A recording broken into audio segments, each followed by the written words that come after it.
Good morning, good day, good evening, wherever you are. I hope you're having a wonderful time. You can call me Dragon, and today we will be checking out well, I don't know how new it actually is, but it's something called Core Keeper. Let me just look that up.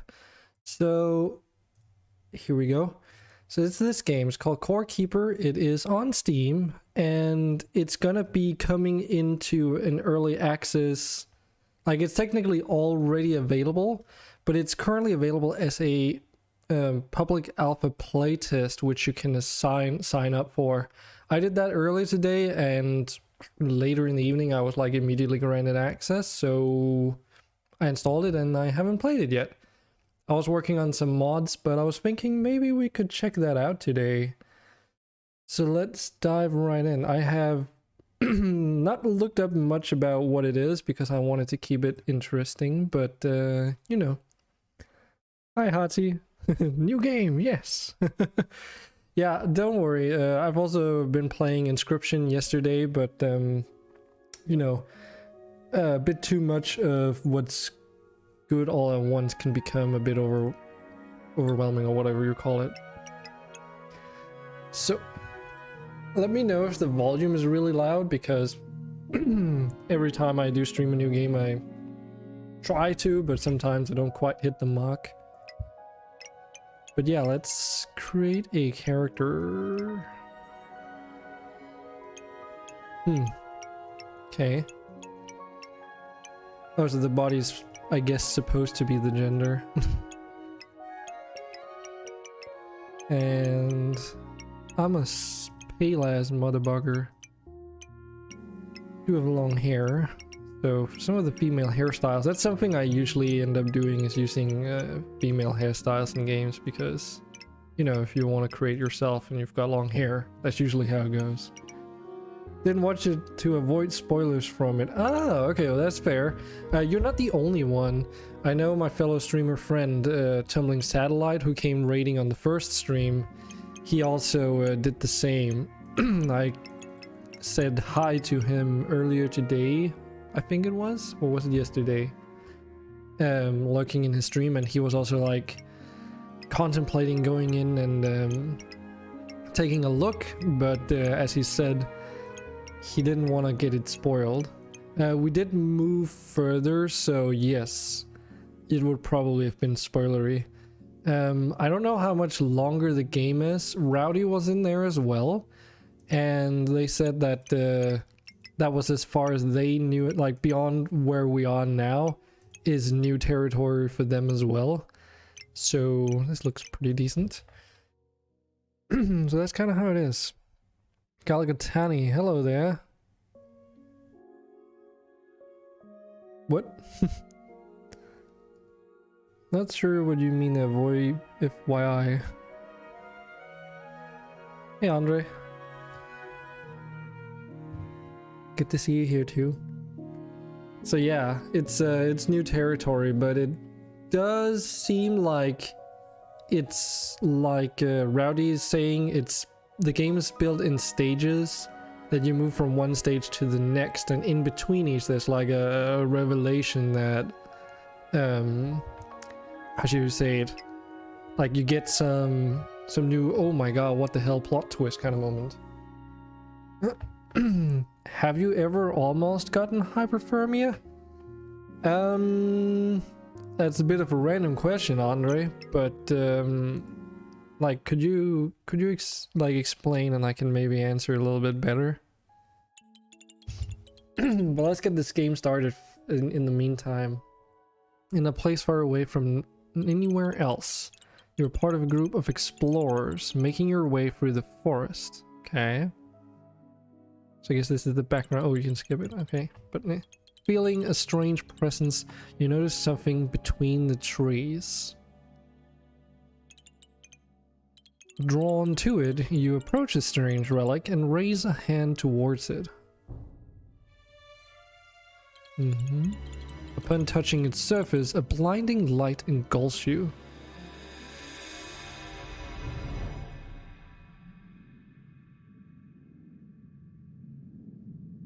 Uh-huh.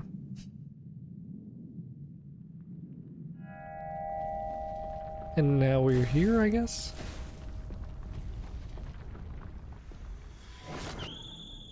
Swing. Okay. So, Andre, what are you saying? Oh, okay. So if you've ever been on the edge of getting hyperthermia, I don't particularly know if I have. Yeah, I don't know what it's like to go into hyperthermia. I have been contemplating on occasion that sometimes, like, getting... What can I even do here? Seems powered down.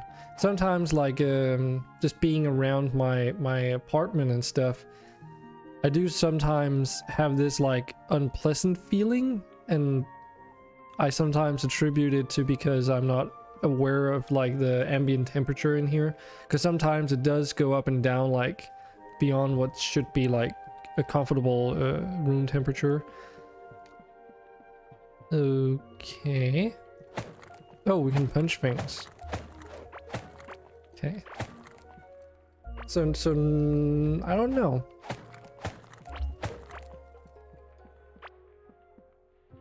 Hey, Prophet. Welcome to this stream. We're checking out the Core Keeper today. Have you seen this yet? Root, seed, and wood. You almost did. Okay, how come? Like, I've heard that the power outages in the US sometimes cause people to die from hyperthermia in their houses because they don't have any electricity or anything to like keep heat running, and as such, like, while they're sleeping they end up succumbing to hyperthermia and basically dying in their sleep.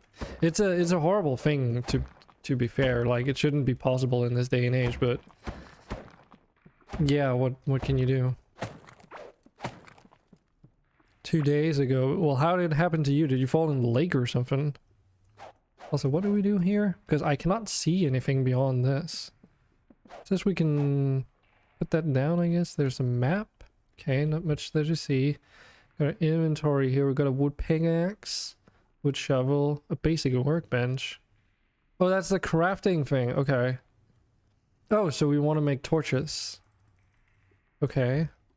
This is why I was interested in this, because it had like some kind of crafting. Oh, okay. Let's right click to place. Okay, so gradually explore more. Cute pixel art? Yeah, I do like pixel art games as well. It's got like a... It's like with Stardew Valley, it fits certain genres really well. So yeah, we've got food as well, so that means that we do need to eat. Which I assume means farming, because otherwise we have to keep exploring to acquire stuff. I guess we'll just clear this out. There's a bug there. Oh shit, killed it. Unless it's a turtle. It looks like a turtle actually. Or is it a crab maybe? It's a bit hard to tell. Ain't in the US for first thing. Yeah, I know you're not in the US and you were very pissed and went for a 3-hour walk, negative 25 degrees Celsius. Ooh. Just ate lunch, bumming about now. Yourself? Yeah, I did some chores today. I did laundry because that was a little bit overdue. I'd been away for like a week on a bit of hiatus, and even then I was like, I'd run out of clean underwear, so I asked my friend if I could bring some along and even did laundry at his place. But I needed t-shirts and all that kind of stuff too. And I've been modding today as well. Actually over the last couple days. No, he's just European. That's what he is. But let me just, not to take the focus too much away from the game, but I do want to share this because I'm pretty happy with it so far. There, this is the only way I can properly show this. So, do mind the background icons, I do interact with those, so those are the sounds. But I made this mod for RimWorld, which is the collection of patches I have been making for my own playthrough. and over the last couple of days I've just been trying to fix it up so I was happy with it as much as possible. And today I've spent most of my time like formatting all of this text here so that there's URLs for all the different mods it affects, as well as documenting exactly what it does. But yeah, it's basically a collection of patches that I made that for some mods make the technology available as a medieval tech, so you can use those features of those mods in a medieval setting, or just at all in its entirety. Like Amrita, you can't unless it gets patched. And I also did a bunch of materials patching and stuff. But yeah. So that's kind of what I've been working on, and I'm pretty happy with it. I do need to get it tested out for real though, because there are some cross mod like, what do you call it, interactions, and I don't know how it all works out if you leave some of them out. So for instance, right now expanded woodworking is a requirement, but eventually I do want to make it so that you can use this mod without expanded woodworking, but that's gonna take some testing and work. Hey Hamp, yeah, thanks for that. It's also made because someone in the community suggestions asked if it would be possible to make a mod collection of the mods that I'm currently using for the medieval playthrough. And in order to do that, I needed to make this mod first, because otherwise, you know, it wouldn't be possible. So that is also in the pipeline. It's gonna take a while though, because I'm gonna give it out like as a free thing with, and I'm gonna try and make it so that people can also get access to the configs specifically that I use, because it's a big part of what makes the playthrough like work in its entirety. But you know, but you say, Andre, you weren't dressed for the walk. You were in sweats.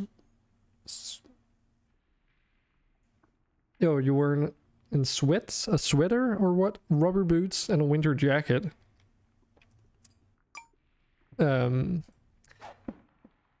Okay. I don't think I've ever been so mad that I felt the need to go out and like vent in that way. Okay, so things have durability.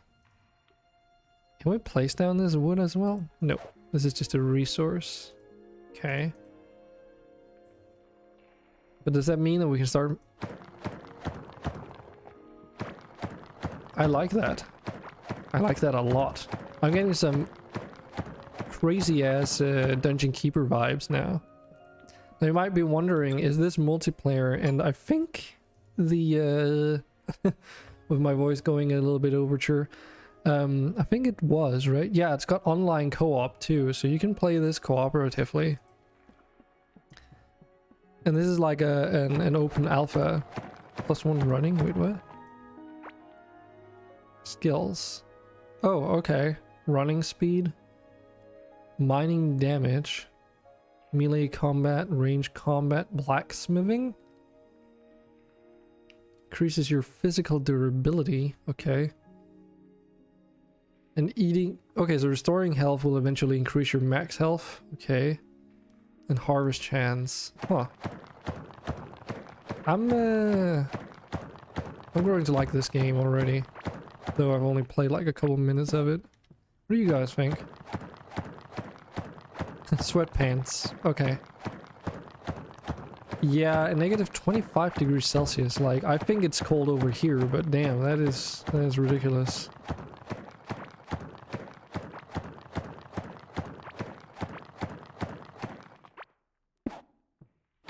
This looks so good.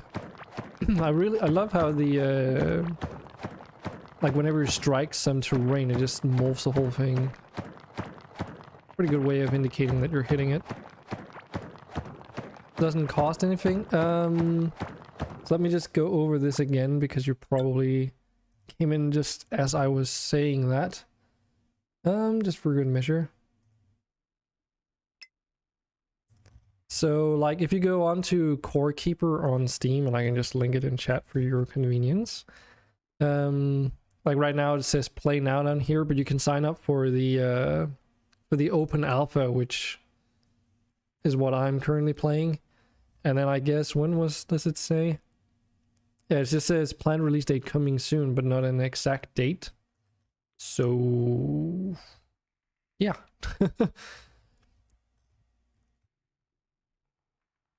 That's all I know.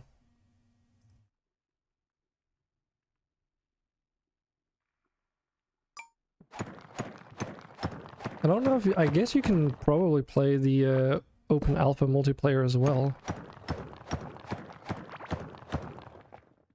So we're just mining. Oh god. Oh god. How big is this world?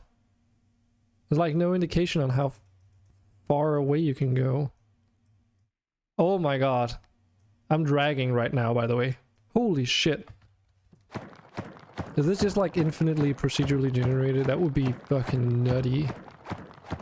Dude. I also noticed that there's some things glinting in the distance, so I assume mining in those directions will yield some kind of ore. Yes. We're getting some copper here. You believe so? Looks like it. I am digging it. No pun intended. By the way, Hamp, how's it going? Last time you said something along the lines that you were really busy these days. That's why you couldn't be on the Minecraft server as well. Yeah. Is that still the case? I know that Boy said that they didn't get much work at school these days. Like it wasn't as stressful as a couple weeks ago. But do let me know how it goes for you. Furnace, let's make one of those. Seems pretty intuitive. This also gives me the weird Stardew Valley vibes in terms of these menus. It's not quite the same, but still. Wooden wall, wooden bridge. Okay, doors. Oh, it's also got like a Forager feeling to it actually, but like much larger scale. Do you guys know Forager? Do let me know. Should plant the seeds. You think that's probably a good idea? Maybe that's what the shovel is for?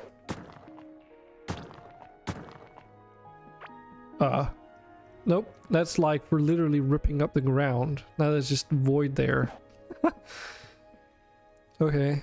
Not exactly what I expected. Okay, so copper. Okay, no smelting materials required. Cool. So you get done with your assignment. You planned out a full multi-story, multi-building apartment complex. Okay. And you finished up with it. Also, yes, Forager, best little man game. Forager is like a really interesting title, especially because there's like the whole backstory to how the game came about being in the first place, which was kind of cool. Okay, so this, so root seeds can be cooked. Can we? We can only eat these mushrooms, it seems.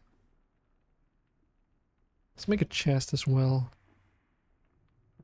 So do you think those root seeds are gonna grow out to become like wood? Or food? Watering can... Oh, we can also get a lantern, but we need slime. I have a weird suspicion we are gonna need a weapon real soon, though. Let's try and make a copper pickaxe. Oh, this is much faster. Holy shit.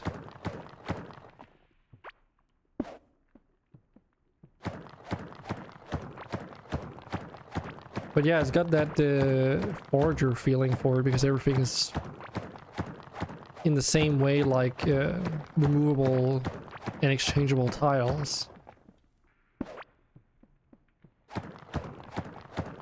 Does have durability though, which is more a Minecraft thing. Actually, now that I think about it, there's not a lot of these types of games that do have like durability on tools, right?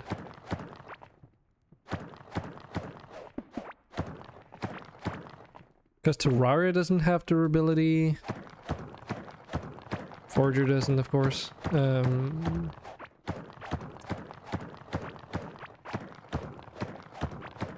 Then again, like 7 Days to Die does. It's like everything that's a 3D Minecraft-esque block building game seems to have like durability. But then other like similar survival crafting games don't tend to have them. A lot of the, what do you call it? Not slice of life, because that's for like anime and manga. But, you know, those village kind of like Harvest Moon type games, they do tend to have a lot of similarities between them.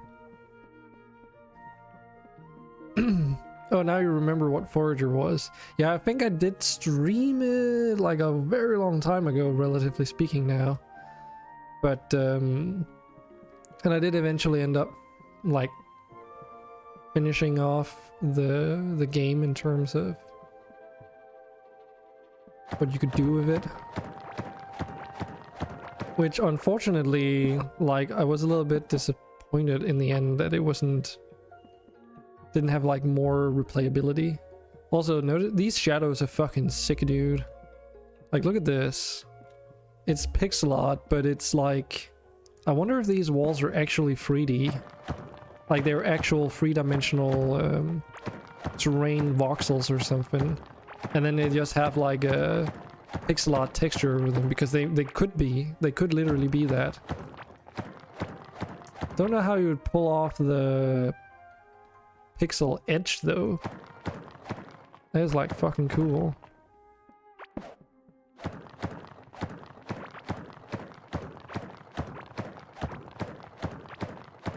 I also noticed that your character like sort of snaps into position when you're mining, so that it, god damn it, so that it's like a little bit easier to mine straight tunnels. Like, see, he's like snaps to the left, and when I mine this, he snaps to the right again. Were there sparkles near spawn as well? Because you're probably right, we should probably get those. So that we don't run out of copper. I mean, it's not really like... And then again, is it imperative? Because right now everything is very finite. My expectation is that the further out we go, the more like rarer things we also get. And maybe also the soil becomes harder to dig. One thing that is a bit annoying though is that you have to place these torches behind you. There's another cave over there. I am loving this this way of exploration. It's almost like playing a stone block in Minecraft. I wonder if they took inspiration from that actually. It wouldn't be completely far-fetched, would it? For anyone that doesn't know what stone block is, but might have heard of something like Skyblock. It's basically a Skyblock but underground. So the idea in the Minecraft mod pack for that is that you start in like a spherical cave, and everything around you from top to bottom in between the two bedrock layers is all smooth stone. Like there's nothing else in terms of mining. And then just like a skyblock, you start making something out of nothing. So you start mining stone with your fists. Yes, you can do that. Which will provide you with some things. Also, this is a liquid. Oh, dude, there's reflections in this. How cool is that? There's also light dependent. So if I'm holding a torch, it lights up the reflection, but if I don't... Dude, that's fucking cool.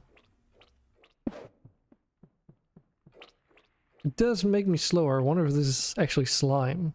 because there was a slime down there. Ah, if I can rotate the camera.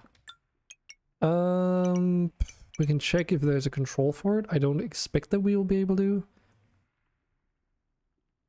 Toggle inventory. It's got controller support, apparently. Swap to torch. UI interact, pick up, drop item. Oh my god, okay, this takes us a little bit. Pick up item, pick up, quick move. Don't think so. I wouldn't expect to either, because like mouse wheel sort of, you know, just accesses your different things on your hotbar. And I think they deliberately made it so that you can't zoom in and out as well for some of the same reasons. Because it's like part of the exploration is that you've got a limited view, so in order to figure out where to dig, you just gotta like discover things at random. Like you can't see them at a time, and your chance of discovering something doesn't depend on how far in you're zoomed in. Light shines through the cracks. Very cool.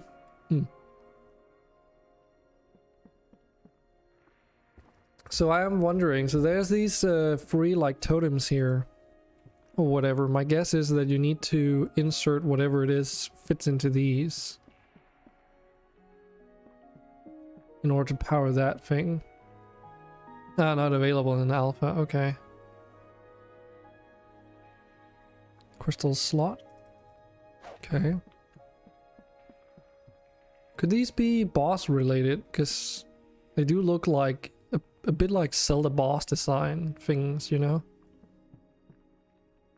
So you gotta like beat a certain boss to acquire those things. Also, we're running out of materials really quickly.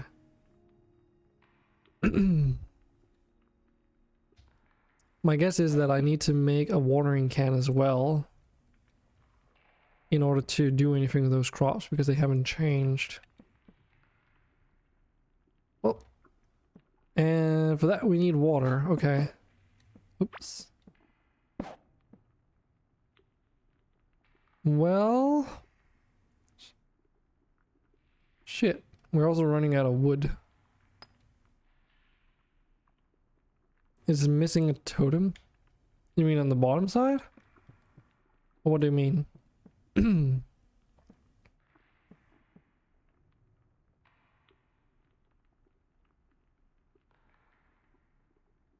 we want to make that sword if we can? But we also need a pickaxe. Oh, okay, we can easily afford that.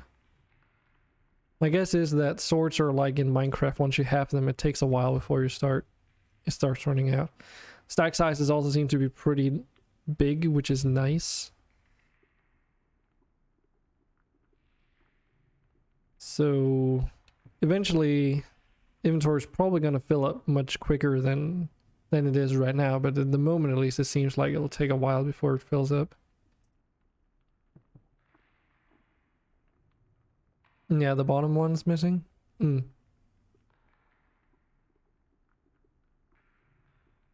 Oh, these also cost wood, so yikes. It's not just the copper that's actually problematic. I wonder what happens if you die. You just respawn. Okay, new item. +4 glow for 1 minute and 1 food can be cooked.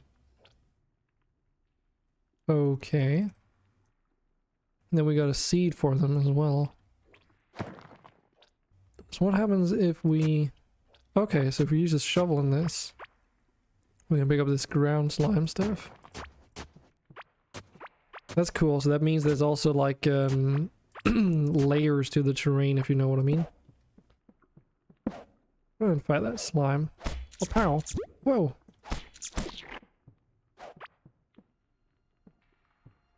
Aha. Take that one.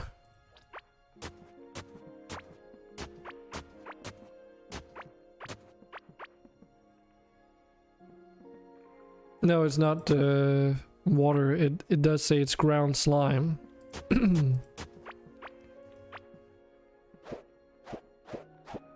I can bash it with the watering can, but I don't think that does us any good.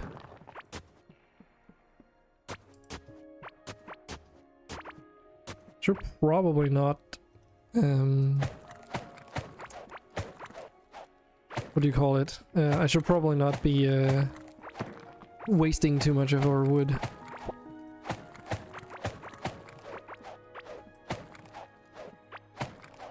Because we only barely had enough wood for torches in order to get over here.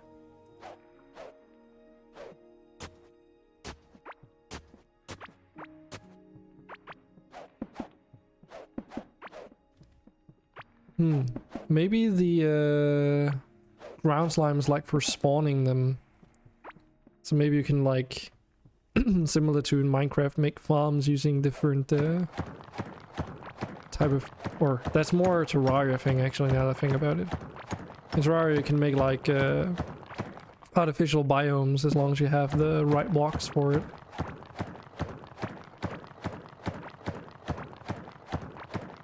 Maybe you don't need water? Well, I mean, the watering can has durability and it started empty. So my guess is that in order to grow stuff you need water first. So that you fill up the watering can and then you water your crops with it. It's either that or they're just growing exceedingly slow. Neither of which were good things, by the way. This is giving me so crazy, like, Dungeon Keeper vibes, though.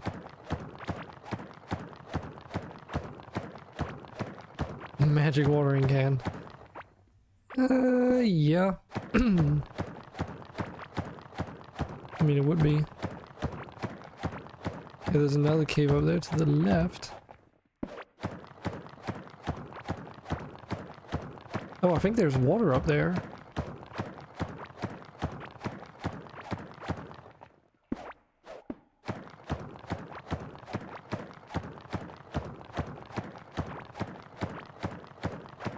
Is that a chest? See? Ooh.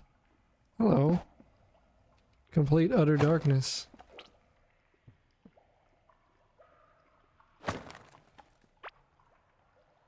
Heartberry seeds. Okay, so these are like lootable chests or something? Tin ore. Huh.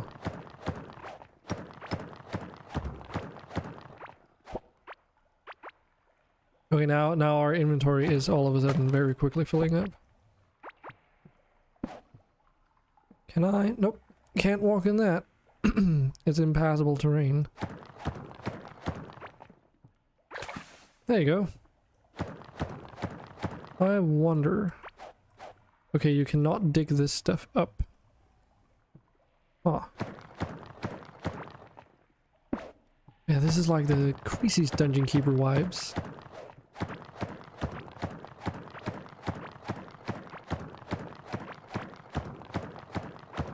It's basically almost like taking one of your minions in the first Dungeon Keeper and walking around mining stuff in like by mind controlling them in first person. Yes.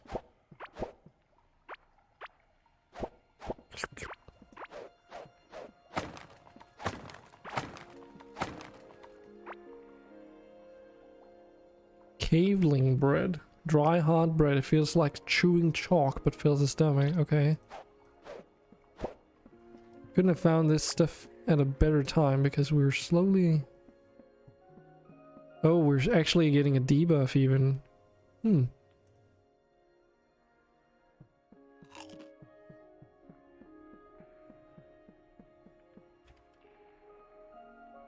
Fiber, bomb pepper, not negative health. Okay. Tin ore, heartberry seeds, glow tulip seeds. Such a long way back though.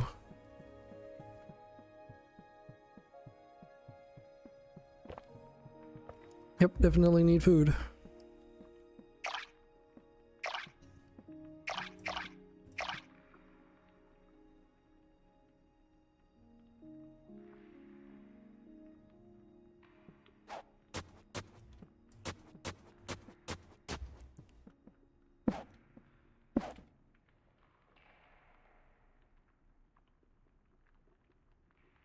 So you can eat the glow tulips, but they only provide +1 food.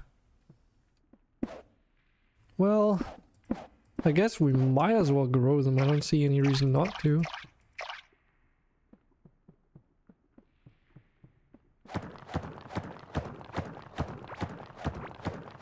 Yeah, let's see if there's also water in the north of here.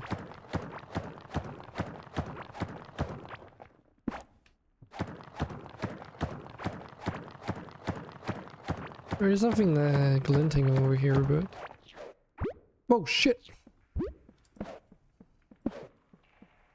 Oh my god, that's a... Oh shit. That's a lot of enemies. Ow. Ow! Holy... Ow! Holy shit! That almost killed me. Damn! Okay. Noted. Slimes, they hurt.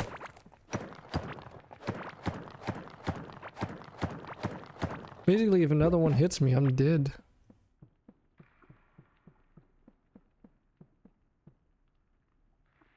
No, no spoilers, Andre. No looking up. No cheating. I don't know if you're doing that, but no cheating. I was going to, though. I think we have the copper bars for it. Yeah. Because then we can also cook the things that... says you can cook them, right? Because we can cook these. Oh, do you actually need wood for this one? No. Okay. Oh, you need to combine them. Okay.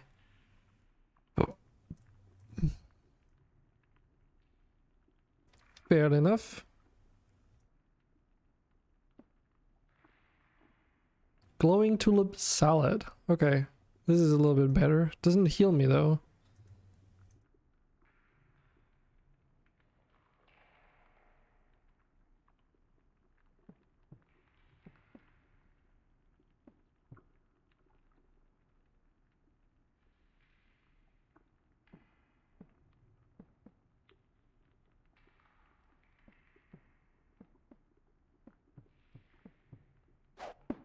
So never checked. Okay, the chest seems to be pretty decently sized.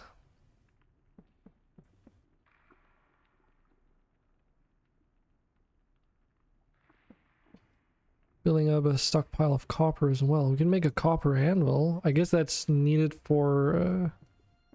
Actually, I wonder what that is needed for. Armor. Okay. Holy shit. So you can make wooden armor and you can make copper armor. I wonder how we get fiber, because we got some out of the chest, but my guess is that you can also farm it.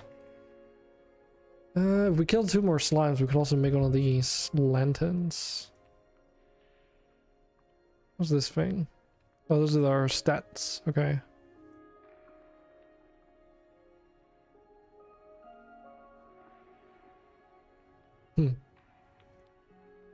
These go up to 120. Another 100. Mushy mushroom soup. 20. Okay, that's way better than just eating them as is. Well, actually, is it though? It's not much better. It's like 2 food more now that I think about it. Oh shit. Well, oh, you get well-fed buffs as well. Oh, nice. Health regen. Oh, it's 10 health every second for 10 seconds. Oh, shit. Okay, I may have wasted those then. That might have been a bit of a mistake. So what happens if we merge these two? What do we then get? But yeah, consider going in and signing up for the open alpha. There's nothing, like, it's literally just one button press.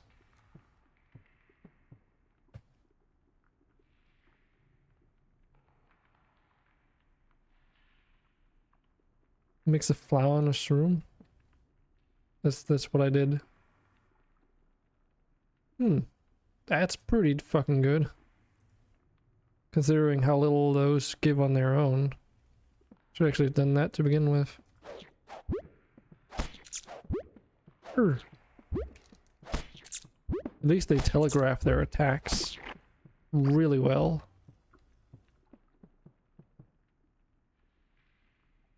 And well in advance too. So that was for armor. Anything else? It's a tin workbench. I guess that's the next tier stuff. Oh yeah, this is what I wanted. I want a door. And what if we make a wall? Okay, 2 walls, I guess.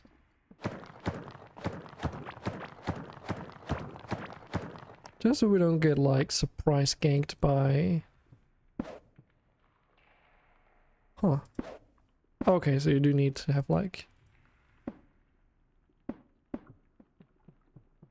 Needs to be surrounded by walls. Anything else? Nah, I think we're good. I think we are pretty good.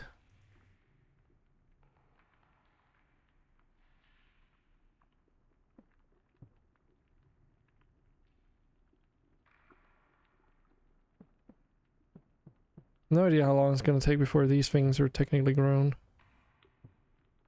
Not looking quite fully grown yet, at least. We can try and take out some slimes.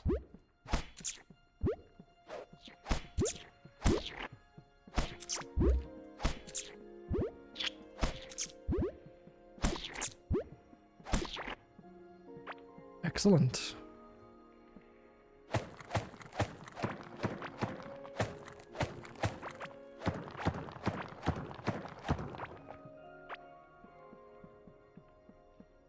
Anyone else? That's you.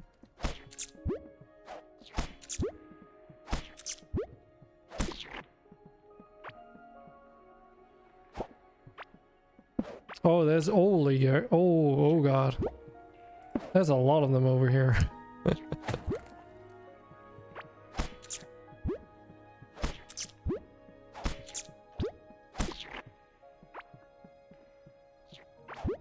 Holy shit.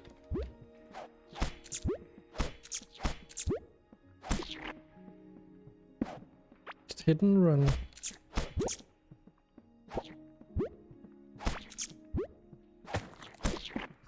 Just randomly hitting the wooden stiffs.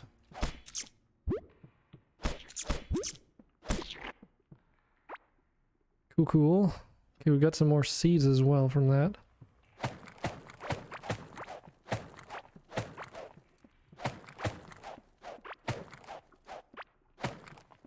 I wonder, do these mushrooms grow just from being around, or do they... Probably not. I guess these are non-cultivatable or something. How you want to, like, say that?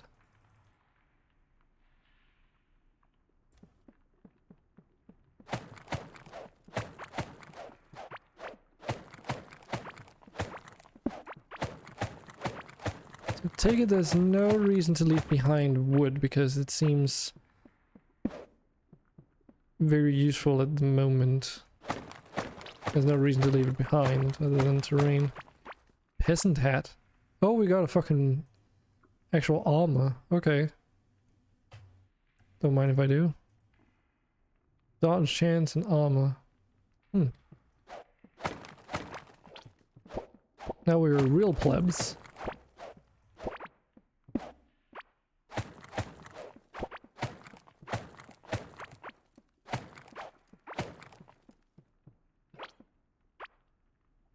Oh, and a peasant chest armor as well. Okay.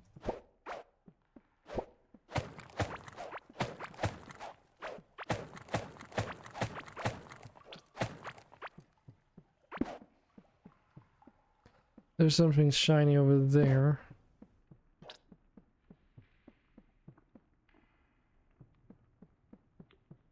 Always return.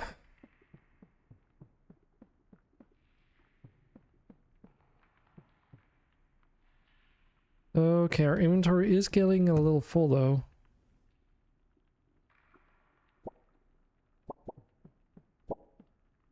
Oh. Holy crap. That was unexpected. Oh. I think I beans to those plants because there's like stone maybe. So they're like supposed to like grow out in like long tendrils and stuff.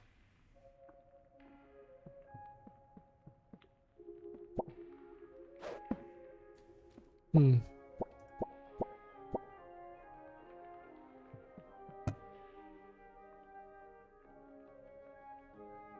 Suppose I'll allow some of all this in here. Heartberry. It's a little bit confusing whenever you open up your inventory though that the hotbar is above the actual inventory space. Like why? It's not like you're using this space down here for anything, so why do you even bother moving the hotbar all the way up there every time? Like why not just keep it down here? It's not like...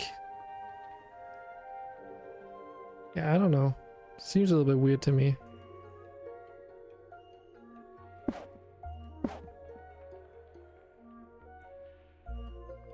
Well, these also have rarity, it seems. Okay, so let's try something.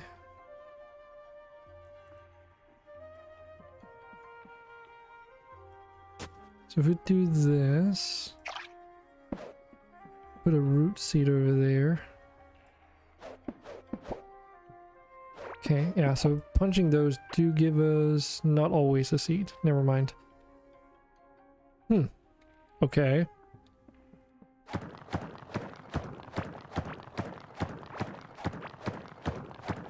We must expand.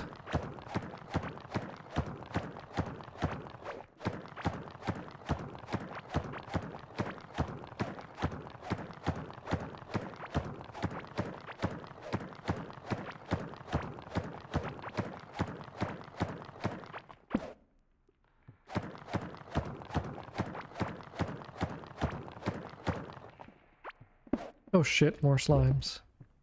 Okay. Oh, motherfucker broke my torch.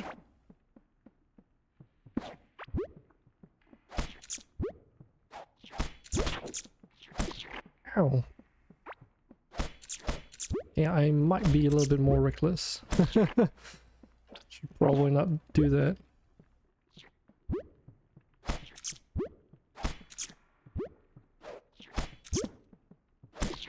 Okay, so it bounces off the torch there. Interesting. Oh. Oh, pow. There's more slime over here.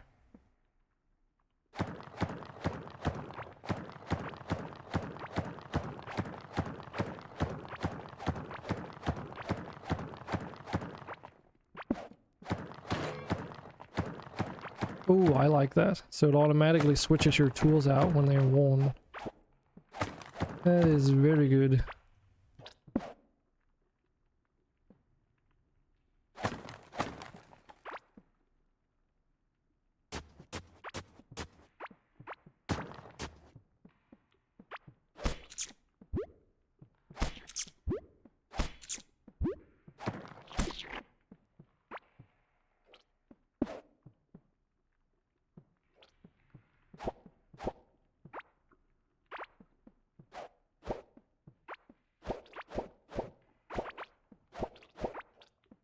Well, we should have food for quite a good amount of time now. And all I want to do was just expand outwards. Pop that down, water the thing.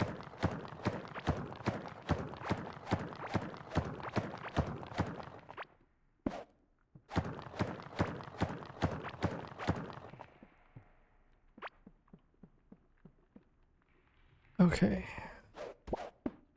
+1 gardening. Oh, right. It improves the yield to level it up. That's right.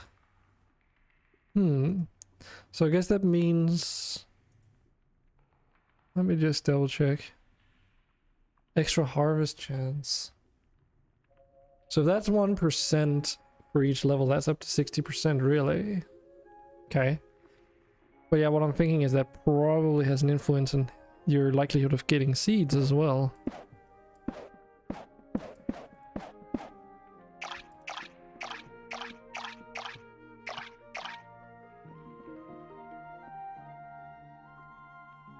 Oh, you can zoom in on the minimap as well. Right. Okay, so there does seem to be water up there I missed somehow.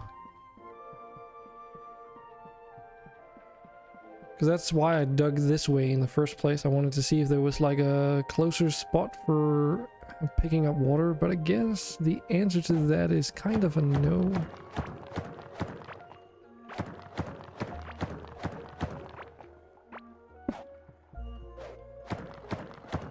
But hey, it's something. I wonder if we're on like a subterranean island, and in order to get to the other side you have to build bridges to get across.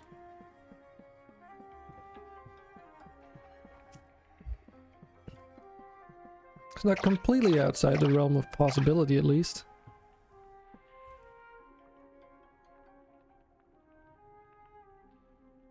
Oh yeah, let's make that a lantern, shall we?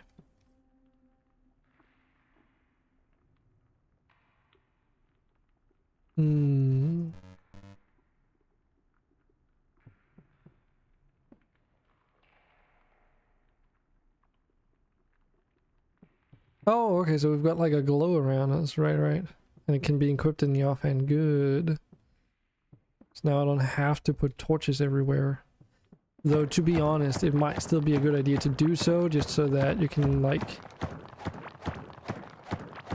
see, like, where the paths are. Because, of course, one thing is that we, at the moment, know where we are, but once we leave this area, this becomes just as if we hadn't minded in the first place. There's no way I'll be able to remember all the hallways that we dig out, so... So if anything, they'll at least place them at junctions or something.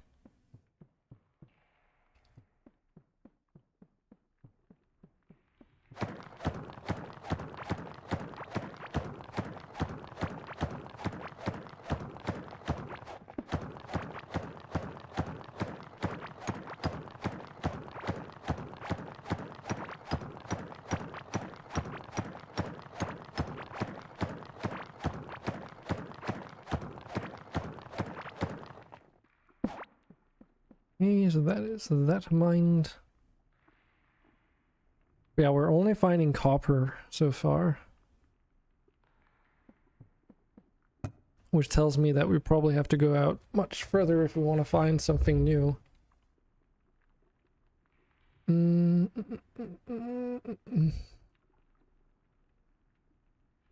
Oh, okay. You can also throw things on the ground, it seems. Did that by accident. Yeah, I think that's probably what we gotta do, because there doesn't seem to be much else that we can currently make. Like, we've got everything apart from the tin workbench. Well, and we haven't made any bridges, so maybe that's just what we gotta do. Got the excess resources, so I don't see why not.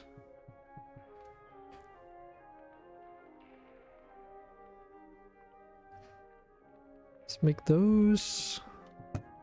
Check the rest in there. Can we afford any armor?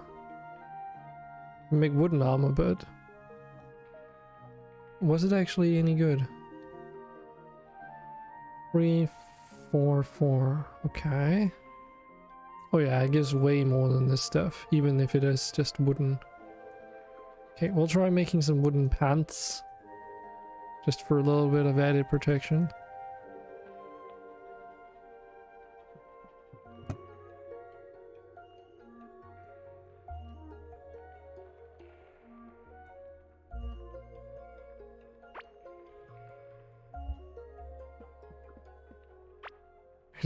That's just for on the ground, huh?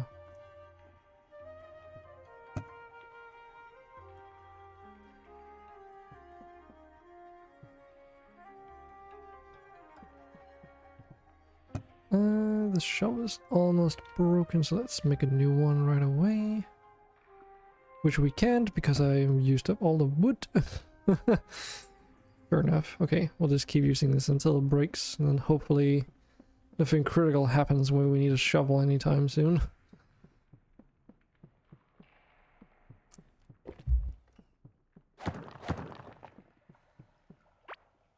Okay, so here we are.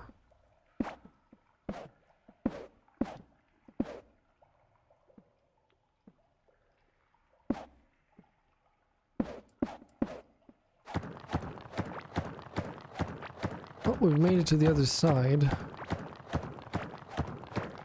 Whether that matters at all or not, we'll see in a moment, I guess. There's something gleaming over to the right.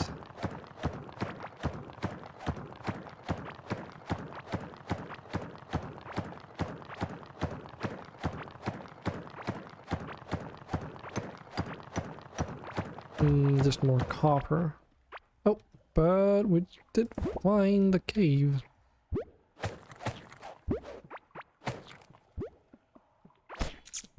Oh, pow. Swish.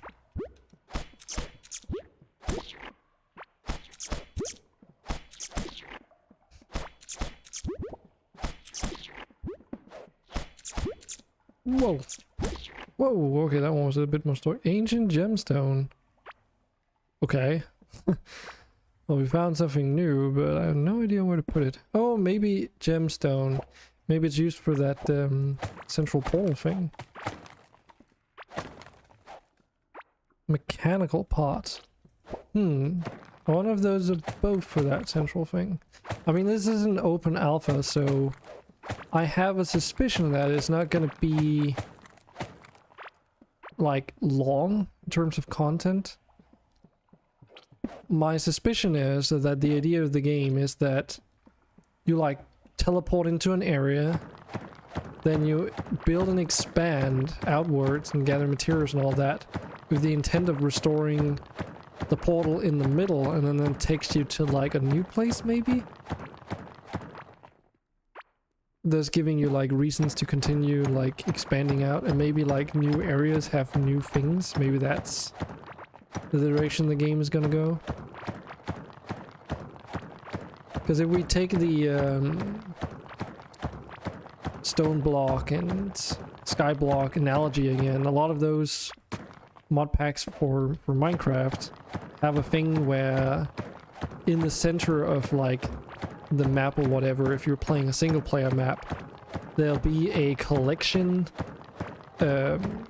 museum or whatever you want to call it, which just contains like a bunch of item frames and armor stands, and then a bunch of signs saying exactly what you need to put into those slots,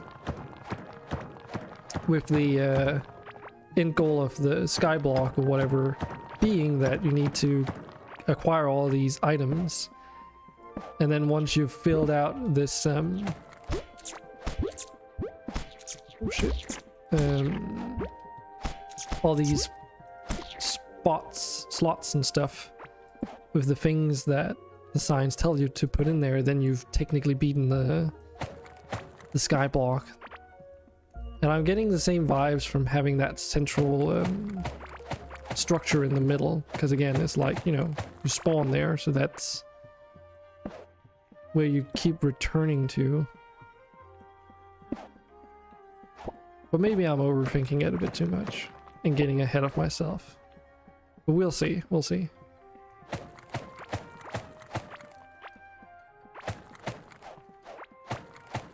So far though, apart from the new things we got, I'm just trying to go outwards, I guess, to see if there's something new out there.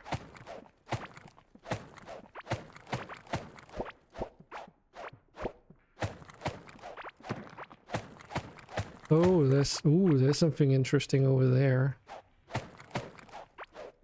See, I only just barely spotted that because it was at the edge of my screen. It's kind of interesting. You don't think about it too much these days when you're playing video games yourself, but and this is something I read about a very long time ago, actually.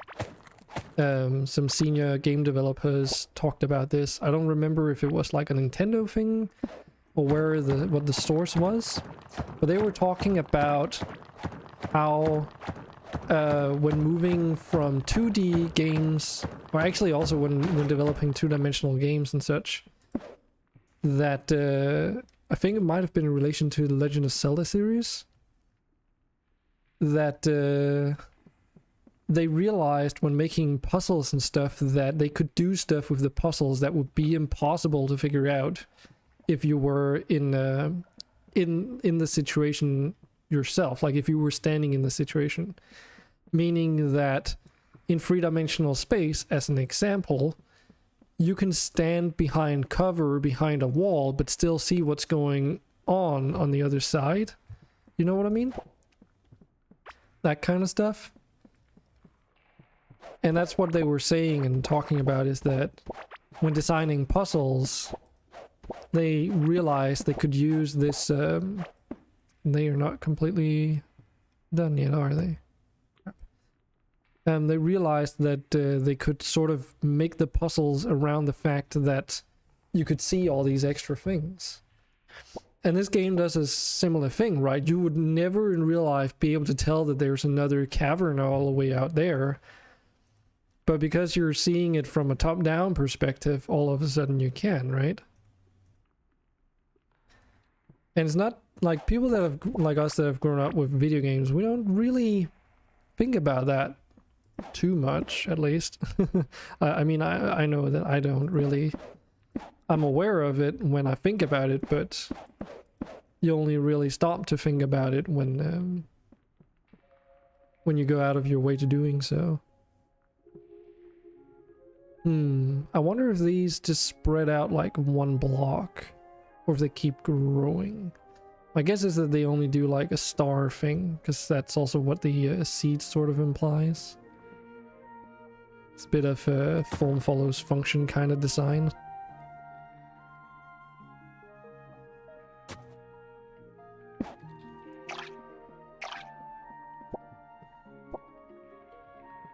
Yeah, okay. So grew out 3 tiles. I'll leave one plant and regrow the other one if I get a seed. Yes. Because what I was trying to figure out is how to plant these, like how far away from each other do you need to space them so that there's plant enough for them to grow. And all that good stuff.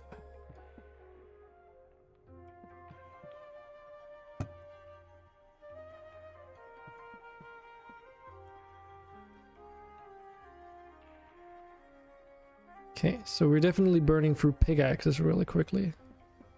So I don't see any reason to not run around with 2 of these.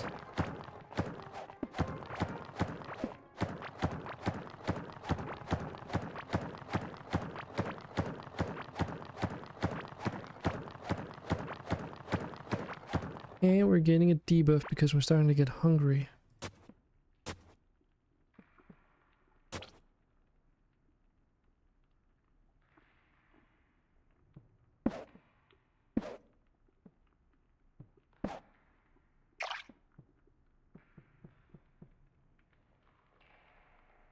So I'm wondering, there's like some particles around that plant up there that did grow. I wonder if that's just an extra effect to show that it's fully grown, or if it indicates something else is going to happen later. Because I'm worried that it means that it's just going to deteriorate, but we'll just have to see. So this says crystal slot there.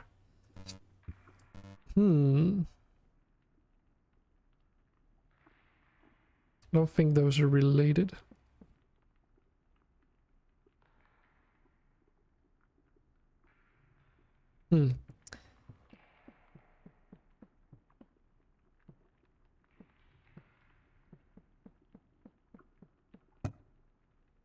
Maybe we get like a crafting recipe later of those?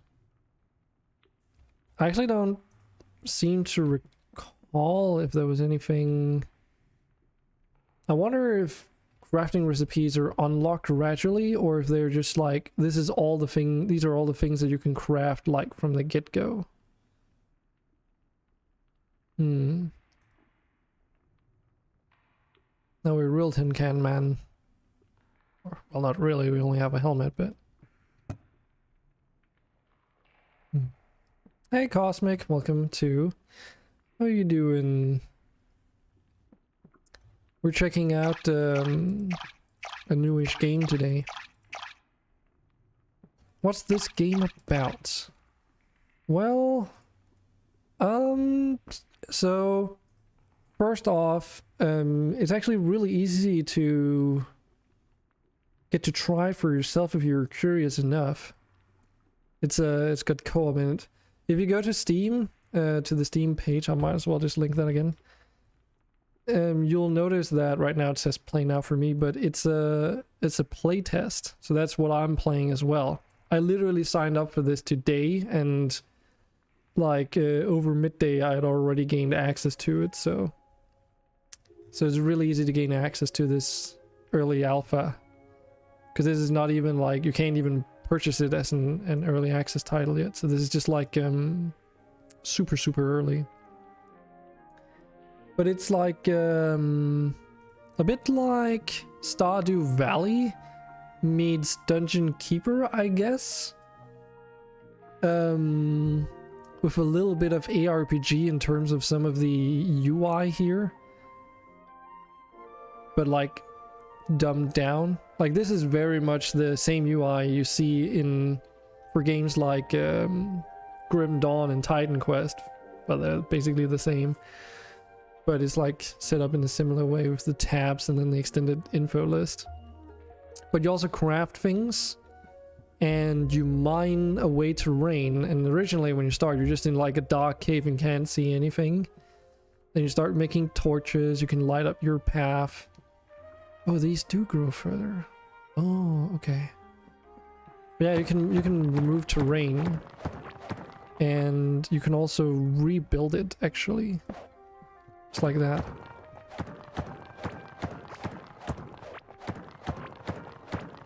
Oh, hello there, Uluber. Welcome to the stream.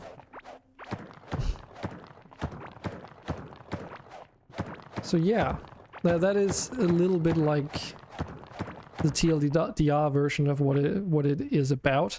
I have no idea how far out you can go, because if I keep dragging out and out and out and out, it takes me just as long to drag all the way back. So I don't know if it's procedurally generated outwards from the center. And we haven't like discovered too many crazy things. We did discover one new thing that we're gonna go investigate soon though. But from what I can tell, the idea is probably to repair these. And then I don't know what. But yeah, the crafting is a little bit more like Stardew Valley in terms of UI and stuff.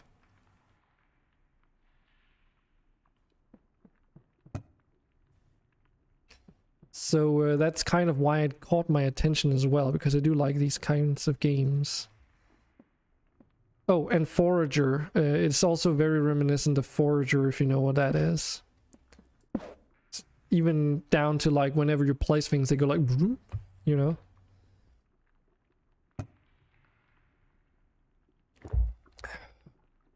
Do need to start sorting my stuff out though. At least just a little bit. You've never played Stardew Valley, but you were really into Dungeon Keeper back in the day. Tells me a little bit about how old you are as well. I am talking about Dungeon Keeper Gold. I did play 2 as well, but I prefer the first game over the sequel. It's just something like the move to 3D, like full 3D, let's be honest here, of course, was a little bit, I don't know, like it was almost like they couldn't do the visual fidelity that they had with the first game, so it felt like they went from a more grim, dark, realistic horror kind of like style to something that was a bit more cartoony, if you know what I mean, in the sequel. That's at least what it felt like, to me anyway. And I don't know, it just didn't like, the animations were a little bit meh, and it felt slower paced than the first game, which could be better or worse. I don't know if you agree, of course, if you've played both, but that's kind of what it felt like to me. I still liked both games, of course, but did definitely prefer the first. We need to eat something. Eat some of these. this didn't work out for you either. Yeah, it's weird. Have you played any of the newer ones? What's it called again? Because it's not called Dungeon Keeper, but it's basically the spiritual successor. There's Wolf of the Overworld, right? Which is basically like Dungeon Keeper. It's kind of what you wanted Dungeon Keeper 2 to have been, I guess. Yeah, Wolf of the Overworld. There's also the other ones. Hold on, I gotta check this. Because there's a couple Dungeon Fiend games, but there's two. And I can't remember if this is the one. I think it might be. There's only so many games I have in my Steam list called something with Dungeon. But there's also the Dungeons games, which is similar but different. I think Dungeons, is that the one where you have to place down? I think that's the one where you have to place down like like it's basically like a theme park simulator for heroes coming to raid your dungeon or something. I think.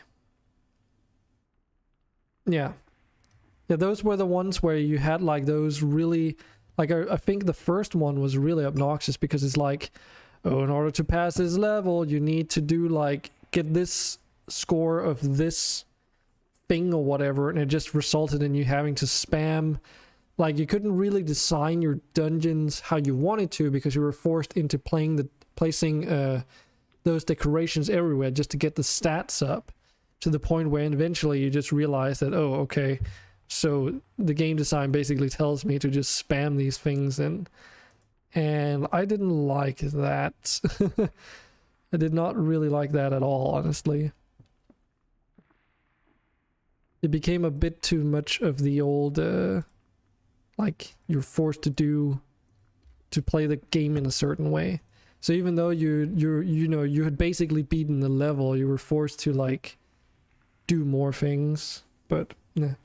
I think Keeper RL was also supposed to pay some homage to Dungeon Keeper, but haven't played it very much. Keeper RL, I don't know that title. Salmon, also welcome to the chat. Is that on Steam as well? Still being updated?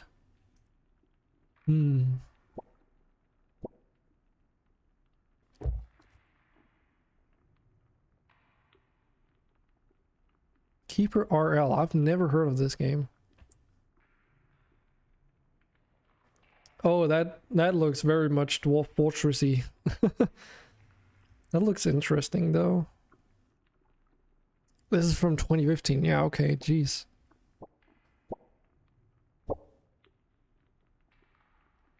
The creator had a thread for it on the Dwarf Fortress forums a long time ago, which is how you know about it.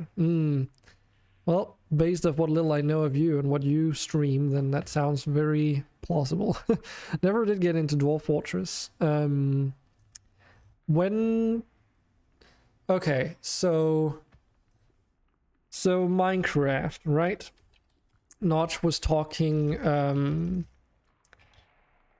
about Dwarf Fortress and how it was part of the inspiration for Minecraft. Then a few years or so, no more. I cannot spell Nomoria. Jesus Christ, Drang, what are you doing? Typing and unless this storefront is just doing a weird one. But there's this game called Nomoria, which I haven't played that for freaking 6 years. Jeez, that is old. Dwarf Fortress is very influential among indie games. Yes. I mean, Nomoria should probably say the same thing. Oh, I haven't actually played this ever since it was released. Haha. Last time I played it was 2015 when it was still in development. Yeah, blatantly a Dwarf Fortress copy as is RimWorld.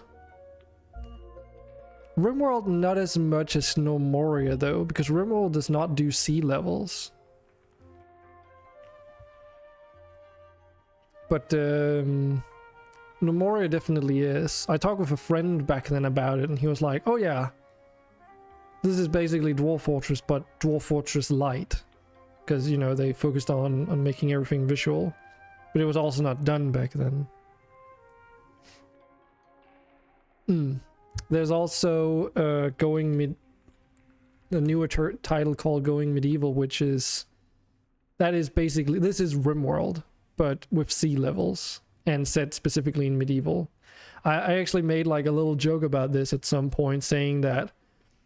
What do you guys think the likelihood is that when this game is more finished and gets workshop support, because let's face it, it has to do that basically, that people are gonna mod in science, like industrial and spacer tech stuff into this game just because it has sea levels?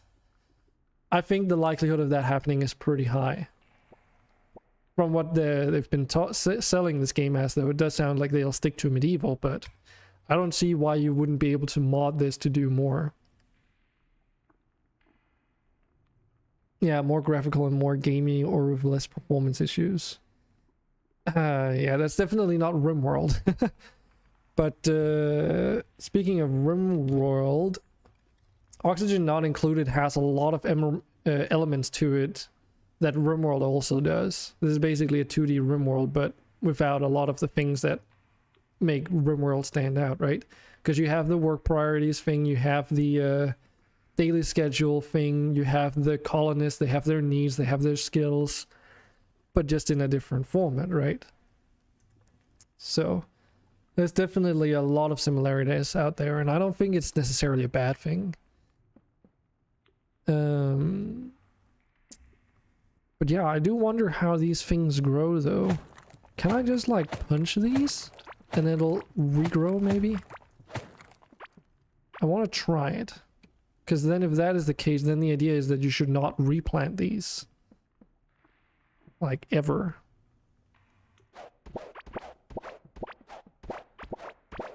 But yeah, something that's got me really excited for this game is also the co-op feature. Because this seems like a game that is very co-opable. Like, there are games out there that implement co-op, but don't really work too well as a co-op experience. I'm looking at you, Genshin Impact. So, it's been a while since I had like a new co-op experience that I really wanted to play with people outside of Minecraft. Yeah, I think so too. I think so. Wasn't there some news about Dwarf Fortress like a year or two ago as well? Didn't the developer say that due to personal circumstances he finally decided that he would release it as like a commercial product on Steam, making graphical UI and all that stuff for it? I seem to remember reading something like that, and these do seem to grow. Okay, so this is like a wood farm now. Good to know. Should probably have made it more tidy, but meh, this is good enough. Yeah, I do remember it was related to cancer. Yeah, I never really... like, apart from that original post that I read about it, I never really followed up on it. Mushy berry pudding. Nice. Not too shabby. But I'm now curious, now that we're talking about it, what the situation is like.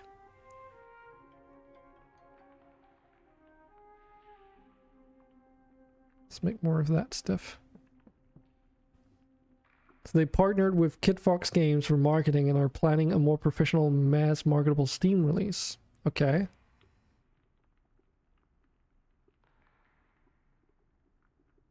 But I seem to recall that this news that I just mentioned was like a really long time ago. Bing. Oh, this is just a wooden shovel, I just realized. I never made a copper one. Deleted. Not changing the gameplay and still offering the game for free on his website. So what they're selling then will it be a separate version, or will it just be for the like the graphical overlay, if you will, as basically an official thing. Because trusting people for the kindness in their hearts is maybe a bit of a stretch, right?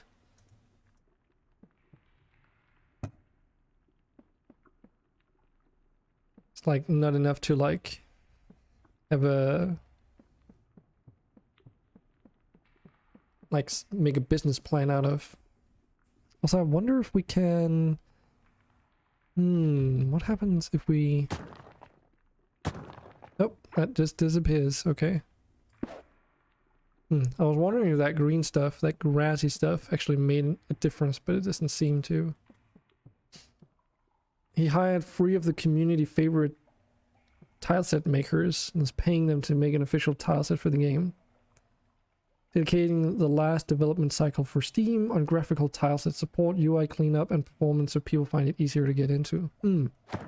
I think having it on Steam, because I assume there's also mods for it, right? Having it on Steam would also open up the possibility for workshop support, which would make it more accessible to more like casual modders out there. I do remember like reading about the Steam Workshop support thing in general being a bit of a yes-no kind of topic, because like in general for developers, because it's a cool feature, but sometimes it's some devs say that it's more hassle than it's worth. I don't know. Okay, so this is the thing that we found earlier. Let's see.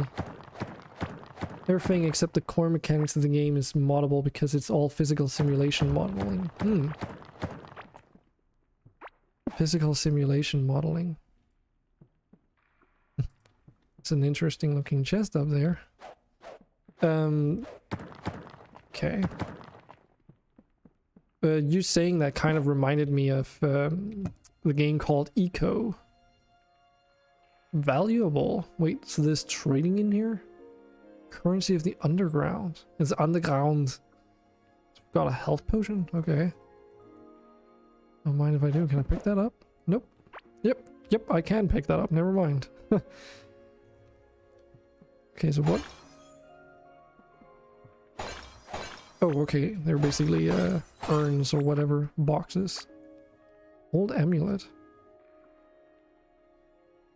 Too small to be worn by a human. Iron ore. We haven't even gotten enough tin yet. Jeez.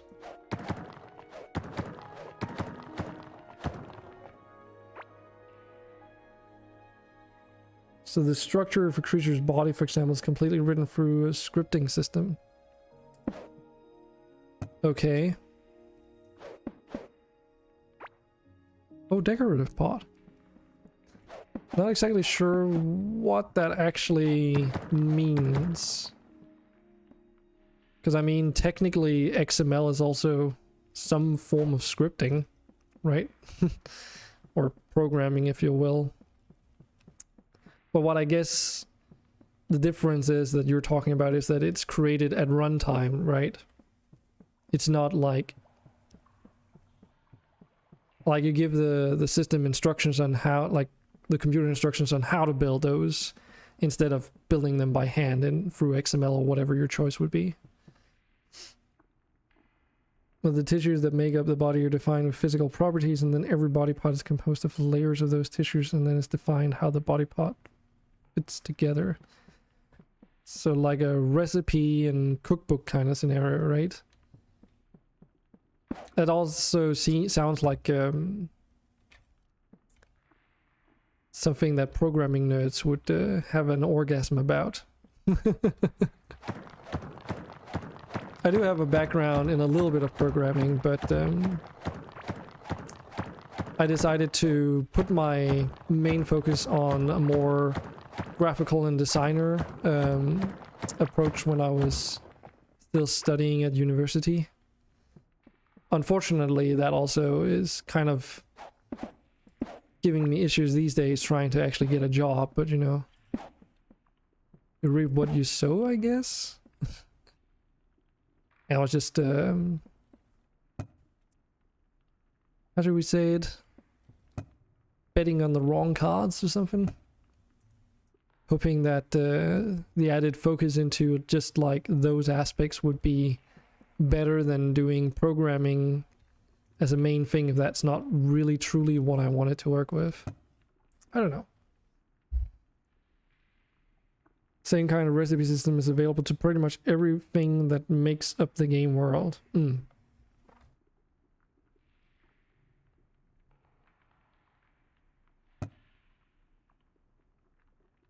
That is interesting. There is some... I actually ran into an issue with RimWorld in regards to that for something that I wanted to do, which ended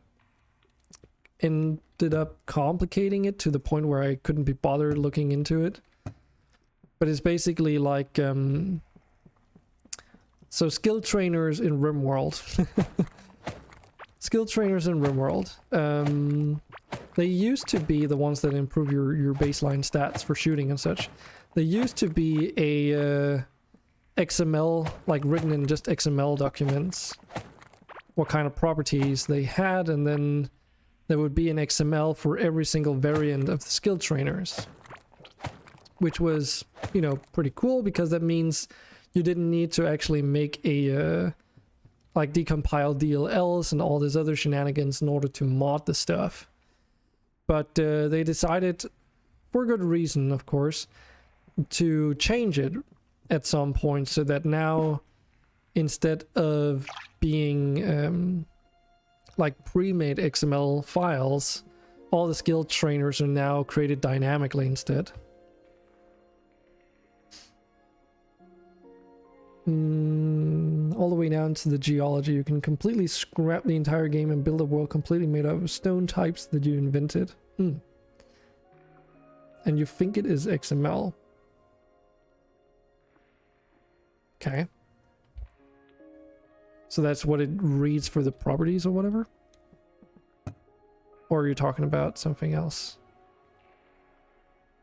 But yeah, for the skill trainers, they were purely made, like they were changed so that they were made dynamically now. If I understood it, the intention was so that they are created based off of what stats you can have for your pawns. So if for whatever reason there suddenly becomes another passion that you can get beyond like what's already there, think shooting, melee skill, social and so forth. If they were to add another one, then they wouldn't need to make changes to this because they're created based off what's in the game and what's available.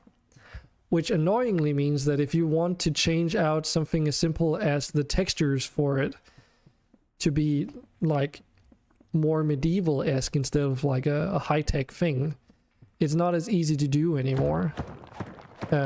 Which is also coincidentally why some of the mods that I did try out are not working anymore, I assume. Because they were just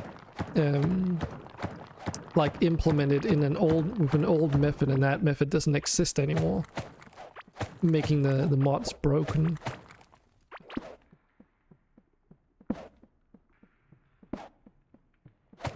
Because it was basically a mod that added potions to the game that worked exactly like a neurotrainer would, but for the skill training, but with a medieval potion skin onto them. But I think it might have been like an extension to the original implementation of the skill trainers, and as a result it just doesn't work anymore.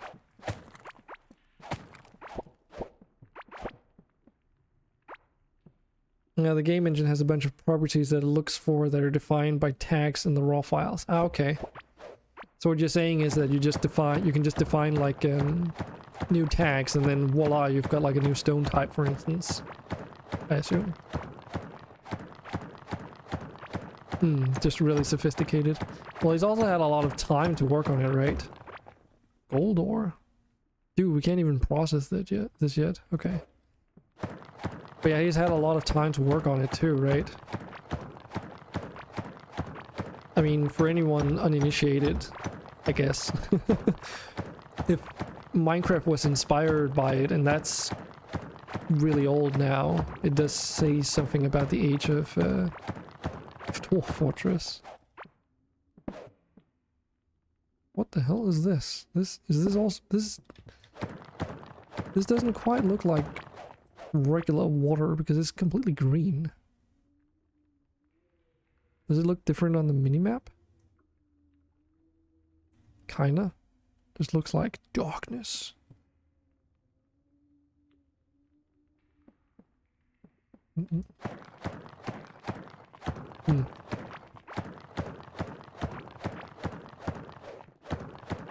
But yeah, game development is a funny thing.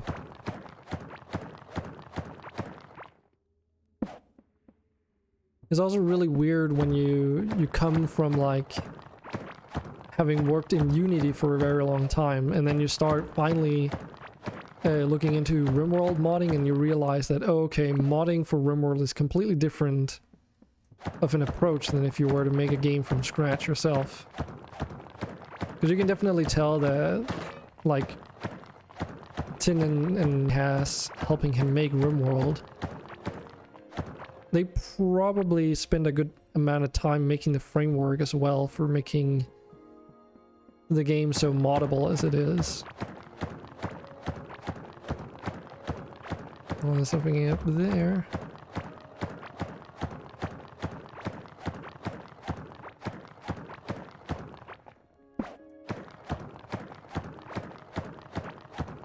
The list of material tokens is several pages long. Stuff like tensile strength, tensile fracture, torsile yield fracture, shear yield fracture. So you're talking about the physical properties then. So that's what you mean, like physics. I guess it's kind of like a physics simulation, but in like stats kind of terms, I suppose. That is really cool though, because like having such a low-level implementation of a system like that means that it can be so generalized that like those properties can be carried over to a lot of things that can also make use of them, right? And with ease, relative ease, allows you to implement new things into the game that utilize those properties in different ways. It's kind of a similar thing I've experienced with RimWorld. Like, there's nothing that prevents you from just in an XML document adding like a property to like an item, like a resource or whatever, that it emits light, for instance. There's nothing in there that prevents you. You just need to add the right component for it. I think that's what it stands for. And it starts emitting light. Of course, it does mean that it needs to be in the game in order for you to do so, but you can definitely do it. Okay. Okay, so this is what I'm thinking here. Make a chest. There. Because I don't want to just dump things on the ground, even if they're not going to be used.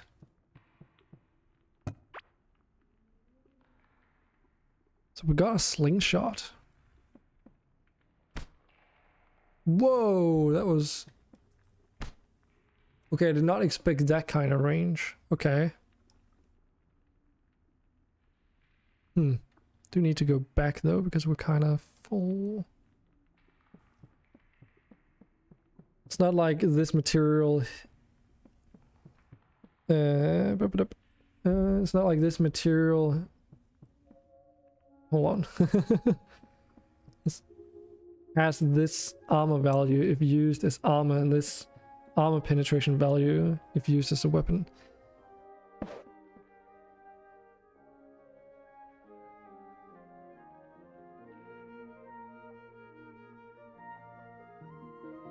So you can like make a creature with metal skin and blood that evaporates into poison gas at room temperature. Yeah, so it's like, because in RimWorld it is like that. All the materials have like modifiers that are either offsets or percentage modifiers. So if it's an offset, it just does that. It's like a hard value for offsetting it to either plus or negative, by a certain amount. So say like offset for a value, like the value of the item, for instance, of 10, and its original value would be like the base version of it is got a value of like 1 or whatever, then it just adds another 10, right? And then if it's percentage, of course, it multiplies the percentage on there, which can also be negative, of course. But it's like lower level than that is what it is in Dwarf Fortress, it sounds like. Yeah, or multiply by a percentage number, exactly.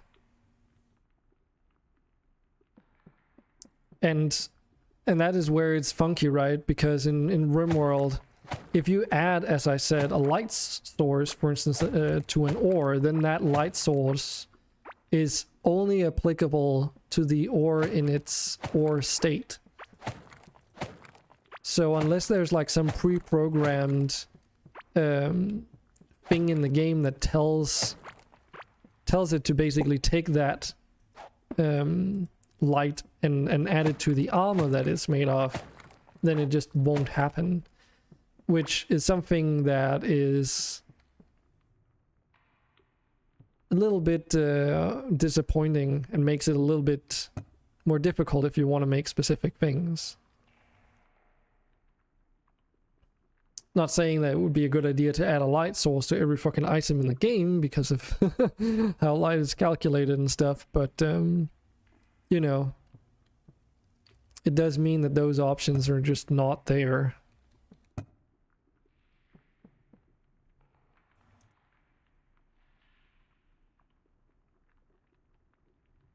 The level of simulation in Dwarf Fortress has generated some pretty infamous bugs though, okay.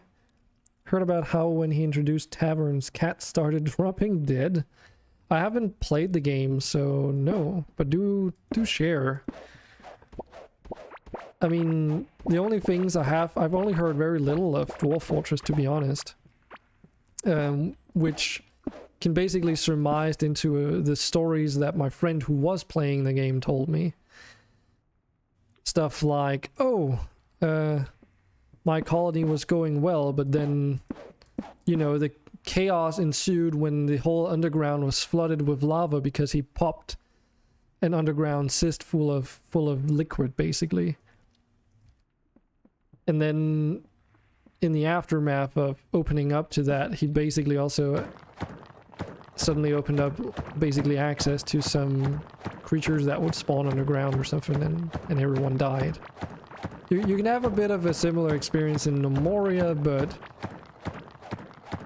I think it's probably, based off what you're saying, more extreme in Dwarf Fortress. So when he made cats for the game, he made a pretty faithful set of behaviors for them, including cleaning themselves with their tongues. And they like to hang around people. Okay, were they transmitting diseases to them? Okay, go on. I'll just not try and figure it out, because there could be a billion different things. Okay, let's clean this up. How do I... Nope, not like that. Well, that works, but it's not exactly what I wanted. He also has systems where there's dust and liquid contaminants in the environments that creatures pick up when they touch them. Cats would actually clean those contaminants off of themselves and ingest them. And then they would get sick. So what did I assume? I assume they would eat something. Hence why you mentioned that. Like they would basically ingest something that the game is considering like harmful, right? But yeah, do go on.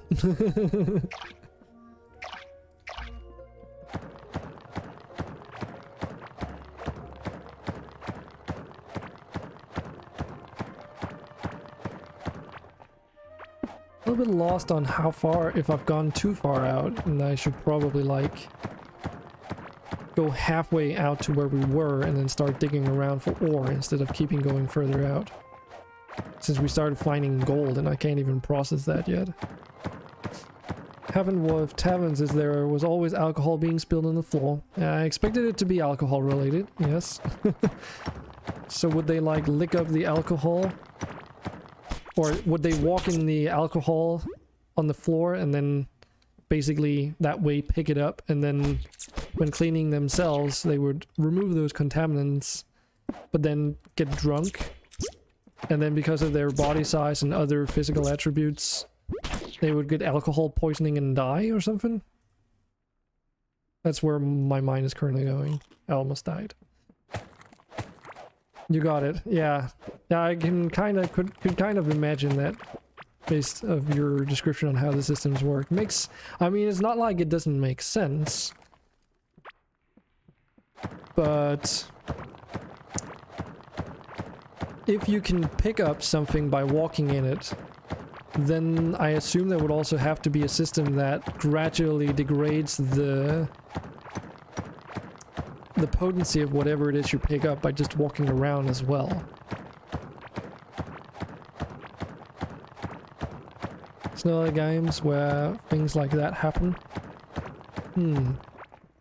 Probably. I don't think... Like, the likelihood of there being another game is very unlikely.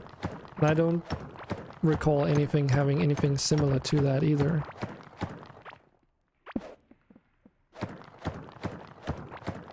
It's a completely... like, it's a... What the fuck is that thing? Is that just an obstacle? It's kind of like a very all-purpose, very flexible system. And not a lot of games need that kind of stuff.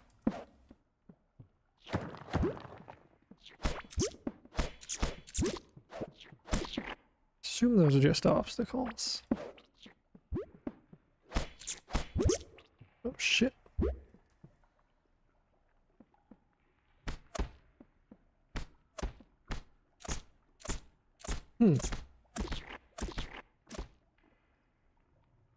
Why did they drop crystals all of a sudden?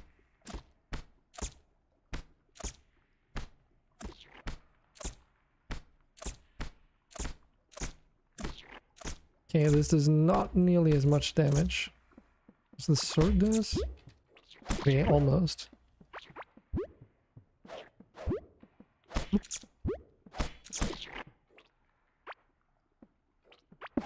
A little bit of focus here. I was thinking if those were like slime spawners, but it doesn't seem like it. Also, we are not using any ammo for this sling, so it's just the durability.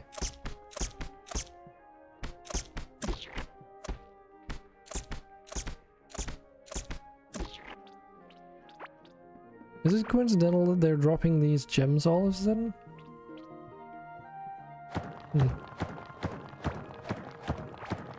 Talking about the mysterious alcohol-induced cat deaths in Dwarf Fortress, you remember that, hey? Cosmic was there too, I guess.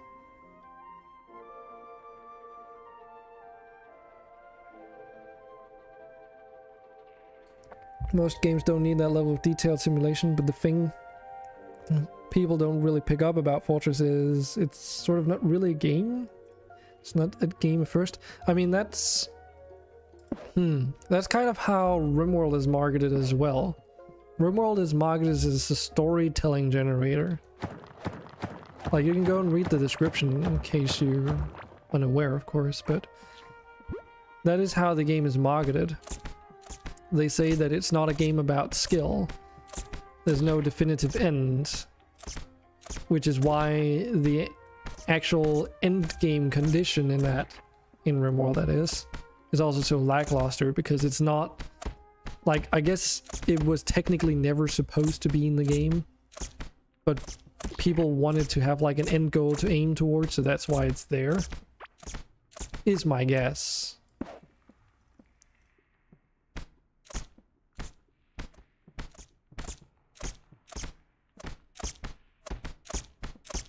It's a little bit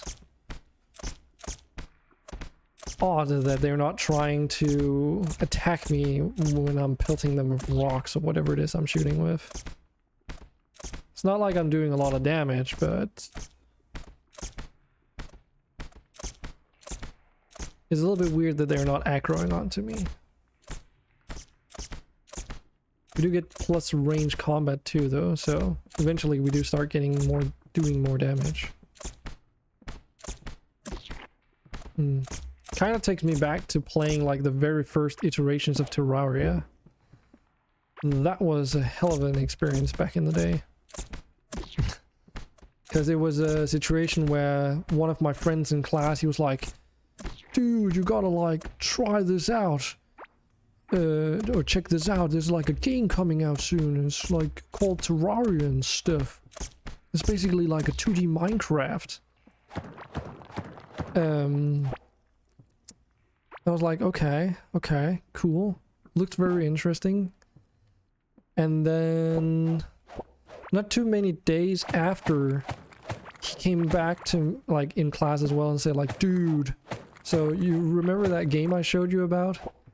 I just found like this download on like Reddit or whatever the hell he'd found it, which was allegedly, I don't know how much of that is true anymore, but allegedly a leaked version of the very first iterations of Terraria before, like, I don't even remember if crafting was even a part of it yet.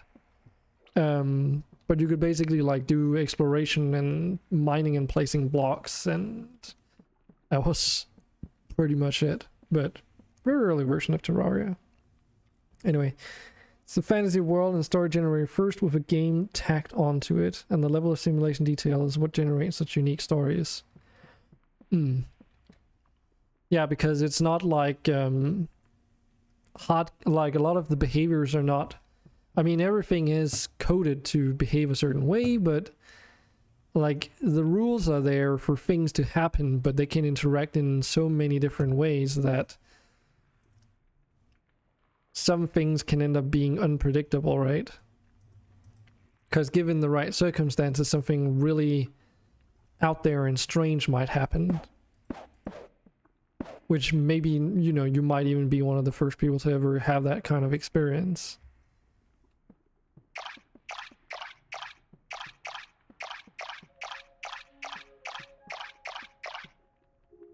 It's empty. It's one of the reasons you say that RimWorld lives a lot from Dwarf Fortress right now, right down to how it describes itself. Do you think what it intends to do is capture some of the mystique of it, while also being more toned down and gamified to be more accessible? The overall formula of Dwarf Fortress, pretty much exactly. I mean, that sounds about right. They've never wanted RimWorld to be a game about skill though, and I don't know. I think it's impossible to make something like, you cannot have a game which does not require some level of skill, because that goes against the very definition of what a game actually is. Because part of what defines a game is a challenge that needs to be overcome, and a set of rules that you need to adhere to, for instance. Because if you're both playing, like if you're playing a game with someone else, for instance, and you can't agree upon the rules, then the game doesn't exist. Because no one knows how it's going to be played. Is part of the idea behind that thought process anyway. Yeah, we can make one of those. Probably check out the ore. Of course, just a thought experiment to a certain degree, but I think it holds some kind of truth to it at least.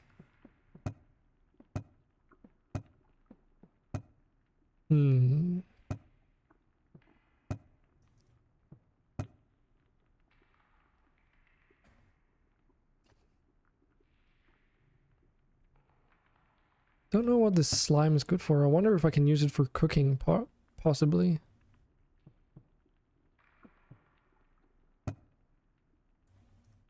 Let's just try and see what happens if we try to do it at least. Okay, it just won't let me. Fair enough. Well, then it's only unless maybe potion making becomes a thing. Because there is a healing potion here. Hello there. Hello there, Ammo. How are you doing this evening? Yeah, each game markets itself as having no end goal and just being a story generator, but the inescapable metric for play in each is to survive, and game builds up around that.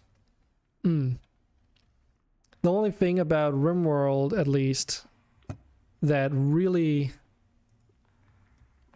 I don't know how to put it, but...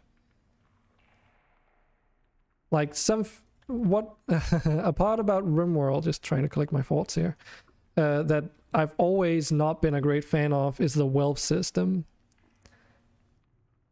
It creates really difficult, improbable scenarios that you shouldn't be, like, that may or may not be beatable, right? Which is by design how it's made. Probably with the intention of eventually, like, putting you in such a dire situation and putting an end to your colony so that you can wrap things up and start a new one. But there's just a lot of things in that system that make it not work well. I'm doing pretty well, Ammo, thank you for asking. Just a bit of a bonus stream today because I had some extra time. And I really felt the need to take the time off yesterday. Which normally today is like one of those days off I have during the week where I either do job applications or fix whatever other things I need around the house and such. Today was a mix of doing laundry and working on a RimWorld and mod and publishing it as well. Just a small thing that I've posted on the Discord. And then now we're checking out this game, which you might want to look up. Still have the thing clipped here. It's like a early alpha test thing, which you can play for free if you get access by signing up on Steam. I signed up earlier today, and I got access pretty much immediately. So make of that what you will. Basically, you can probably gain easy access to it. We're talking about Dwarf Fortress as well, and RimWorld and game design a little bit.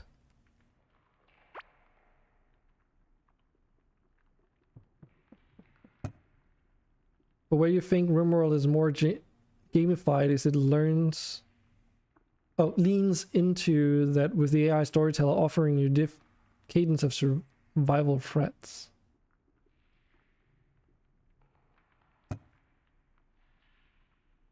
Not exactly sure what you mean there. Are you meaning that that the storyteller is one of those like gamified aspects where it's like, if not for the storyteller, certain events just don't seem feasible? Like, so here's the issue with the wealth system, right? There's a lot of things that just doesn't adhere to like realism. The fact that other factions can raid you relentlessly if the storyteller permits them, like sets them to do so. Because that's the only requirement they have, is that the storyteller needs to queue it up. That you get raided, right? There are mods to fix that, of course, like giving factions resources that they expend whenever they raid you. And if they lose people during that raid, then only the people that survive get put back into the resource pool for the next attack. And then if they don't have enough resources, they just straight up can't attack you, etc., etc. But that's not how the vanilla game works, so... Looks like some Stardew Valley is probably what you're thinking about. It's also got a lot of forager in it. Almost actually down to the way that you move around it, I think about it. It's basically almost this. It's basically the same walk cycle animation approach. It's also got a bit of Dungeon Keeper to it in terms of how you excavate these tunnels and such. It's making for more of a game experience for the player than a simulation generated experience. The vanilla game just spawns people to make sure you get lit cadence of raids and natural disasters. Yeah. You can, of course, like, mod it in other ways too. I can't remember what it's called, but there's a mod for RimWorld that makes it so that other factions actually have people walking around on the world map. And they can be either traveling merchants or scouting parties or war bands and stuff. And only if they are like near your settlement and they scout you out and see like stuff like you would expect them to do, they might attack you based off whatever circumstances. Because it's like one of the big problems with the Welve system, which is also a pitfall trap for like new players that I also fell into when I started playing, is that any item adds wealth to your colony almost. And something as inconspicuous as a stack of 50,000 wood, or 30,000 wood is more realistic, I guess, can actually kill you. Simply, like, just because you have a stack of 30,000 wood in your stockpile because you keep stockpiling that stuff over time, right? If you have a wood farm, makes the raid so unbearably difficult that eventually you're just gonna die because there's no way you can beat them. You got instant access as well. There you go.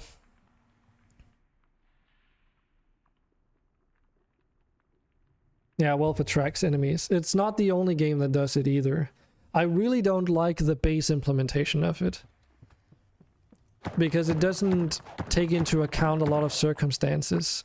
Combat readiness check does some additional things to make it more fair from the gamified perspective, such as if you have a pawn that is...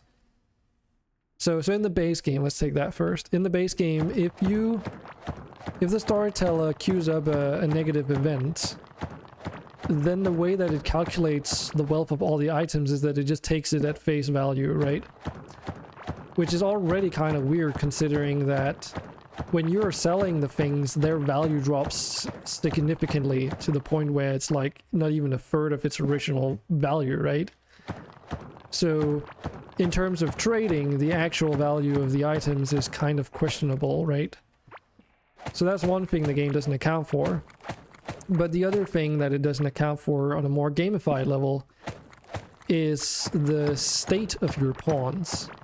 Because your pawn's wealth is not denoted by their health or anything related to that. It's denoted, if I remember correctly even, entirely based on their body parts. So it doesn't matter how high their skill is. You can have a fully decked out pawn with the best traits in the game, all skills at level 20, and he'll be no more expensive or valuable than a pawn with absolutely nothing, which is part of the problem. The other issue is that if you've got a pawn that is lying sick, they still attribute the full wealth of that pawn to whatever event is being generated. So if your entire colony is lying deadly sick with some kind of disease, then it still accounts for them as being completely healthy in terms of value to actually defending yourself. Because the whole reason why the Welve system is there is to balance out the difficulty of the game to how well you're doing, right? But 30,000 wood in your stockpile doesn't help you out in a combat situation. The same goes true if you have a bunch of farm animals. Yes, it may improve your survivability, but it doesn't improve your combat situation. Neither do the 30 wooden bows lying out in the battlefield from the last 10 times you were raided, but they still get counted as part of the wealth that gauges the difficulty, and I just don't agree to that. Like, the game doesn't even check if the things are in your stockpile area or in your home region. As long as it's on your map, it accumulates into your colony wealth. Wolf Watches does very similar And it can be kind of messed up as well, but it's usually not so bad as raw materials have very, very little value compared to anything produced by labor. There's no value for living entities of your settlement. Which is kind of weird. Like, the reason why that is in RimWorld is because slavery is a thing. Because if pawns didn't have a value, you couldn't trade for them with a merchant, of course. That part only makes sense. But like, combat readiness check does a bunch of things, the mod to RimWorld. It first of all completely removes any sick pawns, like deadly sick pawns, from the wealth calculation to begin with.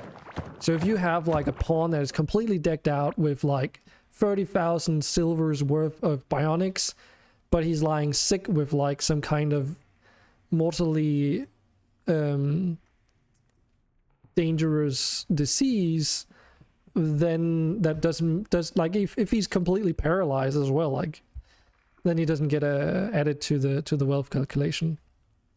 Furthermore, you can also, and by default this is enabled, it makes so that all the Neolithic items in the game only count, like add 50% of their actual value to your wealth. So if you get mass bombarded with a lot of lower value Neolithic tribesmen and you end up having tons of those weapons lying around and clothing and stuff, it only attributes 50% of their value, so it doesn't spike as quickly. Because of course one set of power armor does way more than 20 wooden bows. Makes sense.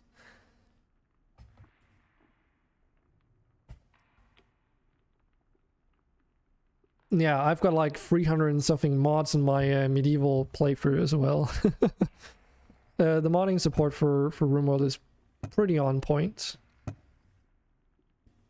They have made it, the devs have made it clear in some ways as well that it's like obviously one of the big selling points. Because with the 1.1 update that they made a while back, the whole point of that one update pretty much was just to make it so that mods wouldn't break moving forward as much. I mean, they still do, but that's just because of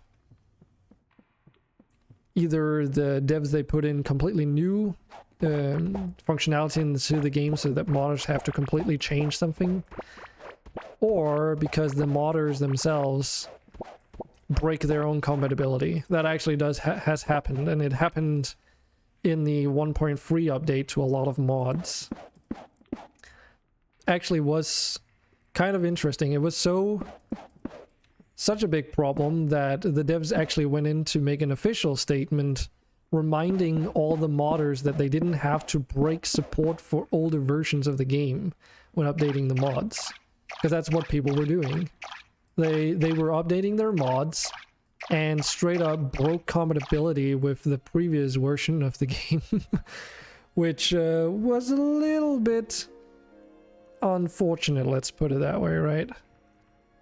Because the whole reason with the 1.1 update was that it added a folder structure where for mods you can now, from then on, you could put them into like a 1.1 folder and a 1.2 folder and a 1.3 folder, so that if you loaded up a game with the appropriate like fitting mod version there, it would just load that like files from that specific folder.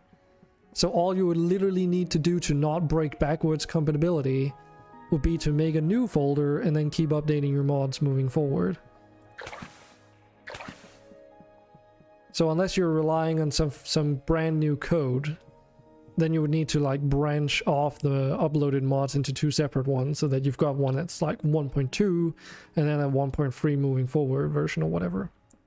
But it was still possible, yet people still kept breaking the mods they'd uploaded for some reason. It was a peculiar situation. Appreciate the heck out of a good mod support. Most of your favorite games have been because of it. There's also what most people attribute the success of certain games to, right?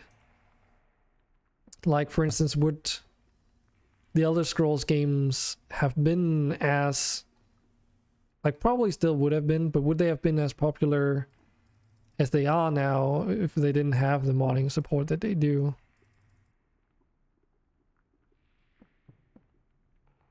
Probably not.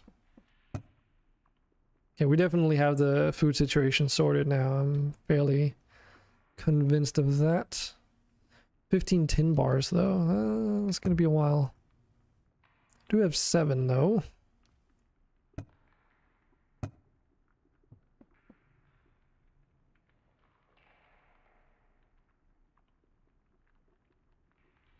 I guess we can put this hoe in here. Fiber as well. Don't even know where we get the fiber from. Shovel as well. Haven't encountered any cases where I want to use the shovel. Because it's pretty much just the slime so far, and then you can remove the ground tiles.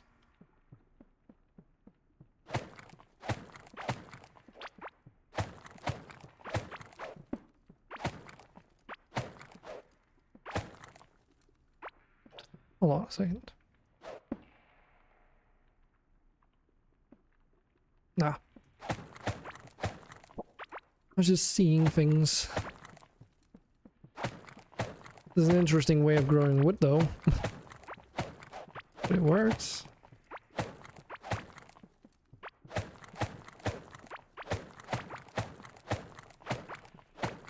It does seem like you do get occasional seeds out of just these wooden tendrils here, so... Yep. You can grow something out of nothing. But yeah, Minecraft, for the same reasons, also... Probably the reason why it's so popular is the mod support. I mean, it's that and the fact that, like with a lot of other games such as RimWorld, you can do much with the game, right, as is. Generally speaking, a lot of games that allow you to do user-created content seem to have a pretty easy time being successful. Like, for instance, this game is probably going to be pretty successful for the same reason. Because users making content that they share online with other people creates discussion topics and pretty much helps market the game just by being that kind of experience.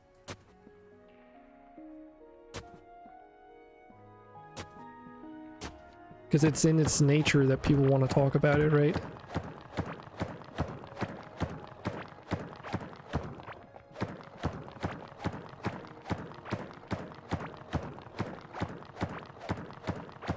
Ring of Stone. Okay.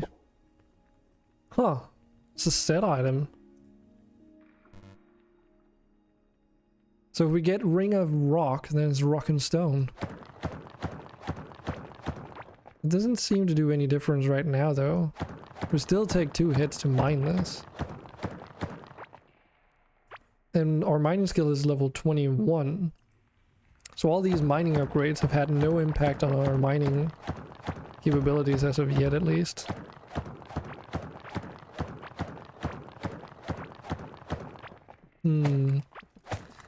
At least not with a pickaxe. I mean, it might have an impact on our, like, unarmed stuff. Okay, let's put this in here.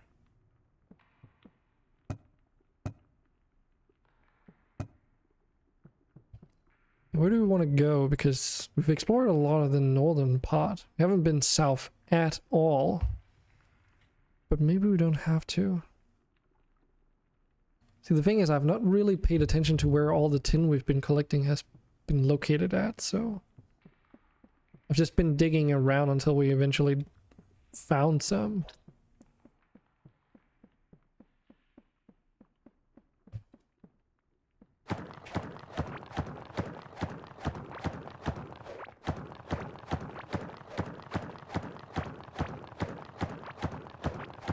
But yeah, even though vanilla RimWorld does have all those kinks about it that I don't like, again, it's not the end of the world because no matter what the original vision for the game was doesn't matter when you can just change it through mods. Oh yeah, also, I should probably mention the Salmon God, because you did say so. Though you do maybe want to try out that mod, just know that it's very resource intensive. It's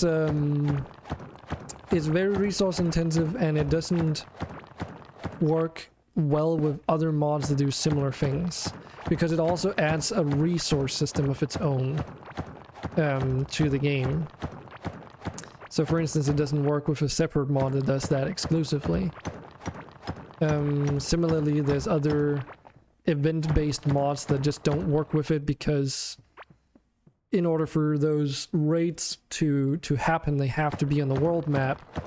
And because this mod changes the whole way that raids and similar negative events trigger, if there's no patch for it or whatever, then those events just can't happen all of a sudden, as far as I remember. Upgrade your rig back in June. I mean, the biggest Achilles heel of RimWorld is the fact that it only runs on one core. Doesn't matter, almost doesn't matter how strong your computer is.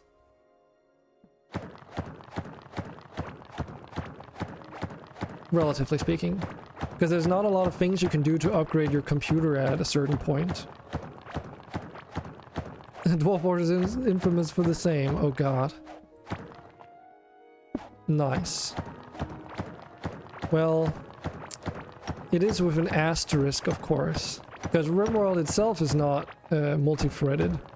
But some mods, they are. Like TTK, for instance, I've been told, runs on a separate thread. Or is multi-threaded. I think Puppeteer is also. And it's possible that other mods out there also do make use of the fact that they were just multi-threaded. Makes a lot of sense with TTK, because all the things that it does is like sort of like an addition to all the things that happen within RimWorld itself, because TTK mostly is about stuff that happens outside.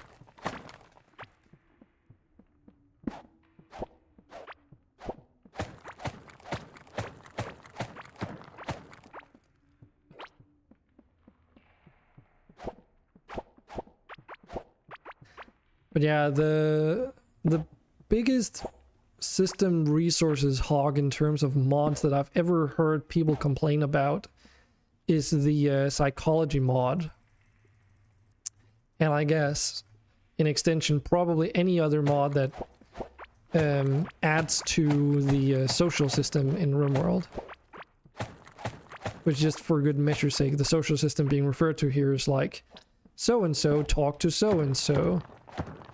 And this creature went up to so-and-so and nuzzled them, or whatever it may be. That system is one of the biggest resource hogs in the game that are completely unnecessary for gameplay purposes.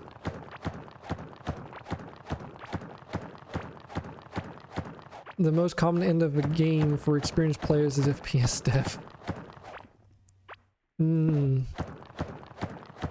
That's kind of crazy though. For RimWorld, there's a lot of stuff you can do. Like very recently, there was a new performance increasing mod that came out that allows you to toggle the UI, or toggle UIs that are on screen, rather. In the way that, for instance, the bottom bar in RimWorld, where your architect's menu is and all that stuff, it will hide that when you're not hovering over it by default. And that's the reason why that is. That actually gives me like a lot of performance.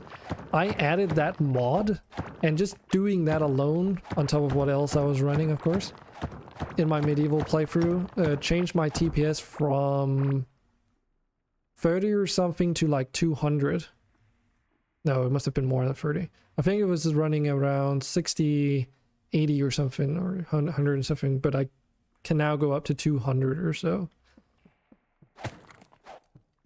And that's just got to do with how Unity renders UI. You do think RimWorld would be boring quickly without a good cadence of raids, though. So if it's common for enemy factions to run out of abilities to bother you, that's a good reason not to play it.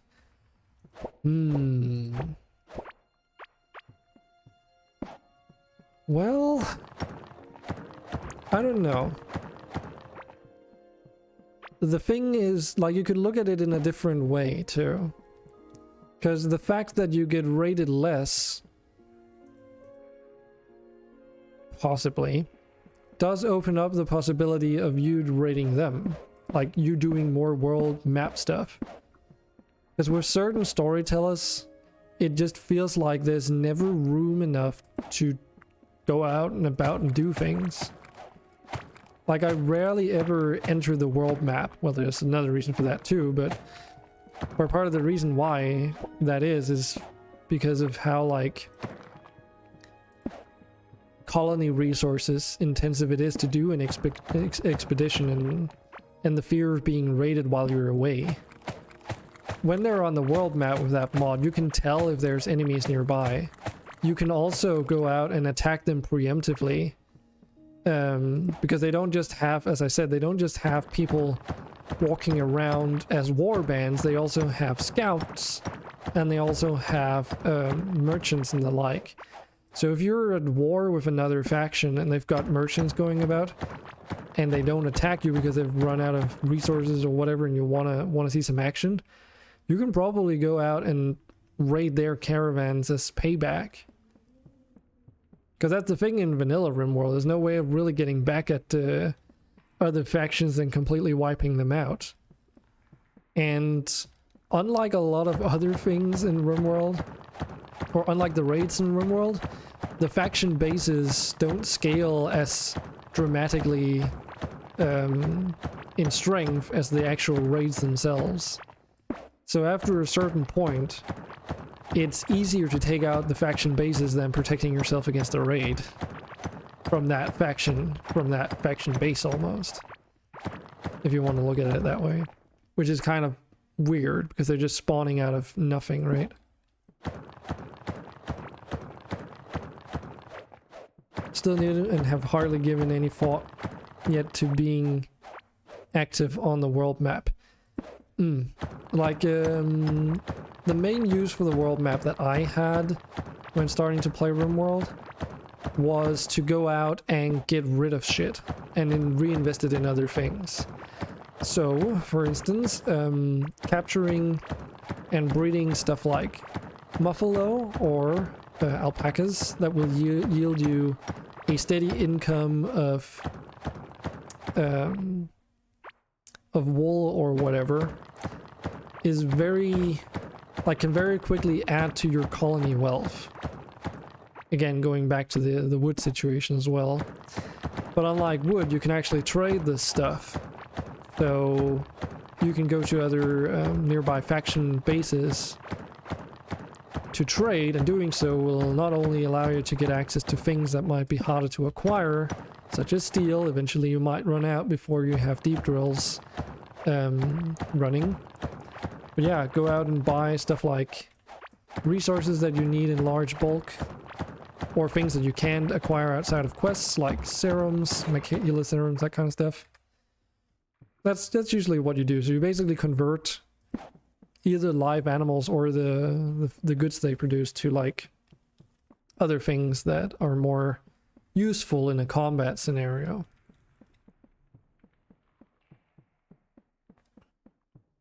So that's one reason to go out on a caravan. Another reason is that, and this is a really weird thing, so if your colony is facing, what do you call it? Nuclear fallout, right? As soon as you go out to the world map, it's only your tile that gets affected by it. Like, literally just your home area. If you were to be able to set up camp on a nearby tile, there would be no nuclear fallout. Which is just strange, but that's how RimWorld functions. So one strategy that some people do employ when a disaster like that happens in a case where you might not even be able to get sun lamps, for instance, is to either completely move the colony or establish a second colony somewhere else, which you can do without mods, technically. It is available if you do allow the game to do that. And then simply just move to a place that doesn't have the environmental condition, because otherwise you might end up just like everyone dying because there's no way around it. Similarly, if you have a heat wave very early on and you don't have passive coolers researched even, which is possible for the way that I like to play the game, then you could also be screwed because of that reason as well.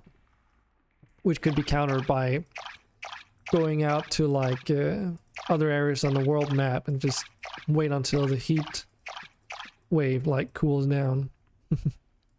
You can also use the world map actually to go out and gather stuff like metals if you don't have deep drills. You can also use it to gather stone, of course. Like just go to another area and then immediately leave and then add all the stone chunks in the in the map area to your colony, to your caravan, and then transport it back for processing. So there's a couple of reasons why you might want to do it. Your Christmas party in Aalborg got cancelled. Oh, that sucks. Wait, does that mean that you're not going to be here this Saturday then?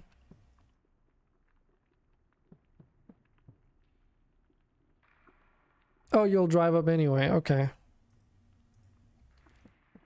Well, what are you going to be spending the day doing then?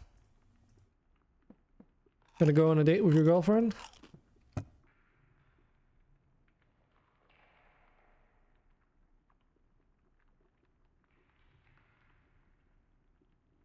And is it because of the new restrictions that they put into place, or is it just...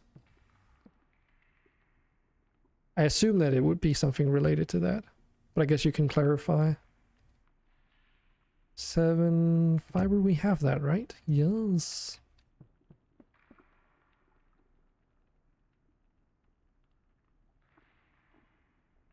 Game does get very quiet at times though. But, you know, it's not too much to ask, or it's a bit too much to ask, I mean. The opposite way around. It's a bit too much to ask when it's not even in early access yet. Now you just have to pay for the ride yourself. Yeah, I expect it, so.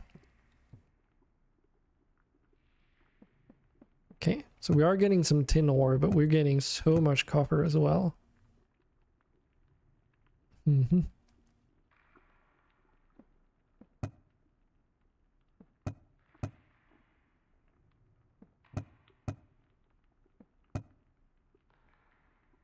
Farming all day long.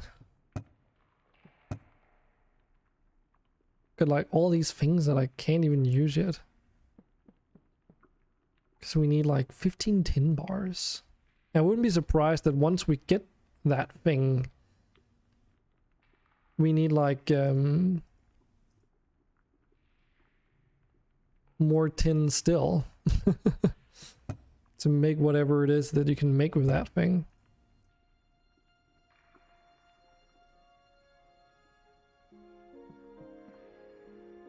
Yes, there is music, but there's just like a lot of downtime and there's no like ambient... Wait, there should be ambient sounds. There's ambient SFX. Maybe it's just so toned down that I can hardly hear it.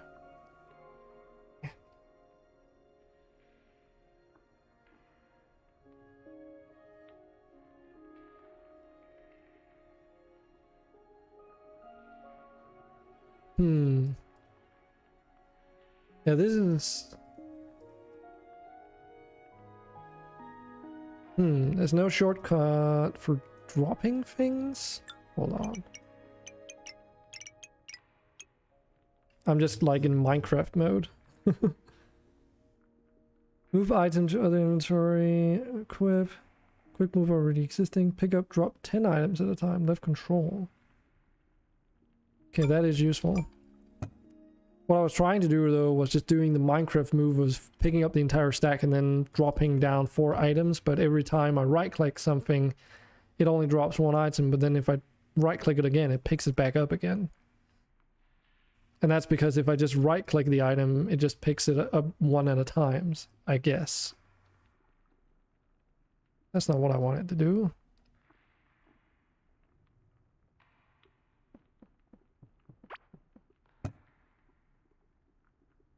Okay, so if I control and right click, then I pick up a stack of 10 at a time. See? Give me some of that sweet, sweet, mushy berry pudding. Okay, I've got plenty of wood. I mean, we literally just need the 10. 10.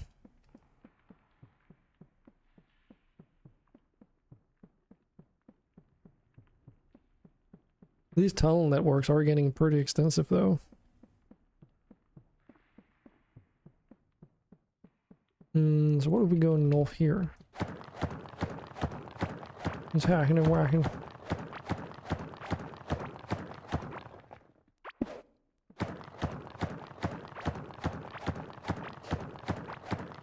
So going back to the performance thing about RimWorld, right? So the Achilles heel is just that it's single threaded. It only runs on 1 thread, so once you get to the point that you can render the game just fine, the only real way that you can improve your performance further is by getting a better CPU. But since it only runs on 1 thread, or whatever, however you want to, like, it only utilizes 1 core, I should say. That's the appropriate way of saying it, right? Because it only utilizes 1 core, it doesn't matter how many cores your CPU has, but rather how capable those individual cores are. Which also means that if the speed of your individual cores does not increase from your CPU upgrade, you will not really experience any performance gain whatsoever from a hardware upgrade. Which is what confuses a lot of people. They're like, I just upgraded my PC for like 10, like however many hundreds of dollars or whatever. Why am I not like able to play this game better? Why does it still only run at like 5 FPS? And that's because they don't realize and are unaware, I guess, that it's not their, like, what they're seeing is not the actual frames per second that the game can be rendered at, but the ticks per second that it can be simulated at. And then it just slows down the frames per second because TPS and FPS needs to follow along, otherwise, you know, it desyncs basically. And since rendering isn't a problem, you see it on the CPU, right? Because otherwise the game would just simulate in the background and you wouldn't be able to render it. That would be fine, right? Your computer can handle that. And it's not just the way that RimWorld is programmed in terms of, like, the main thing causing the issue is how pawns are handled, your colonists. The way that they prioritize tasks and move around.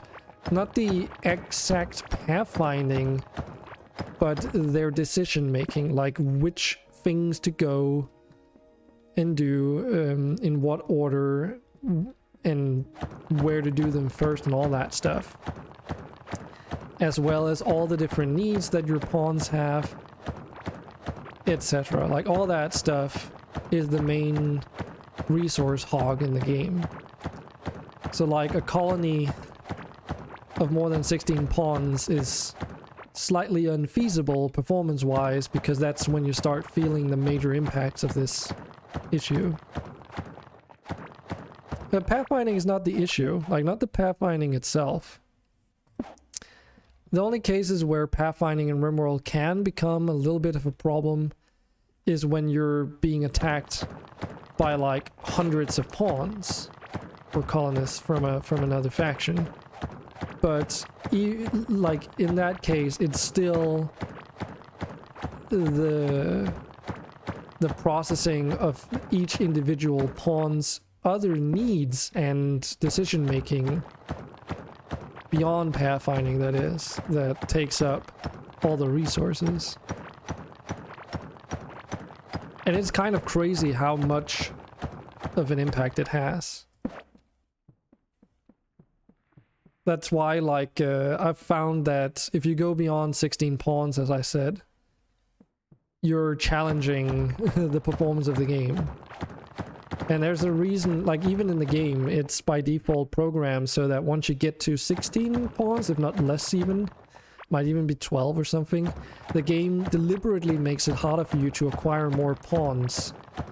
Like, there is a built-in program feature where the storyteller will stop generating drop pods with pawns in them as well, which at some point the only way to get more pawns is by capturing enemies and making them prisoners and converting them. So you can still go beyond the soft cap, but it's technically, like, the game actively tries and prevent you from making too big of a colony too fast.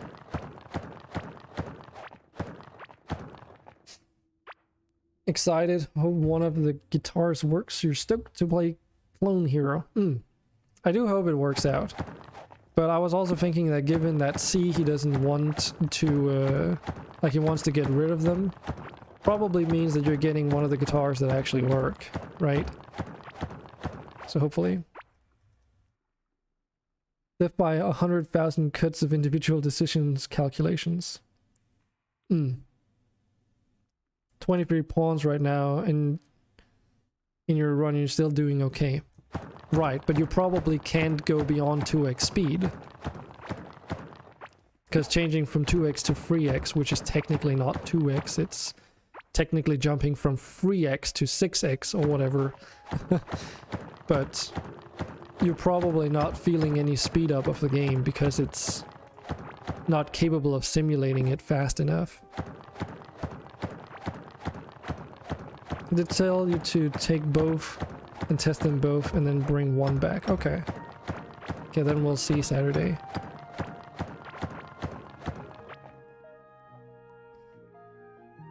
Yeah, it's also gonna be nice to hang out. How long do you plan on staying, by the way? Because I need to figure out if I can also stream on the same day. It also depends on, like, if you're gonna be here earlier in the day or later in the day and so forth. Finally play Slow Ride. You and Slow Ride.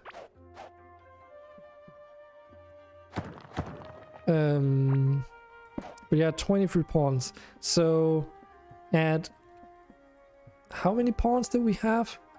40 something pawns. The game is not unplayable, but it runs at like average 14 TPS,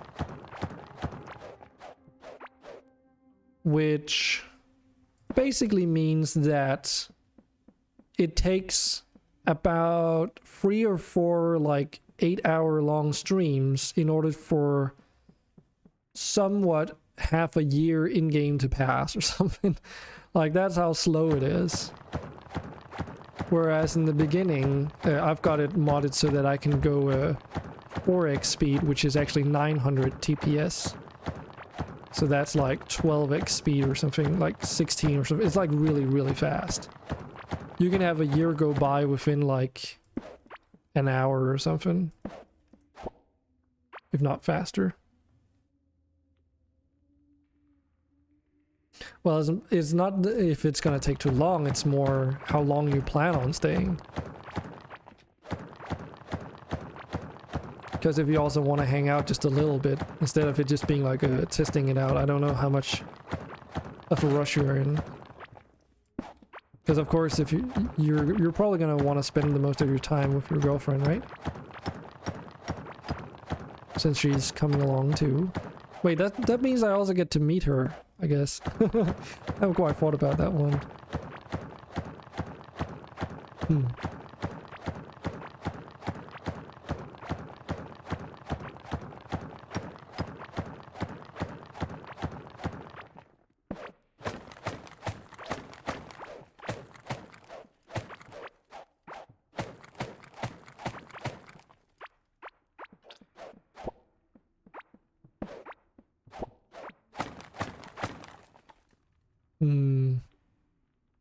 Need more bloody tin.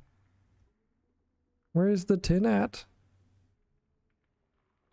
Like, I'm almost tempted to just keep going further and further out at this point, because it does seem like this area still just provides a ton of copper and then occasionally a bit of tin. This reminds me of the very early days of Minecraft where you didn't have any caves to go through. It was all just like solid ground and then occasionally ore spawns. Until afterwards they added cave generation to the game. 20 to 30 minutes? Okay, that's not too bad. Well, it's more like... I usually only stream like one session a day, right? So either I do it earlier in the day or later in the day.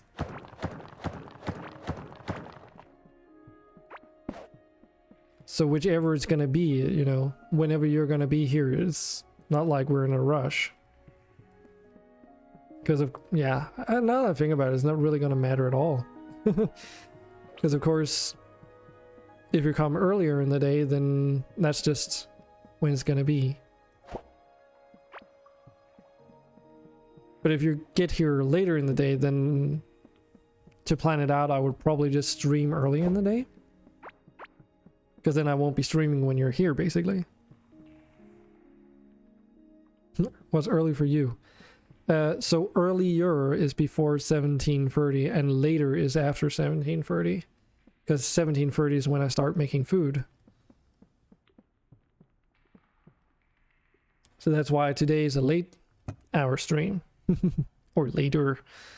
Or after. It's not really afternoon, right? Because it's an evening stream.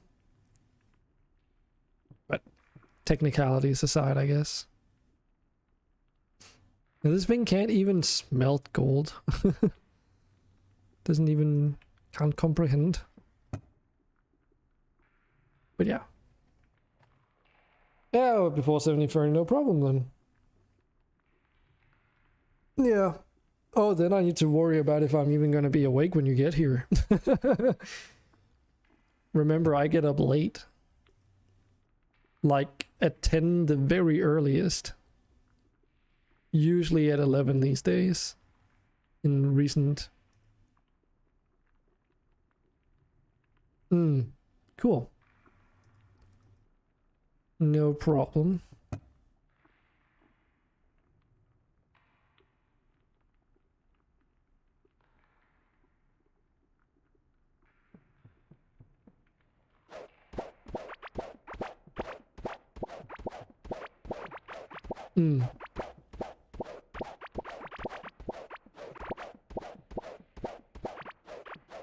Makes sense that you would get here earlier in the day too.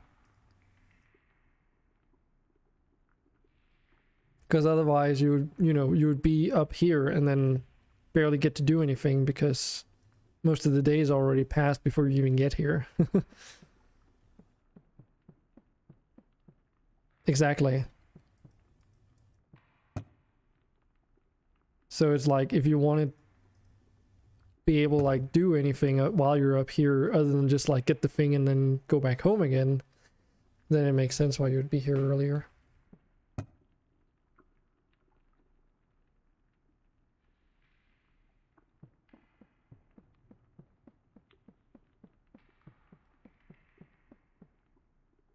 That is interesting. So it doesn't seem like these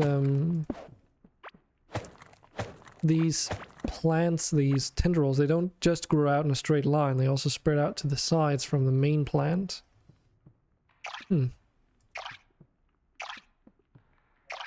My guess, though, is that it's the main plant that actually triggers them growing. Yeah, I think we've more than got our wood situation covered. Just that entire corner just dedicated to wood farm.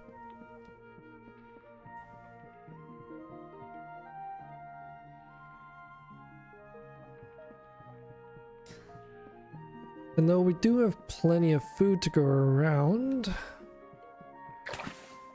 figure we might as well want to get our farming skill up as well.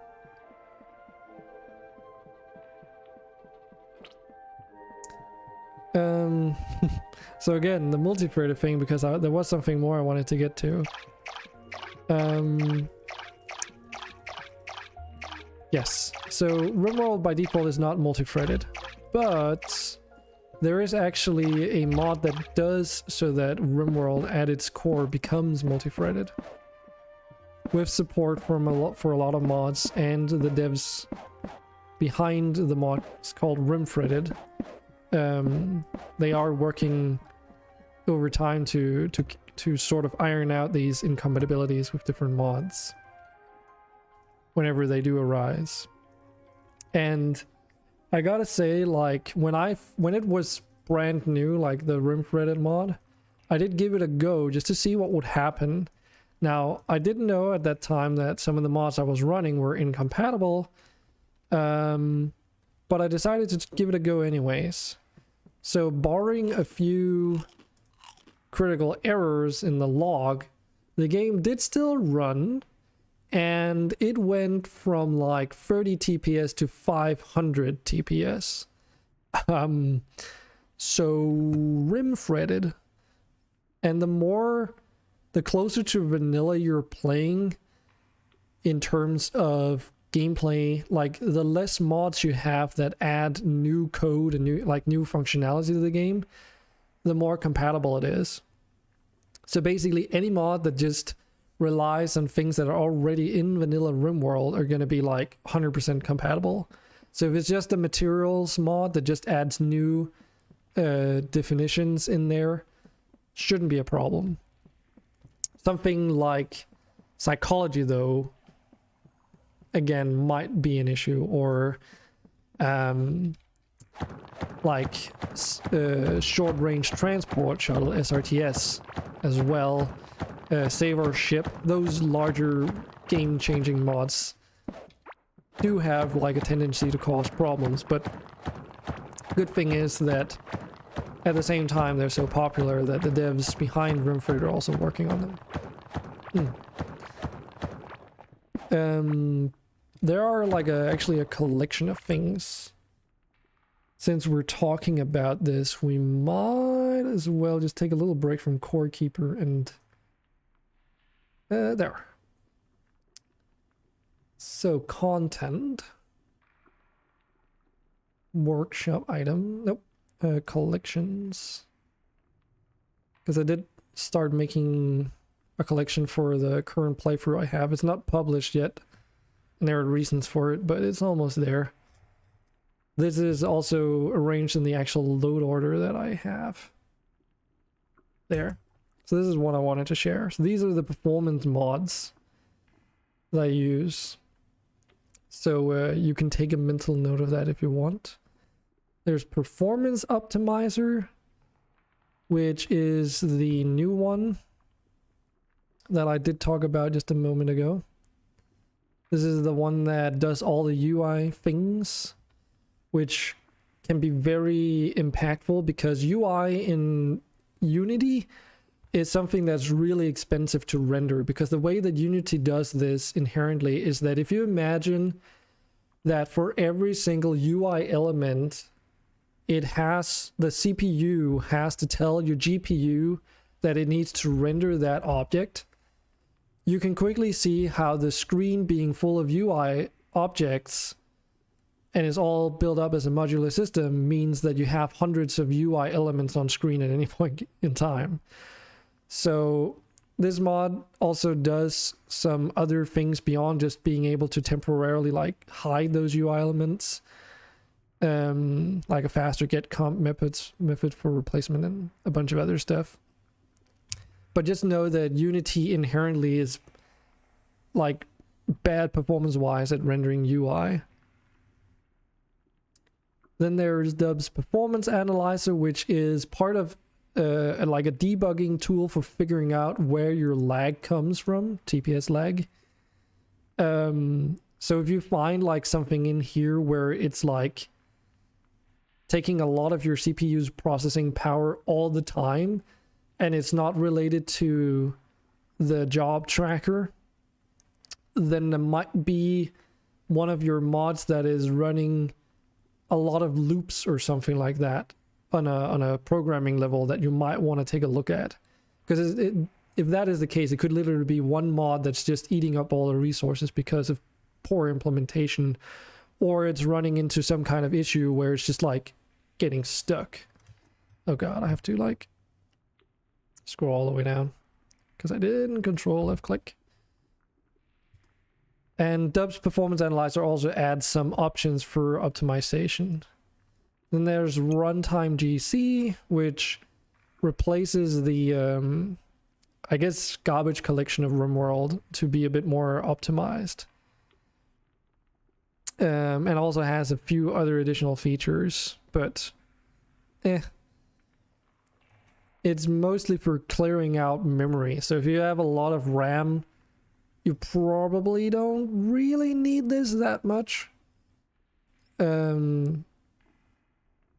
don't know how much that actually affects your CPU, because anything that's stored in memory gets stored in memory to save your CPU from being overloaded. Same for your GPU to a certain extent. And then there's Rim73. Oh yeah, that's a UI in the background. So this is also a bunch of performance optimizations. Performance increase in total 50%. Yeah, jobs. What a surprise. There is something regarding this mod though. Like the HEDIF. I think that was health differ. I can't remember what that was. It was like health difference is what HEDIF is. So basically, whenever a pawn gets injured and whatnot. But anyways, there are some things in here that is recommended that you do disable if you run some of the other mods, but they do say so on their page, so I would recommend just reading through everything they say on the page. I think it was a performance optimizer actually.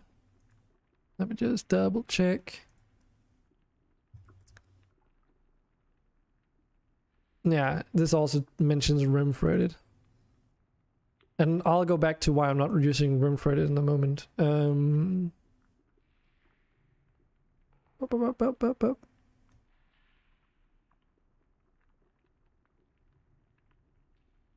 Was it not this one?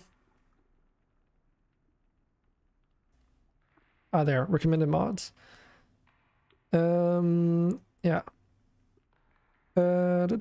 Recommended disable its job and HEDIF optimizations as they are done destructively and might cause issues with your mods. That's not because of an incompatibility with this mod, but that's just their recommendation. There's also toggleable readouts and overlays, which I'm not personally using. I also have disabled most of the performance optimizer things in terms of UI because for streaming purposes, it does help when you're running TTK that people in the audience, for instance, can see how much Luciferium you have. So you can't really disable that as a performance feature, but that doesn't mean it doesn't add anything. So that brings us to Rocketman, which is... You've got Rim-threaded and you've got Rocketman, and they are basically incompatible with each other and give you massive performance boosts, both of them. So Rocketman, what it does is that it optimizes your game by doing some black magic behind, like in terms of how things are managed in your game. With the main thing that, as they say here, it's called time dilation. So, as it says, I'll just read this for you. Where it throttles the tick rate of animals and world pawns from 60 Hz to 5 Hz. This allows you to have hundreds of world pawns and animals on your map with almost no performance impact. With an asterisk. This removes the need for runtime GC since world pawns are no longer an issue. This will lead to a huge performance impact on large maps and old colonies. Yeah, plus 150 TPS on average. And that's... So basically the time dilation thing means that whenever you're not actively looking at something on your world map and you've got like pawns walking around and stuff, their update frequency gets reduced from 60 Hz to 5 Hz. So they're updated less frequently which means that your CPU doesn't get overloaded by having to update everything all the time, right? There's more of a breathing room in between updating things. However, this not making your game multi-threaded means that this only works whenever you're not looking at the things, because otherwise it just runs as if it's normal. So if you're playing like I am on my current map, on a very small map, it probably won't do you too many favors in terms of the time dilation thing. This also translates to all your animals, right? So it's everything that's considered a pawn. This means raiders, this means wild animals, this means your colonies, animals, everything you can think of. It also means if you're running multiple colonies, I guess, that whenever you're in another colony or you're in another map going out adventuring, then all your things back home are not rendered and thus being refreshed less frequently. So those are the main mods that you can implement to improve your performance. There is one more, or actually two more.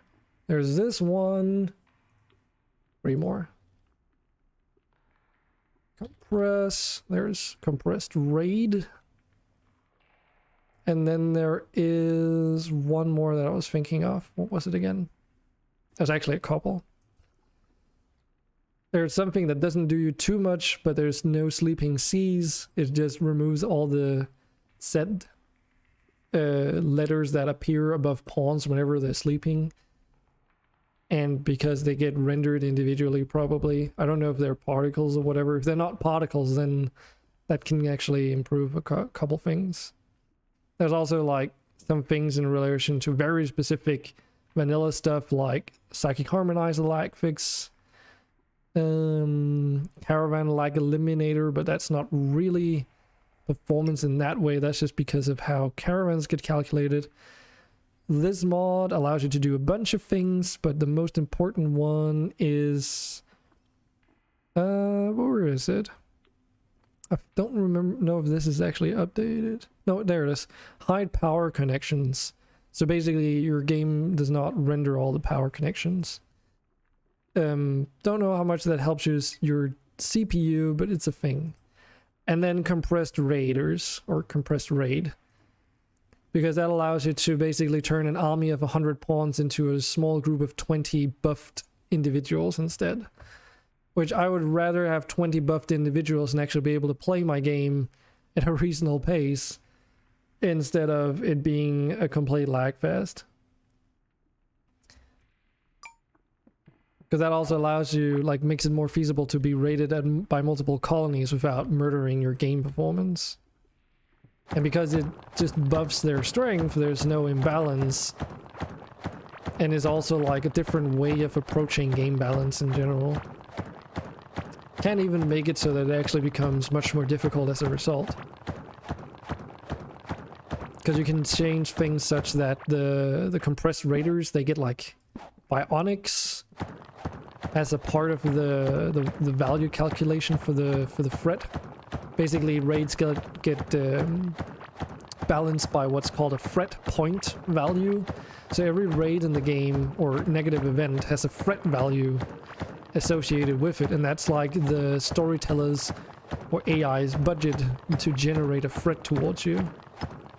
So yeah. Oh, no problem. I do enjoy sharing that kind of knowledge because there's so many things you can do now with RimWorld to get better performance out of it that it's like valuable information for a lot of people. I have actually contemplated at this point that it might even be a worthy like YouTube video topic that I could do. Haven't made any YouTube content of that kind yet, so it might be a good dip into that field, but you know, because then instead of repeating the same thing over and over and over again, I could make like a average like TLDR version on stream and then redirect people to that instead, which I think would also be way more helpful because, you know, you tend to forget stuff. So if there's like one place that I can link people to find that information, then That would be doing everyone a favor. Hopefully. As long as I get my facts straight. Oh yeah, there was one other thing, one other mod that I actually completely forgot about. But I don't know. I have mentioned this before. Yeah, it's not on here. So there is like a mod that adds a universal fermenter to the game. And that's simply because fermenting barrels in the base game were originally programmed to scan the entire map every few every few ticks for valuable resources that could be put into the barrels for processing, which meant that as soon as you added even like a single one, I don't even know if that's even necessary. It might even have been enough to just have a pawn set to do the job type. They would basically scan the entire map for resources that could be put into those barrels whenever their priority would tell them to do that kind of job. Because then they need to know, like, oh, is there anything on the map I can put in the barrel? So they scan the entire map and then they realize, no, there's not. Then they move on to their other priorities further down the line and then they do those tasks. But then they keep checking to see if something, like whenever they switch tasks, or queuing up tasks, whether or not the situation has changed. So as a result, they keep looking the whole map over to see if there's like any new items on the entire map that could be put into a barrel. And then they do that for every barrel that you have as well, which is not very performance friendly. The Universal Fermenter mod was literally just a replacement for the vanilla barrel, where like he cached some things so it wouldn't look through the entire map for resources. That's one example. And it did a bunch of other stuff, but ever since 1.3 and stuff, they have made some performance improvements. So I don't know if it's like how much it improves, if any anymore, but I think it might still. The main issue is that, as the mod offerer there said, because it was in the base game for the fermenters for the beer barrels, every modder. Oh, Argron is hosting with one of you. Oh, hey, Argron, thanks for that. What was I saying? So because it was in the base implementation for the game, it meant that every single mod that used the fermenting barrels as a stepping stone for their mod, because, you know, it's basically just a processing facility with a timer to it. So it could, for instance, have been reused for fertile fields, fertilizer barrels, right, and composting things, because it's the same process. And that's why the universal fermenter was supposed to be like a like straight up code replacement for the baseline version in vanilla RimWorld. So it was not just for fermenting alcohol in the game, but also for anything that added a process that ran over time, basically. Work, hope you're having a good day in stream. Oh, I am. It is very late though. We're checking out a new game that's in like early access soon. This is an early alpha. But thanks for the lurk in the host. And happy work. Or however you say that in English.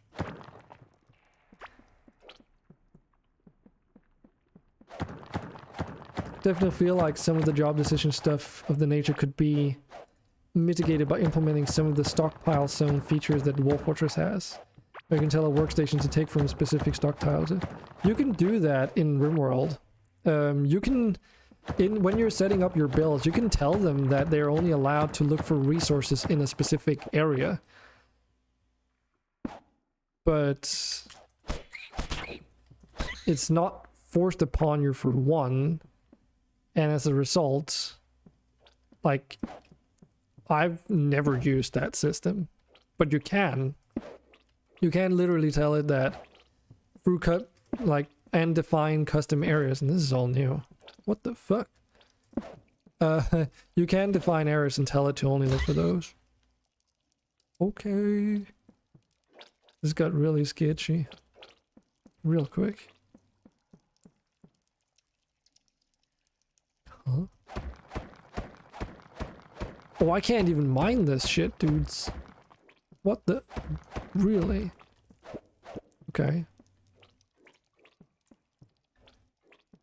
You can tell there's... I know it can make zones, but it seemed like it's only useful for telling pawns where they're allowed to go. You can also restrict them from picking resources only from stockpiles that are within a specific area when you set up the bills. And I never use that feature because it's so tedious to do, but you can definitely do it. I was also told by a fellow streamer called Captain Lamy at some point we were talking about this. He told me that actually, and this is just what he said, so I don't know how much of it is true, but apparently RimWorld, when you set your job priorities, your pawns actually look... What is going on? Why is everything shaking? Why did a torch go out over here? What was that?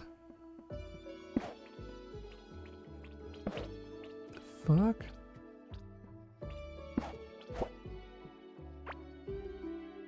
Oh, there's something that passes through this area. There's something big and mean that passes through that area. And I think we just barely missed it. Sketchy. Sorry, I got distracted there for good reason. So Capto, he told me that that it actually checks like 10 jobs ahead or something, which means that in your priorities, if you set any pawn, and let's be honest, most of us do, to at least do 10 different types of jobs, then each and every one of those is going to have an impact on your performance. Even if they never get to actually do any of those jobs, because it needs to assert whether or not it can actually get around to do those. Or something along those lines. Kind of stuff is tedious but essential for a properly functional Dwarf Fortress. You can understand never using it in RimWorld because the operations are smaller in scale.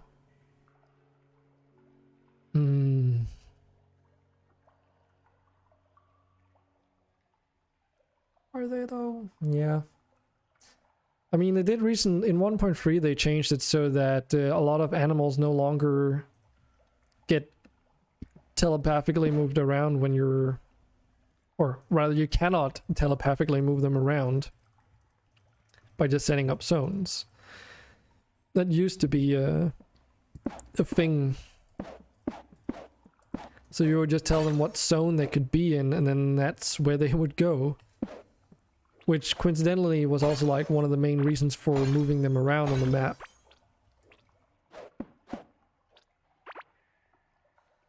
Okay. Iron ore. Got a lot of dirt walls. I need to get rid of some of that.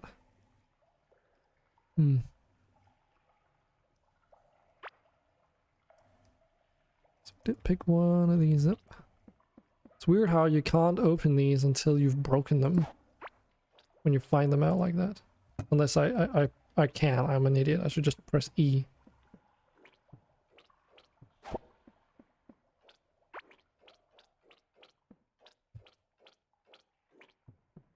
So I guess... Okay, so if there's like some massive creature, maybe that's why... No, that's not why I couldn't mine through. So here's my theory. There's like some massive slug or something that moves along these tunnels, and that's why there's all that slime on the floor. Both because it probably leaves it behind or whatever, maybe. But also as like an obstacle so that you can't just run away in an emergency. If it catches you off guard or whatever. Guess we'll figure that out later. It's really satisfying in Dwarf Wars set up an industry in detail and then never think about it again because you make a perfectly functioning loop of activity. Sounds like Create in Minecraft. Oh, we got another ring.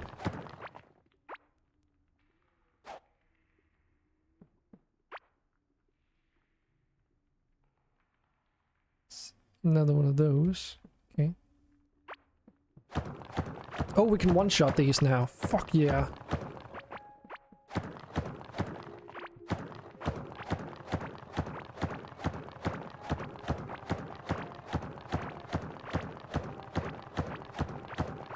So what I'm thinking about is whether or not, like, to what extent you can do that in RimWorld.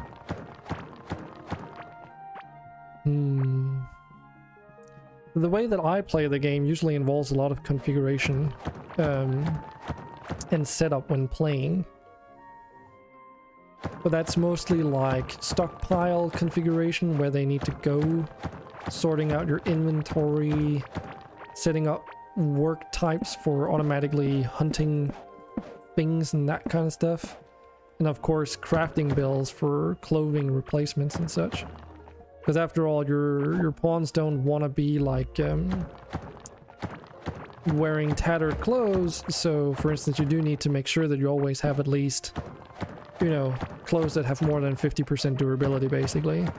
And then conversely also set up job tasks so that you clear up any of those tattered apparel that you don't want. Because otherwise they keep adding to your colony wealth and clutter up your inventory. But what you're probably talking about is a bit more extensive.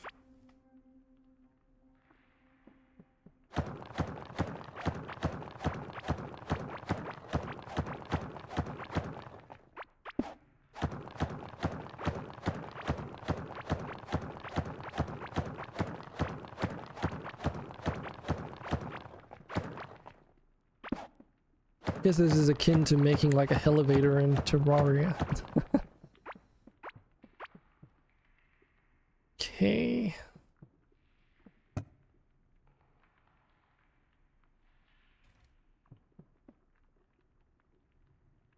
I wonder if they're going to be backpack upgrades. Because if this had been... If you had been playing Stardew Valley, you had to buy those 2 extra additional lines of inventory space. Given the amount of stuff we have to carry already though, it probably wouldn't work unless it was like early game, slight incremental upgrades as you progressed. But in other words, that you can just get to them fairly early. Similar stuff, but more fine controls over how your dwarves move around to complete their tasks without taking direct control. Basically like telling them where to go and stuff. Yeah, and RimWorld is mostly just like, oh, they have a daily schedule. And you can tell them like what to do during the schedule. I think there might be a mod for RimWorld that makes it so that you can also set like time of day dependent zones they may be in. Like they automatically get access to different areas that you define based off the time of the day. I could be wrong though, but I seem to recall there might be something like that. Could finally make one. Finally make one of those tin workbenches. Probably didn't have to make that. So what can we do now? Okay, so I still need the other workbench. Fair enough. Iron workbench, carpenter table, alchemy table, tin anvil, painter's table, bed. Okay, we can make a wooden fence gate. And we can start making tin tools and stuff, but... do I want to do that? The maps are bigger, the populations are bigger, and the number of steps to produce something are typically more. So it's essentially to keep your settlers from being wildly inefficient.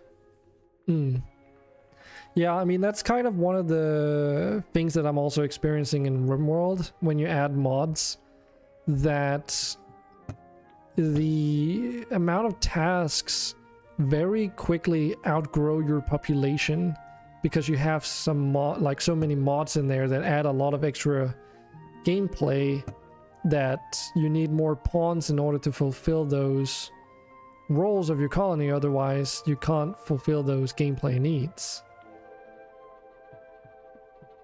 And it's not even always because you're adding new types of jobs in there, but for instance, if you're running Dub's Bad Hygiene, like the main version of it with the hygiene and all that stuff, then all of a sudden you need more pawns dedicated to cleaning or something. Yeah, basically just anything dedicated to cleaning one way or another.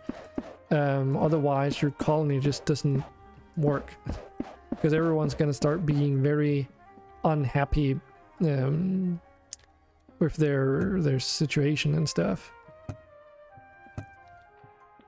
Okay, I think we want to go and refill these.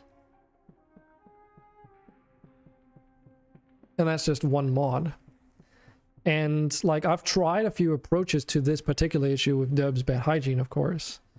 And the best solution, like, at first I was a little bit against it, but the best solution I've come to is installing mods that allow you to build stuff like, oh, what's it they called again?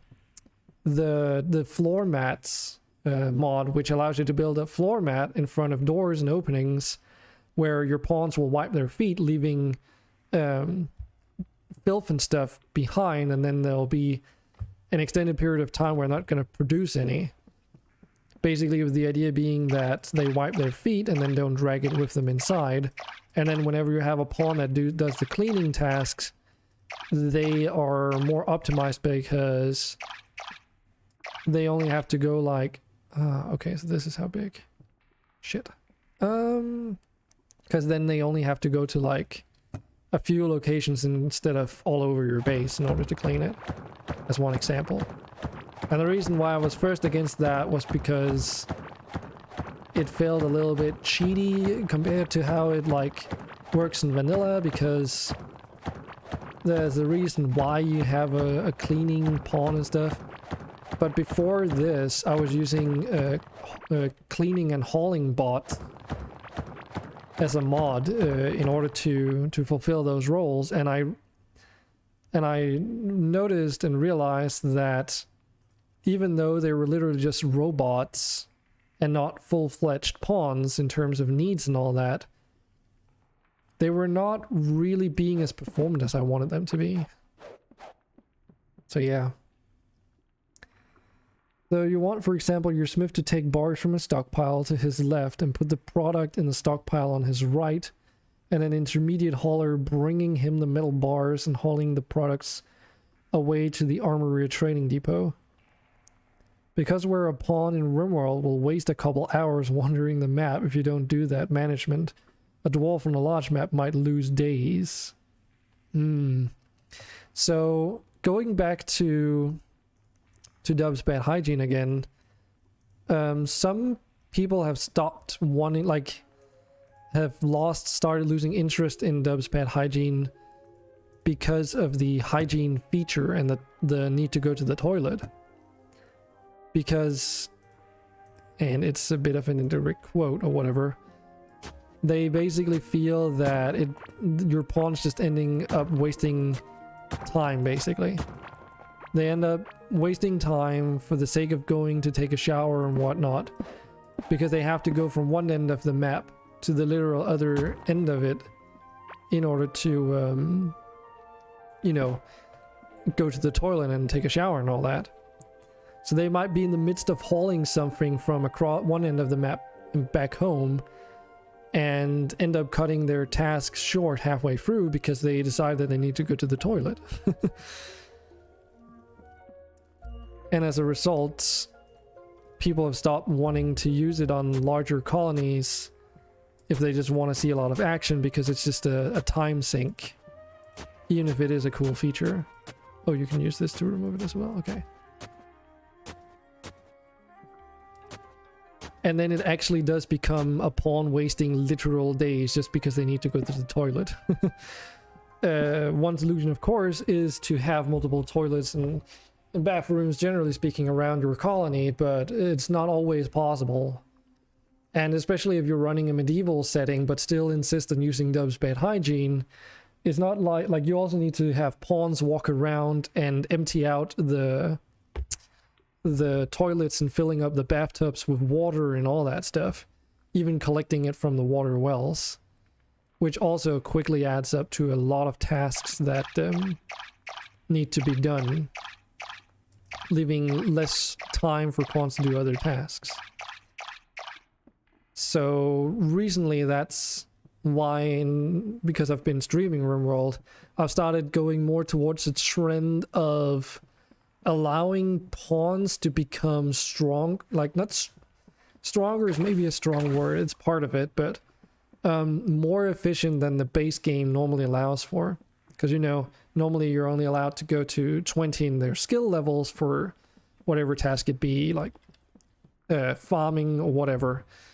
But instead of limiting it to 20, I've got it uncapped now, so any pawn can go to, like, I don't know, 100 or whatever in their skills, which basically just means stuff like you don't need, like in mid to late game, you don't need 5 pawns tending to your fields at a certain point, because one of your pawns will be so specialized into farming that they can basically do 5 pawns worth of farming in the same time span.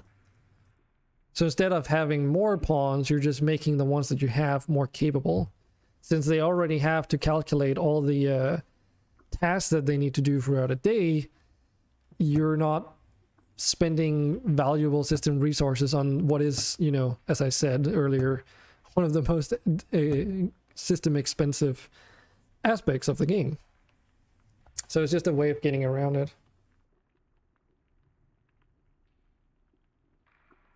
Single sea level forces a lot of sprawl, which means larger varieties of jobs has a pretty big impact for a low population. You're using some vanilla expanded stuff that includes tools that increase job effectiveness, which seems pretty reasonable.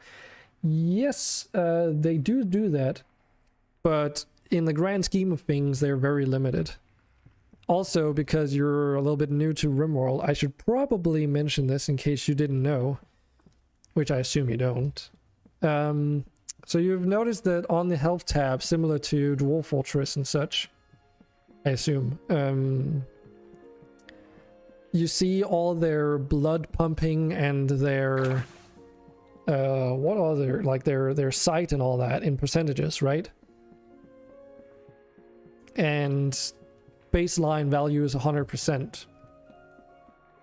So you know that, right?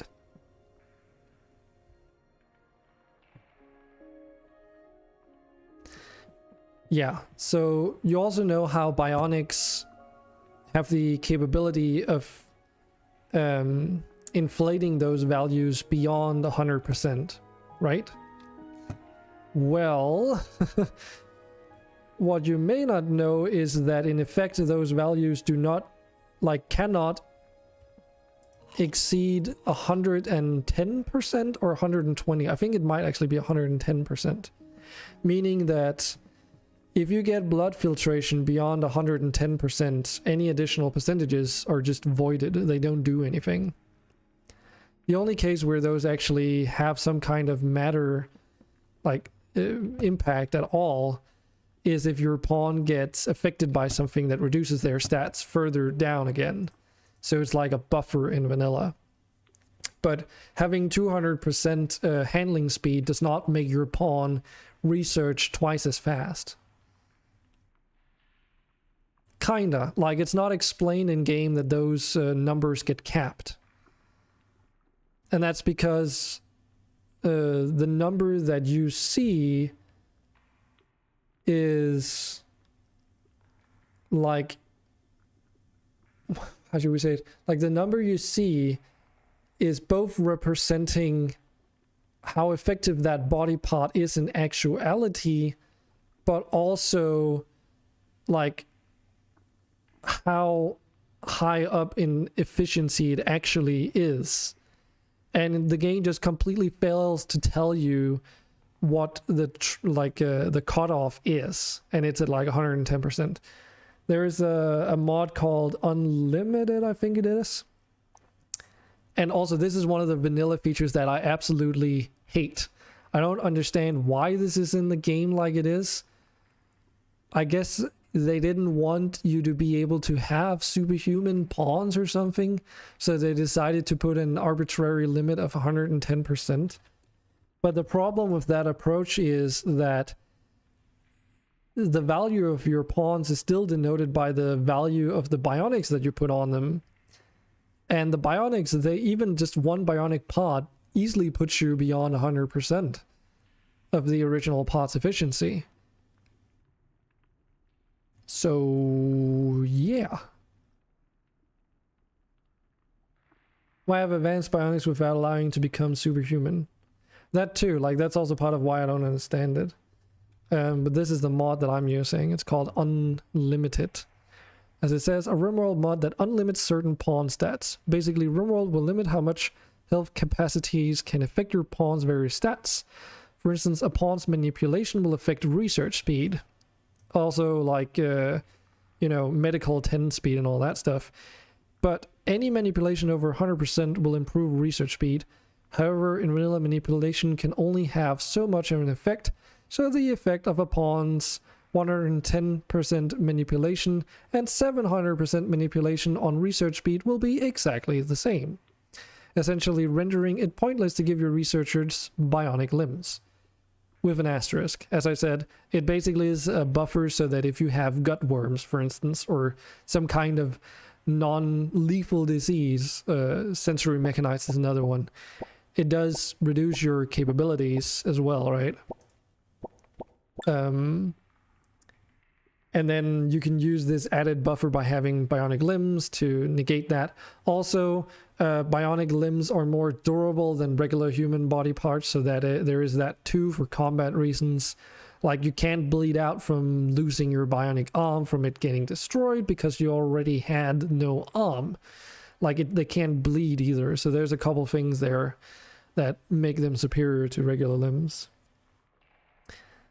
There are some weird people on YouTube writing some really weird bot-like stuff. So the tools aren't affecting those stats though. They say things like, yeah. So they are not affected by this at all. Or rather they are, but... Or rather, no, the tools are not, but your pawn stats are still affected. So if you think about, like, it's not in vanilla, it's not impossible to get 200% efficiency on a body part, right? Which is essentially doubling whatever it is they're associated with. So if it's research speed, it's doubling your research speed of whatever the baseline is. And considering you also get from being, like, having highly intellectual stat and other stuff, there's a lot of things that you can do to improve the speed if this is added in the mix. Because again, this is percentages, right? So if the baseline is higher, and I don't remember how it's calculated, but if the baseline is higher, the multiplier has an even larger effect, right? But yeah. Yeah, physical stats on the health tab. But manipulation affects crafting speed, repair speed, medical 10 speed, surgery speed, research speed, probably also planting speed, like everything that they are doing with their hands, which is almost everything, is impacted by manipulation in terms of carrying out tasks faster. And then the other stats like blood pumping and all that stuff, that affects like health recovery from diseases and that kind of thing. I think eyesight and hearing affects accuracy with ranged weapons and melee weapons or something. What else? Yeah. Manipulation is really huge. In our 1.2 colony, we had someone with 1,000% research speed because we were using unlimited, and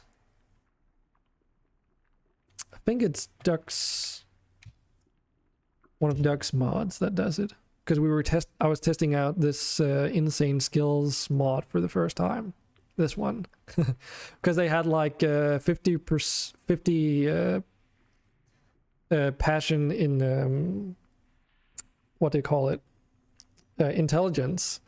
So that, and they were wearing like a scalpel from Vanilla Expanded or whatever. They had a lab coat, I believe, too. And then they also had some brain implants and other things, bionics that just increased their manipulation and overall research speed by just ridiculous amounts. So yeah, 1000%. Yeah, that's just how it is. Turn pages super quick and accurate. I don't know.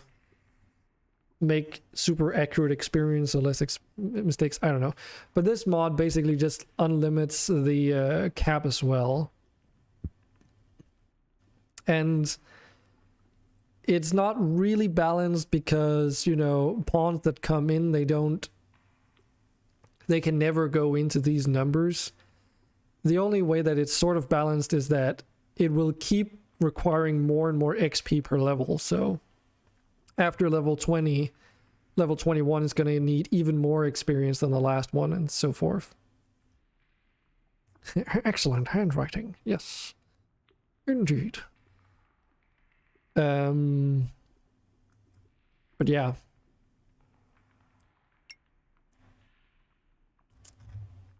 This has been like a really good mod for making it so that you need less pawns to do the same amount of work, basically.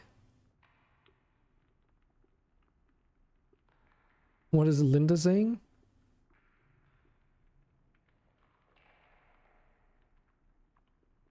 Oh, you mean the bot? Yeah, I think that's like I think it's a bot at least, because it's like the third or fourth time someone has typed in something .fyi. So unless Restream is just being weird, the only way to check would be to go to YouTube.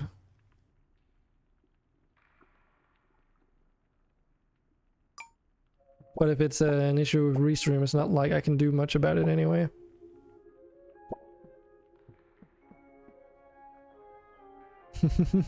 hanging out, talking way too much.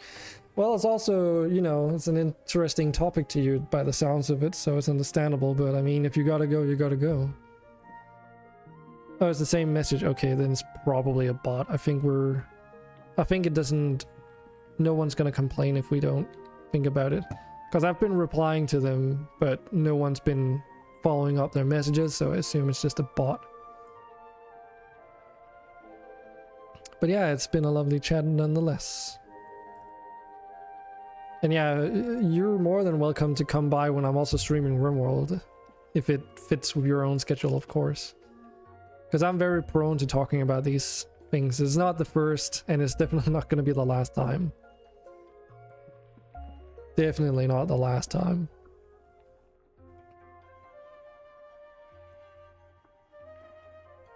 Oh, there is a back slot. Necklace slut. But yeah, it does seem like the further out you go, the more crazy it might get. But again, I mean, this is an open alpha, so the question is how deep do you guys think this is? Because I was thinking maybe just play it today if it wasn't super long, just to check it out. Because we do have some other games that I need to also get back to, of course. I can't be playing this every stream now, even if it does look very interesting. But my guess is that content-wise, it's... I mean, this is pretty good for like for an alpha test. But... Oh shit, I forgot to make pickaxes.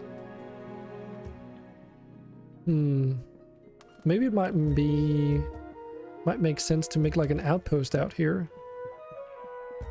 just to replenish pickaxes and store stuff.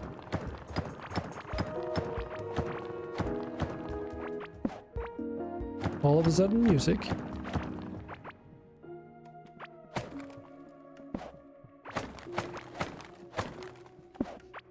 But yeah, it does seem like random plants do also grow out, throughout the cavern, so...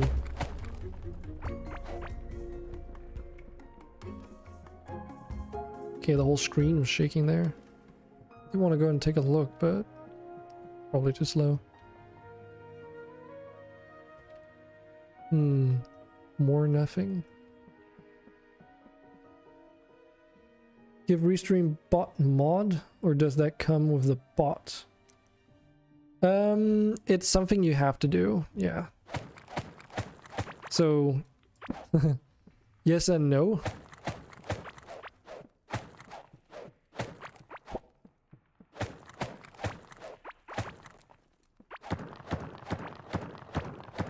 Or just yes, I guess. That's pretty standard. Streamlabs also needs to have moderator rights, because it's the only way that they like can do some of the things that they do.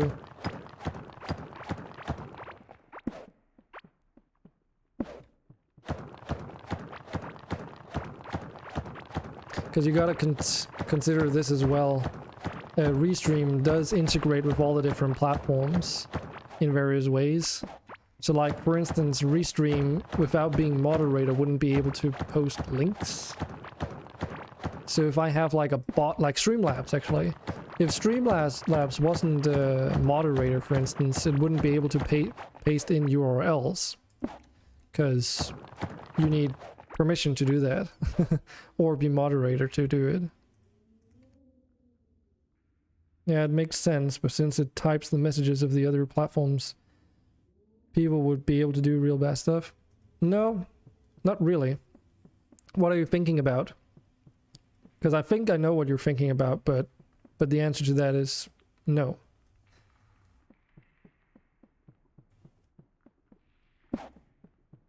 So you're thinking like, oh, people can make Restream bot give them TTK coins, for instance, right?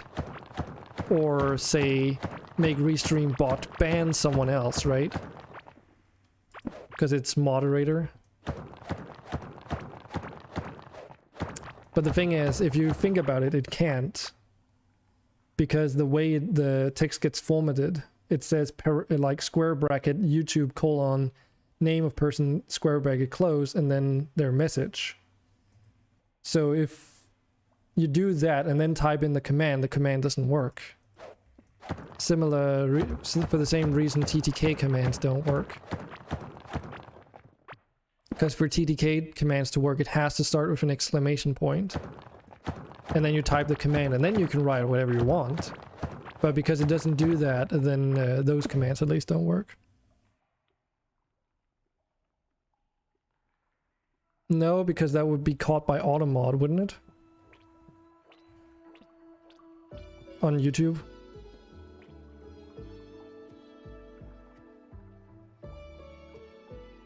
I don't know how the Restream bot handles moderation of text messages.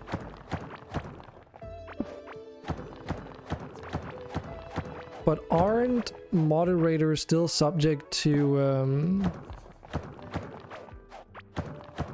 the word limit moderation? You know what I mean? I mean, just because you're a moderator doesn't mean that you can type anything that's considered offensive or banned, right?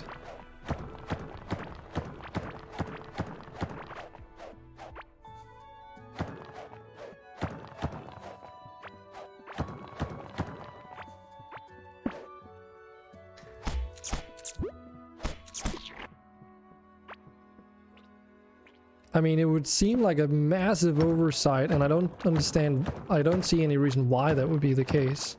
I mean, you can probably test it very quickly. You can try and type in, like, one of those banned words for those URLs or something in the past or whatever. See if it works. Because we've got some banned phrases in there that you can try out, right? And if those don't carry through, then you should be good. And if you really want to test it, you could even go and try do it on YouTube and see if Restream bot like carries it over and what happens. But I mean, I assume that if you blacklist a word, it's blacklisted for everyone.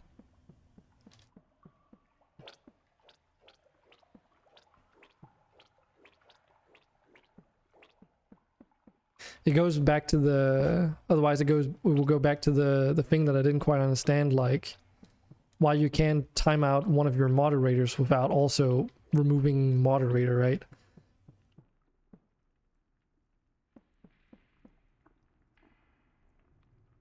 Because now we're just finding tin ore and okay.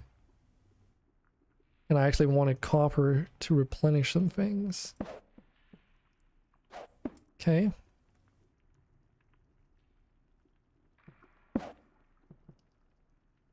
So this is just going to give me 2 copper bars, but that's enough for a pickaxe, so...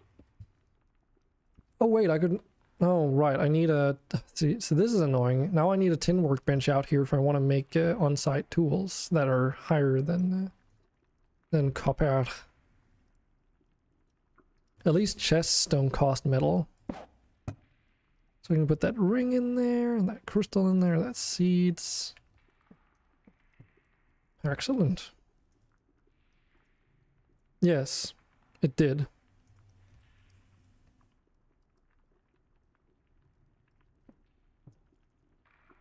It said star star star for me, if that's what you mean. I mean, I can tell if you're writing star star star or if you're actually writing the word. So I don't know if you're asking me if it wrote the offensive word to me, for me, or if it wrote the star star star thing for me. But it wrote 3 stars.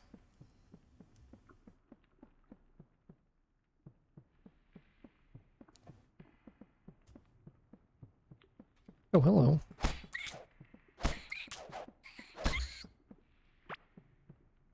Can write it, but it will change it to 3 stars. That's if you do it directly, though. I assume it's gonna work just the same as if you did it on... oh, that requires copper, okay. I assume it would do the same if you wrote it through Restream on YouTube. Yeah, there you go. And yeah, you shouldn't be able to just use commands that are otherwise not available either because of the text formatting.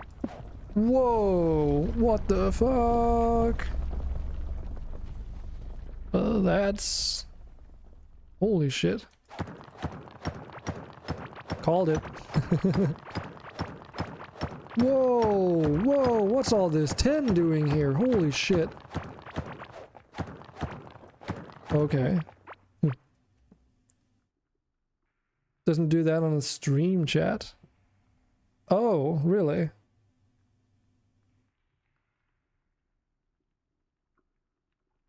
Yeah, I don't have my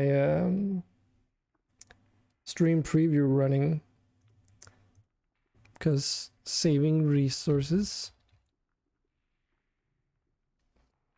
Let me just check.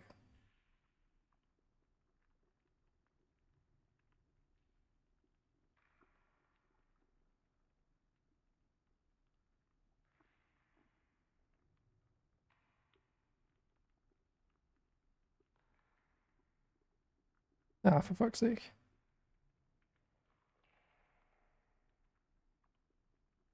There we go.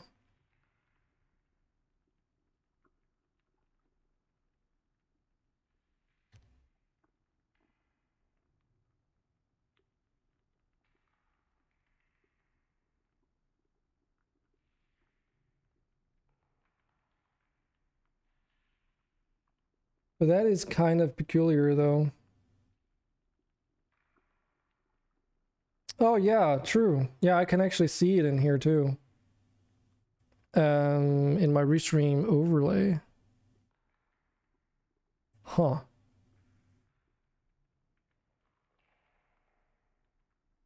Well, that's a poor implementation. That sounds like a massive oversight from the people running Restream.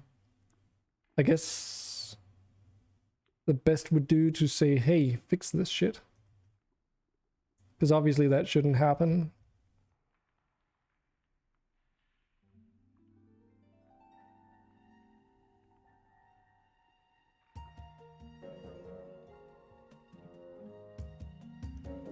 Hmm.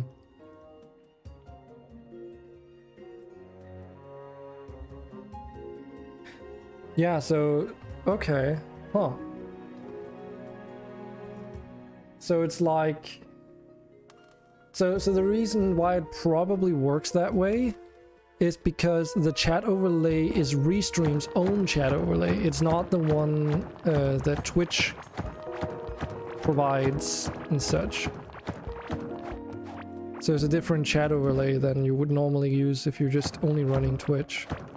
And I ended up deciding to use that one because there's some things you can't do if you don't. Yeah, it's just torches we need. So for instance, the relaying bot won't work properly if you're not running the Restream chat overlay, unfortunately. Which is kind of shitty. Because that meant that I also had to redo the whole stream overlay CSS to work with that which Restream supplies. So it looks borderline identical to what I had before, but, you know, it still was a lot of work to do it all over again. And it's not quite the same, but still. But yeah, that is probably why it does that. So my guess is that the chat overlay takes the Restream bot message directly, if you know what I mean. Whereas the relayed message to Twitch, of course, gets moderated on Twitch because when it arrives over there, there are rules that tell it to do that. But the message that arrives in the overlay doesn't go through Twitch first, so... Scene. Oh, shit. Must have clicked on the wrong thing. Yeah. I clicked on... I must have misclicked when moving stuff around so I could see the... Because I had to look up my own stream and stuff. So I must have clicked the thing. It was set to Battle for Middle-earth 2. We're definitely not playing that right now.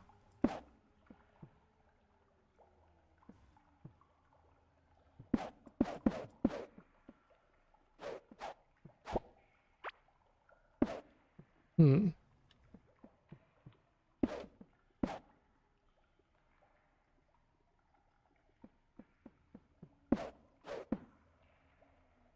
Okay, we can make these just fine. Oh, you can hold down left click to craft multiple. It's almost as fast as just rapidly clicking it yourself. Ow. We can actually take some damage though.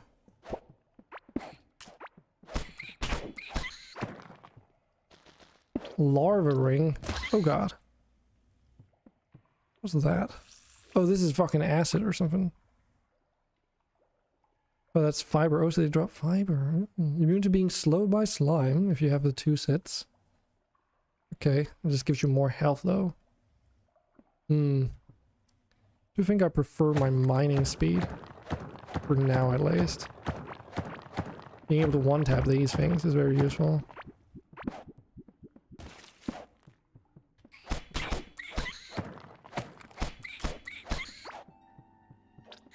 So I guess these larvae will provide silk. So many of those small ones here, it's kind of nasty.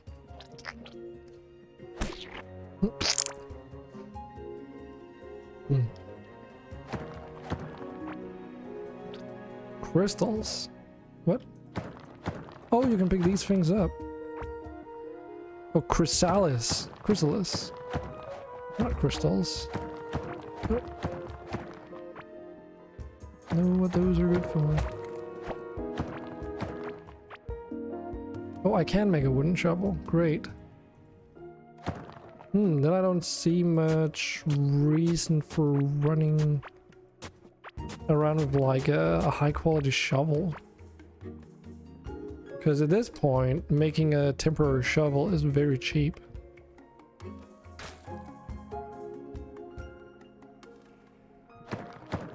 And a wooden shovel seems to do the job, so unless there's like some other terrain later that's only diggable by a certain tier, then meh.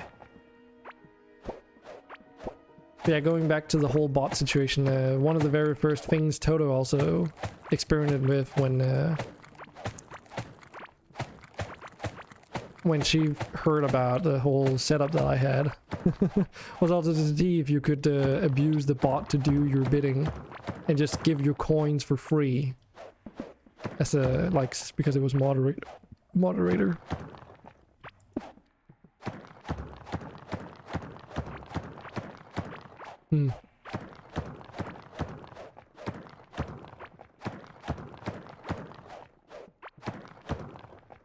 That is actually that actually brings up a peculiar question now to think about it. I assume this is the case, but I guess Twitch TOS states something along the lines in terms of non-offensive chat or whatever. Is that you have to moderate your chat or whatever. But I guess it both means the stuff that appears in your overlay as well. Oh my god. Hold on a second. As well as the chat that is on Twitch itself. Because it's not the same thing after all. What the fuck? Oh, this one is just fucking destructive. It doesn't want my things. It's like, get out of here with your shit.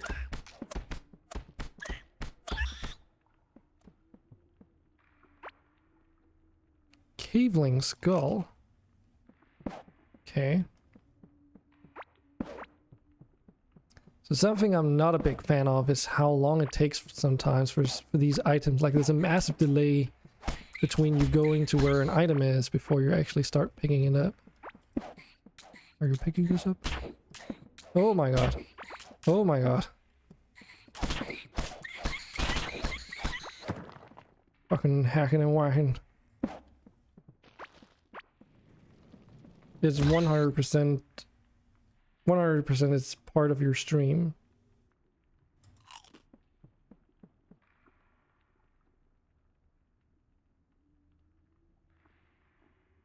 Or rather, you mean like 100% it's like covered under the same thing, right? That's what you mean.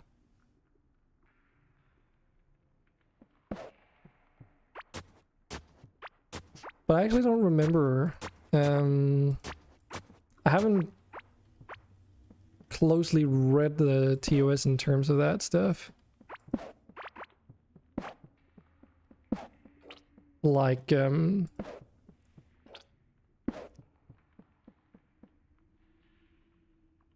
I assume it's not like you're gonna get instant banned or get like a strike on your channel because someone else says something offensive in your chat, assuming that you actually did something against it, right?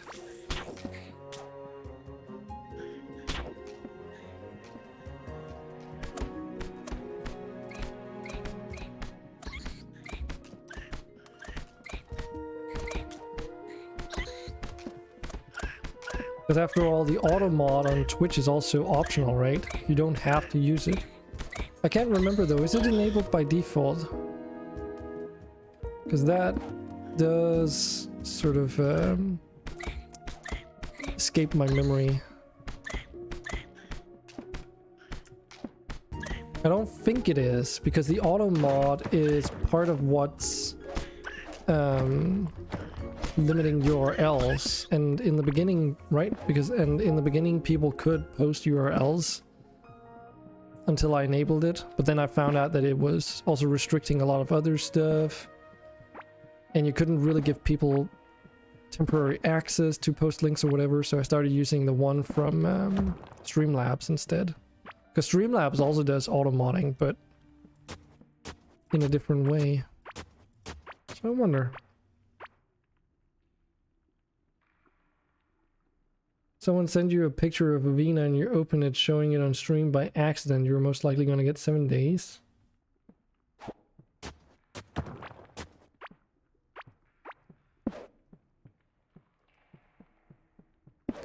That sounds kind of unfair though, but doesn't mean that that's not going to happen, of course.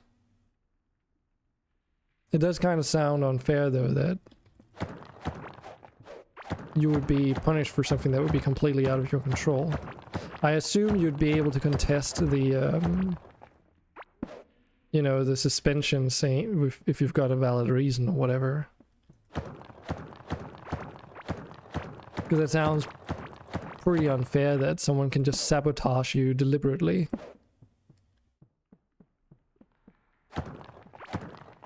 Because there's there's nothing that can protect you against that kind of stuff. There's nothing you could do preemptively to prevent that situation.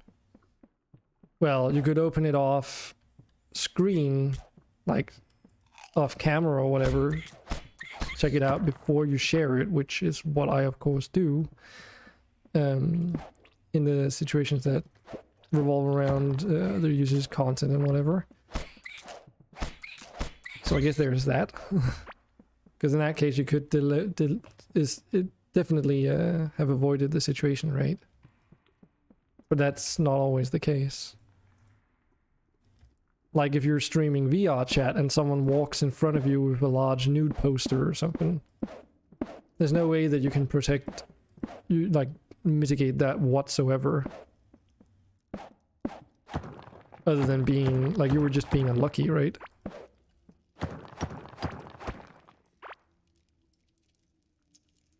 Twitch don't talk about bans? What do you mean they don't talk about bans?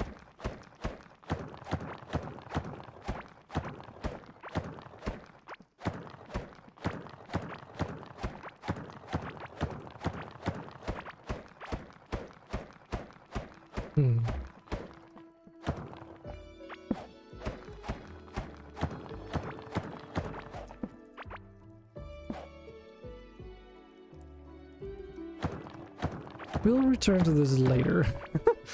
I don't want to go in there and get my ass whooped by something nasty.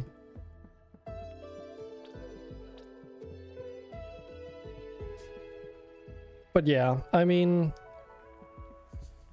like a lot of other things, it's one of those cases where if it's not a problem, it's not worth creating a fuss about it.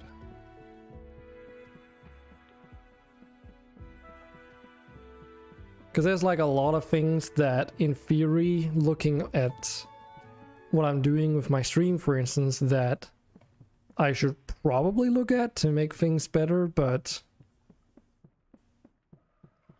if I did that with everything, I would never get around to streaming.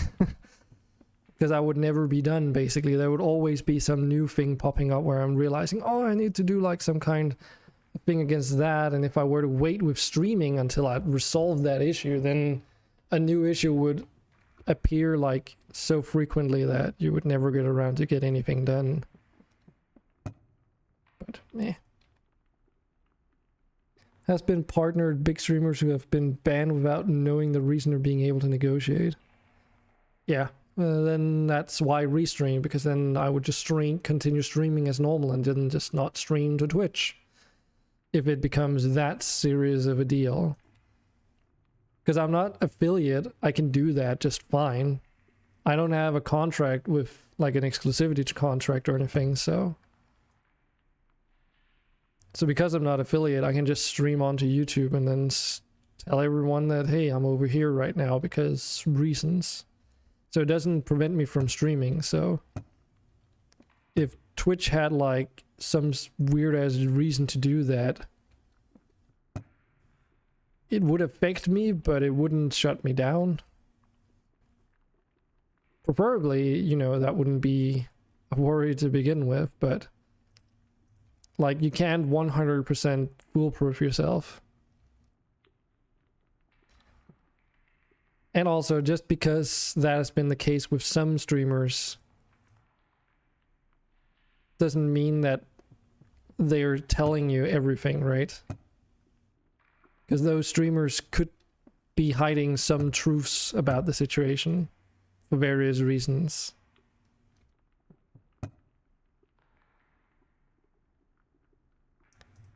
Because people do that, right? And it probably doesn't even matter how big a streamer we're talking about, or how nice of a streamer we're talking about. Everyone has their secrets. Well, if someone yells the N-word in your stream, you have to mute and you're most likely safe. And also with the running up showing nudes. Saying though things you might be aware of. Podnut though. Don't know about any streamer that has gotten a ban reason.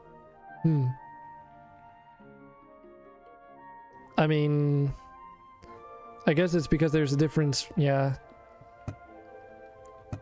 Yeah, because people that get shut down on Twitch is more like, when I hear about it, more it's about DMCA takedowns rather than them being banned for something they did on stream, I guess. Okay. Hearty pepper wrap.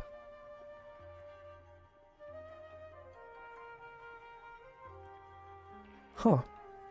Not too shabby. I guess we'll continue using these though.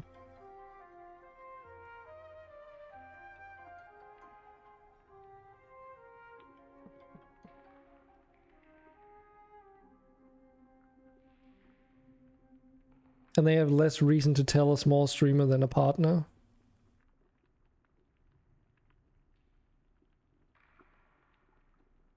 True, but I assume that in your assessment you were also accounting for partners, right? Conversely though, if you're a partner, you might also have less reason on your side of the situation to tell your audience the full details. It's like someone was saying on a YouTube video not too long ago that I watched. Like whenever you see streamers that are saying like, oh, I'm like in a bit of trouble here, my video's been like demonetized, you know, that kind of stuff. Whereas in reality, yes, their videos were maybe demonetized in like a small scale, but in a large scale, they're still doing fine. Like it's not like they're gonna, like they have issues money-wise in most instances. And it's not necessarily, just to clarify, it's not necessarily because the YouTuber in question is deliberately being like trying to deceive people or anything, because it can literally just be a case of their personal perception. That's what that video was about, a personal perception of how well you're doing, essentially.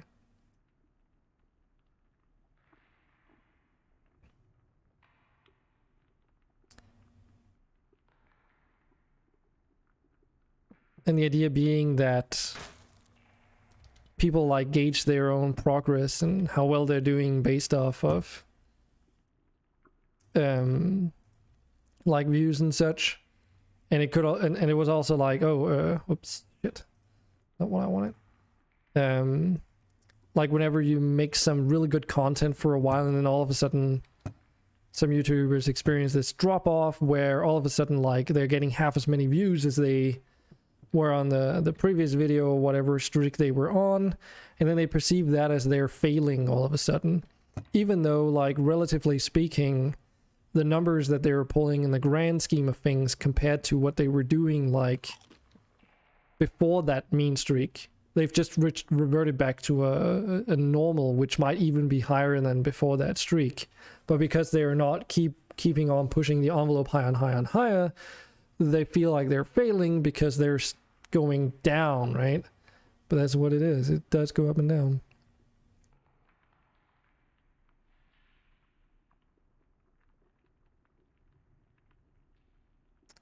But all of them hiding why they got banned, even if it's obvious. Yeah, I know. Some who got banned where people know why, but they didn't get a reason. What do you mean they knew why but didn't get a reason? I mean, if you know the reason why, then that is the reason, most likely.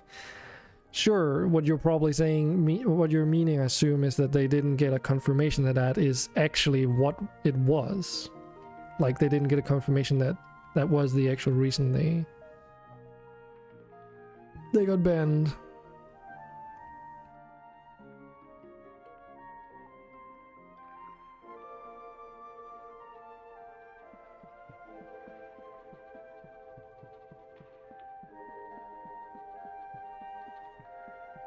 But then again, as long as it's nothing to, like, not an active concern of mine, then I don't want to care too much about it.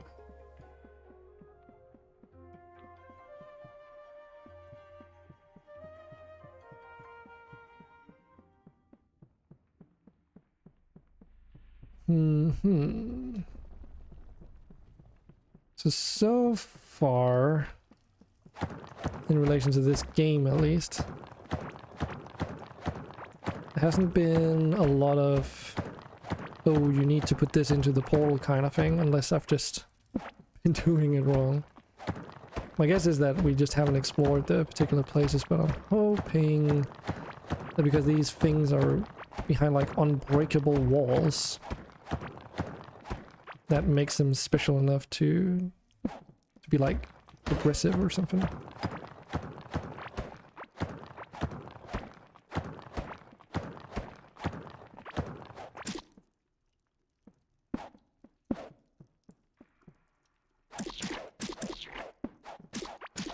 These are like some Cartoon Network like sound. Ow, fuck. Okay, calm down. These are like some Cartoon Network like sound effects, and I picked up a spike trap. Good thing I've got that armor, because holy shit. Okay.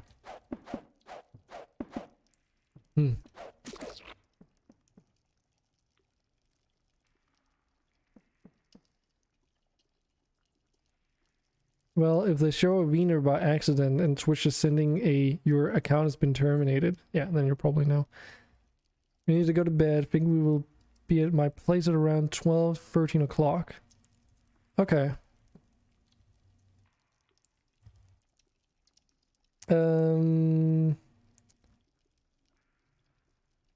Was it Saturday or Friday? AKA, was it tomorrow or Saturday? I think you wrote it to me, didn't you? Oh yeah, you did write it to me. Oh, okay,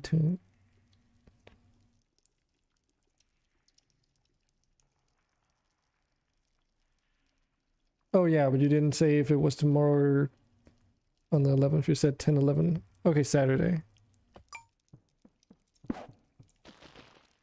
Or is that because oh shit, if you were going with had been going with your work, you would have been sleeping at a hotel or something? Because you did give me 2 days on the last one. But doesn't really matter. You don't have to answer that. Ow, fuck. Ow, that hurt. You gotta go to bed. What time is it? Oh, okay, it is getting late.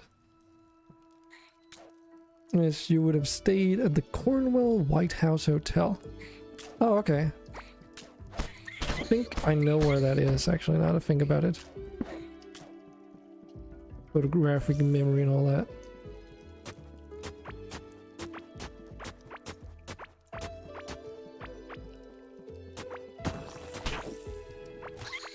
Oops. Larvae hive ground. Hmm.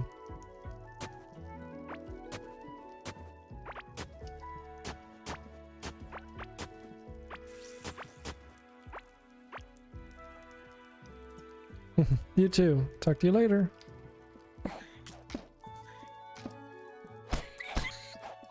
Oh yeah, this weapon does way more damage.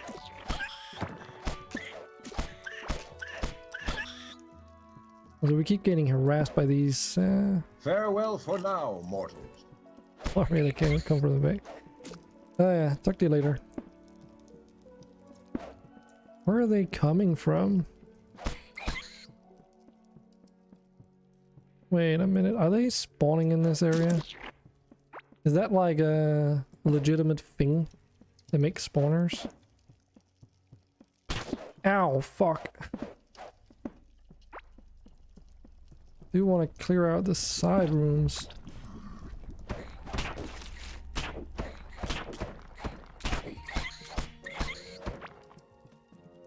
Okay, so that's a cocoon that broke. I've seen one of those broken before, at least. Is that sand down here? Or is that just regular cave dirt? I think it's just regular cave dirt.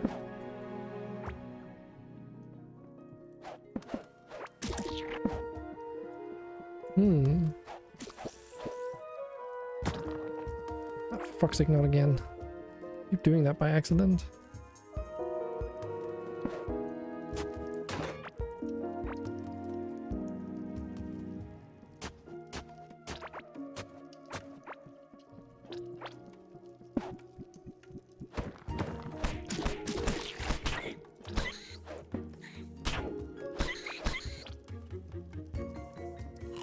So they provide the cloth stuff. Oh, you can mine the stone walls. Okay.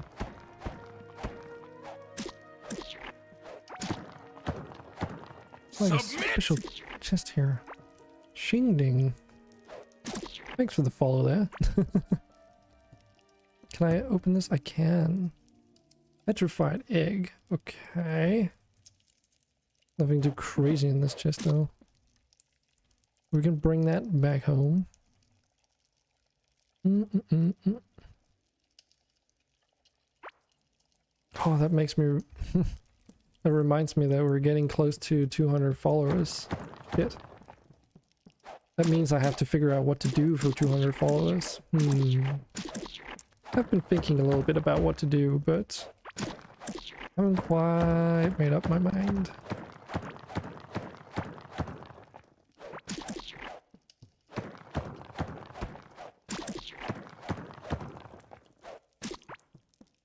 What is this stuff?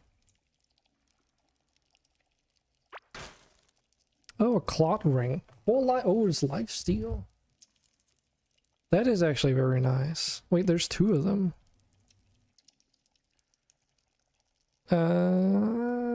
This. I guess they dropped them from these.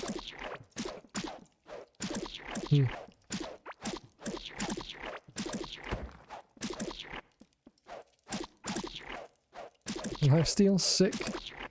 Yeah, it sounds very useful, especially having two of them. And so far I've just been using these mining damage ones because it allows me to one-shot the dirt walls. That might be a very valid replacement.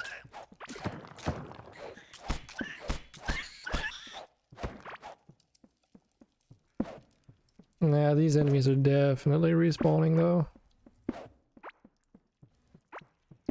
So have you seen this game before, or is this also new to you?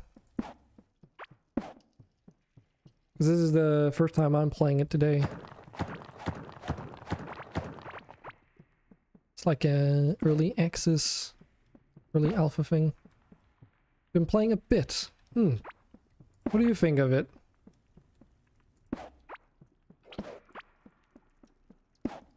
Why is all this broken? I guess is that one of those large larvae fucking trampled through here and just wrecked everything. As far as me, approximately. Ah, okay. Same. I think it's gonna be one of those games that are gonna do really, really well. because it comes off with like co-op. It's a very co-opable experience. And what else to say? Like, gameplay seems pretty solid.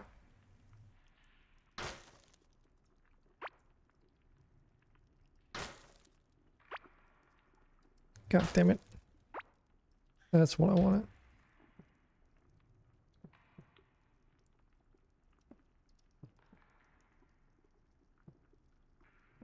Huh? The hell? Oh, not you again.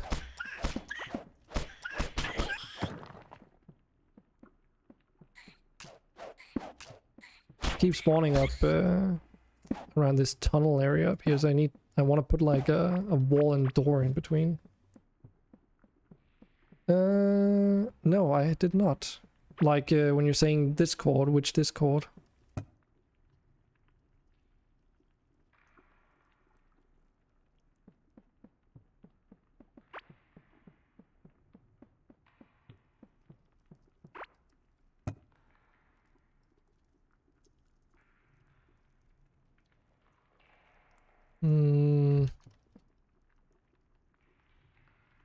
Do I even have any copper on me, or do I need to go all the way back with this stuff?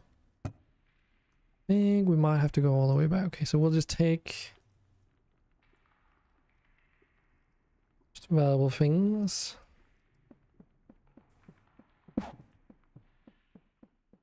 Oh, on their Twitter.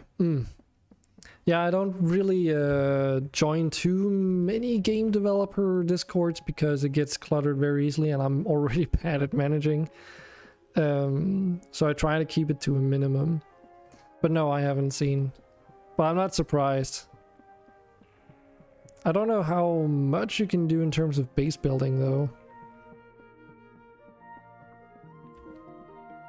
Because it does seem fairly basic so far. Yeah, I know some people, they put like things into categories and such, but I'm just an idiot and haven't done that yet. I should though.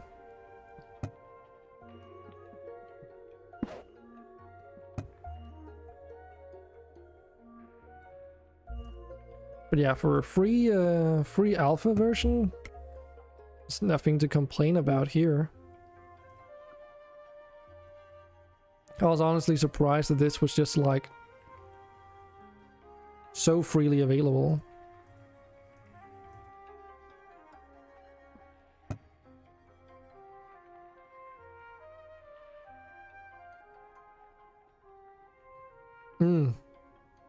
Yeah, I expect that once you get out and get access to more things, because like with the carpeting thing, like you can certainly make these decorative pots, right? But it does take a lot of resources. But yeah, that's true. I haven't tried making the alchemy table yet. I assume that's gonna allow me to make potions. Yeah, they probably want feedback. I mean, they've probably already planned this ahead of time, right? Oh yeah, there's also the painter's table.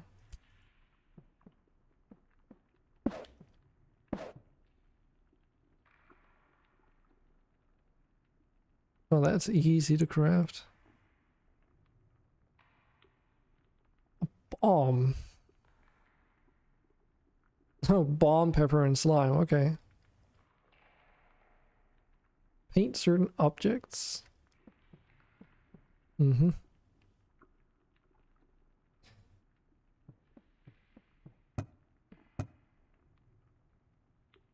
Yeah, you're probably right. They probably wanted some kind of feedback.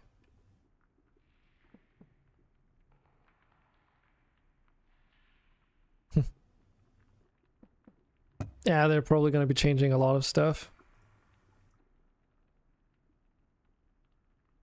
But that's to be expected, right?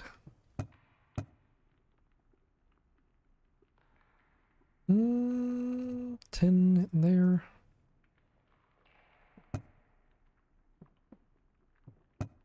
I'm probably only going to stream this for today, though. I don't know if I'll be even playing it before it goes into like a more finished state. Because I just have way too many other games to play.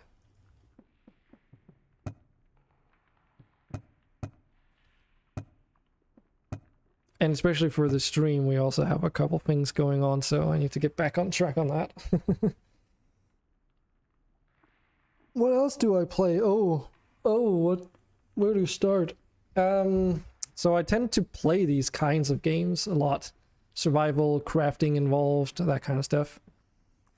But to give you a more concrete example, so these last 2 days we've been playing Inscription, which is like a card storyline based game, like a card playing game with a lot of story. Oh, thanks. I probably will. It could be fun to play with some people though. I think that's gonna improve the experience drastically. Oh, these are not the same wraps. Okay.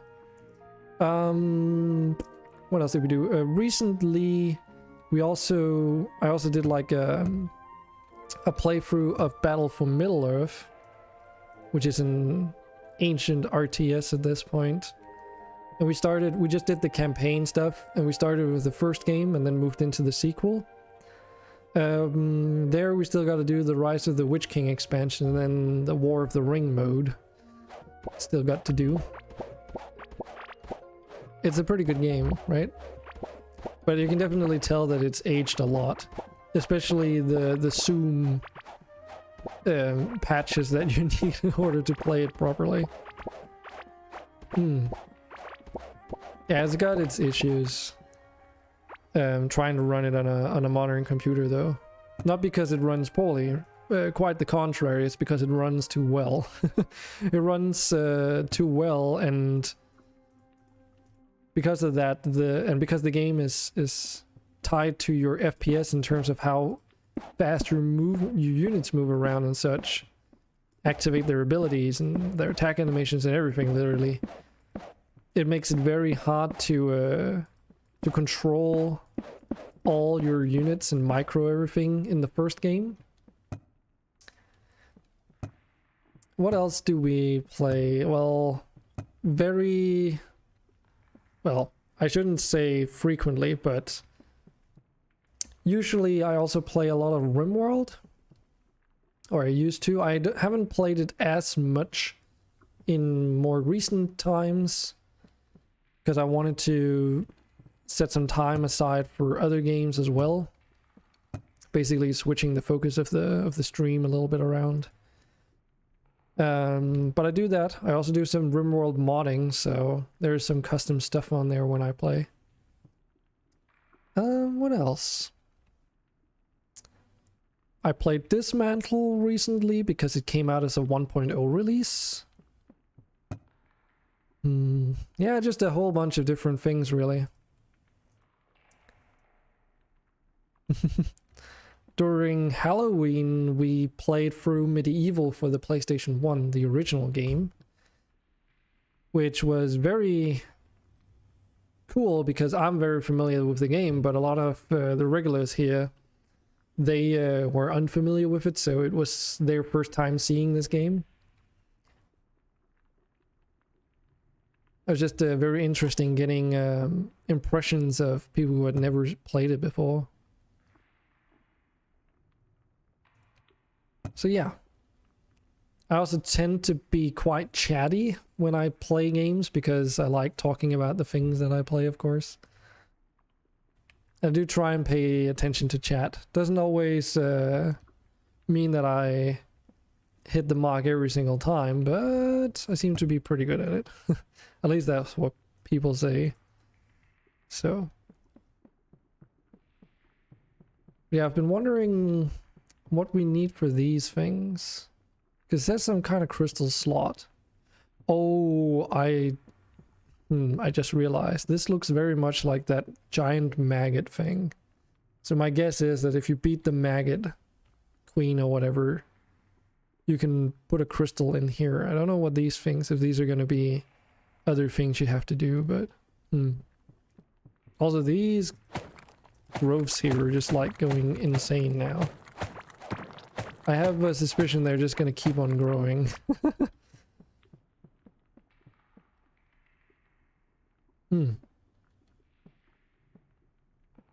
You might have found one, like one of the crystals. Alright.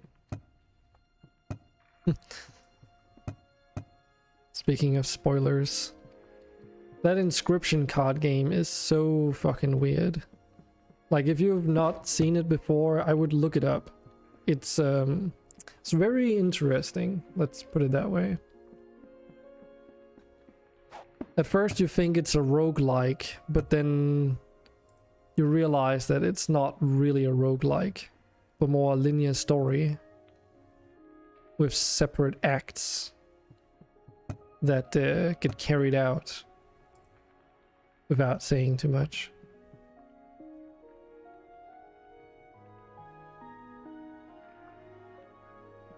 Yeah, my guess is that it grows out pretty far. Because I've been trying to keep track of how they like work, and it seems like each mother plant or whatever just gradually extends the root system out. So the more of these you have in an area, the more wood you have, and it just seems to grow out in this like tendril kind of pattern. And then it's like a random thing if it grows out to the sides or not. But it'll never like grow into being fully covered, I don't think, because it doesn't seem like it. Ah, okay. Work tomorrow. Fair enough. Thanks for popping by though, and thanks for the follow. But yeah, this is also late for me, so there's a good chance that if it's late for you, you'll probably have more than ample opportunity to pop by another time. So, I do stream fairly regularly, or I try to anyway, when I can, so many of opportunities. No problem. Have a good one. And sleep well. I should also finish off soon. No problem. Night night. Water.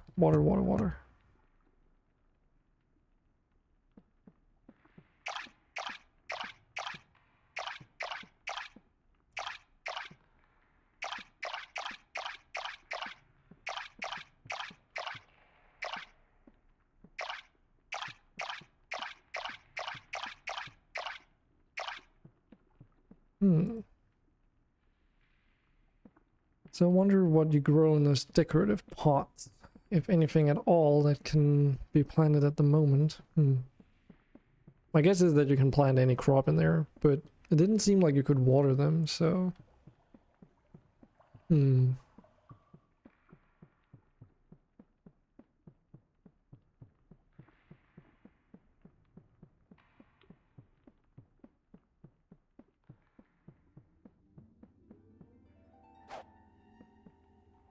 Okay, so you can't refill from that water. Wait, I went way too far.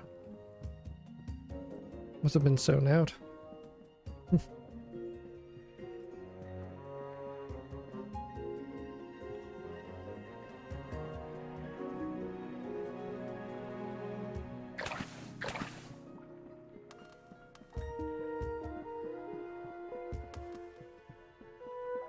You hope there's some kind of fast travel system that you can either build yourself eventually or unlock in some other way.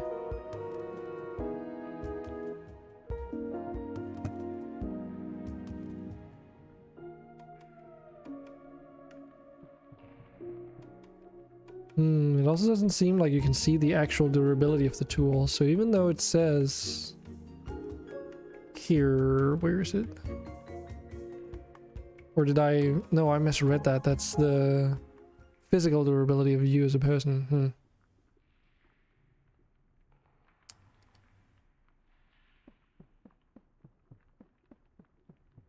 So wait, that means if I just craft a bunch of stuff all at once, I reap the benefits of doing that up front, and then I just end up having like a large collection of things I can pull from? And the stats?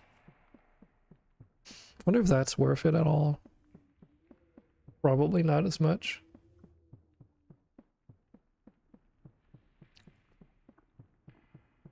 Okay, so we're back here.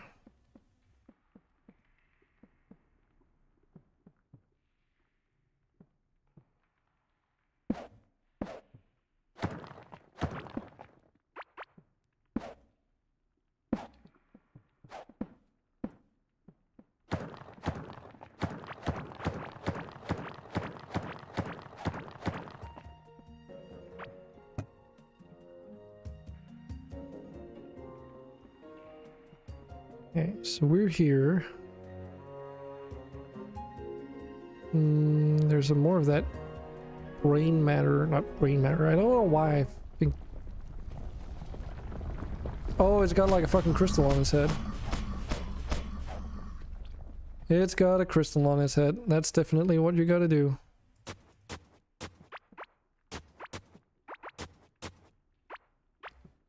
Wait a minute. What happens if you do this?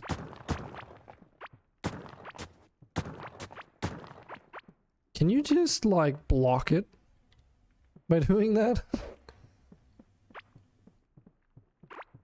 Oh, so that's also why I found all the ore lying around. Those fucking insects must have been like, those fucking insects must have been doing something to break it all.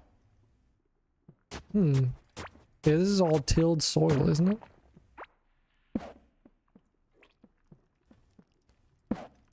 I suspect that all this ground slime is gonna return once the insect comes back for another go.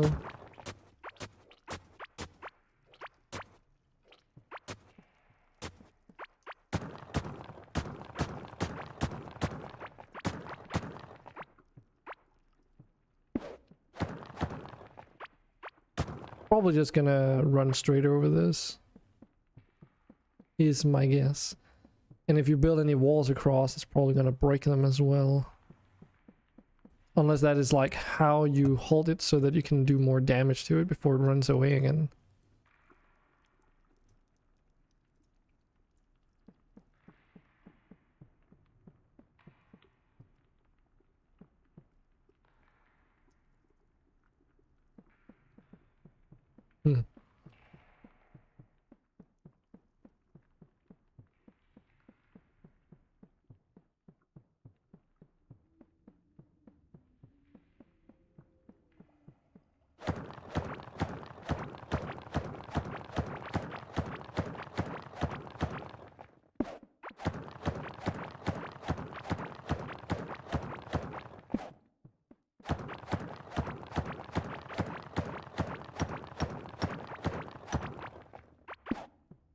Okay, we're definitely mining now.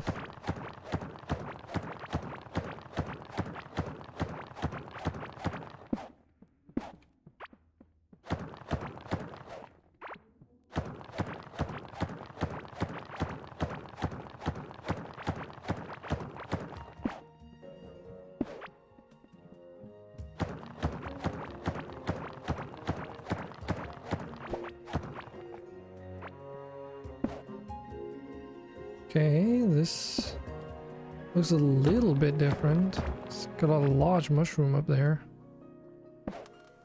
It's also got like water everywhere. It's definitely not the same as the other caves. Also, there's a light coming onto that mushroom. Giant mushroom. Permanent max health. Are you serious? This is a permanent health upgrade? Don't mind if I do. I was at first thinking, okay, maybe you can use that to perpetually grow mushrooms or something, but... Permanent health upgrade? That's even better. There's also way more mushrooms in here than I'm gonna use up in any time soon. Oh yeah, this also does give me gardening. Nice. I mean, if you're just to keep exploring, is there any reason to do any farming at all?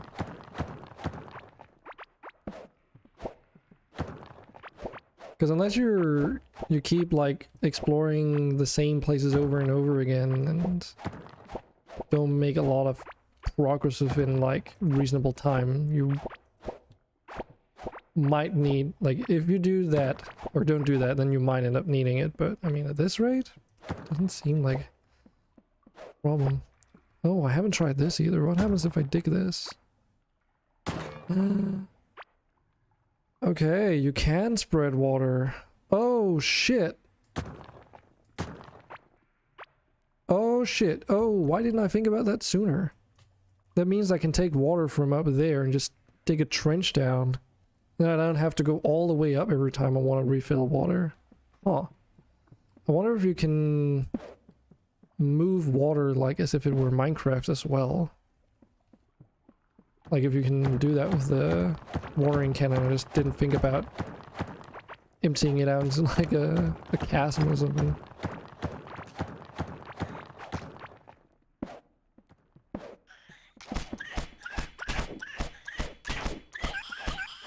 Ow. Well, I had to heal up anyway. Dude, they've just been wrecking this entire place. That's probably something that's gonna change too, because that doesn't seem right. It's like, yeah, they're destroying things that they probably shouldn't. Like, I get the light sources because they get annoyed by the presence of light or something, maybe. That makes sense to me. Is there any reason for me to keep any more of these rings? Because I keep getting them. And they're just filling up my inventory. Hiya! Yo, show me your moves! Hey, Peek. How are you doing? I'll be in Discord in just a few moments. Actually, I need to wrap up this stream.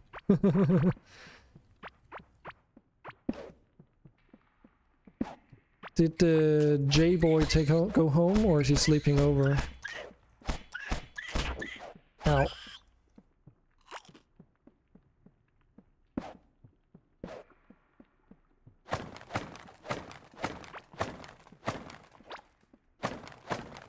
Valuables. Give me all your valuables. Oh, I don't know what they are.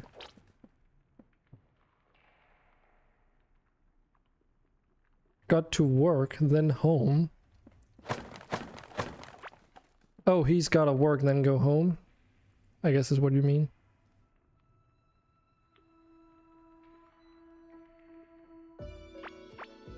Yes. Oh, okay.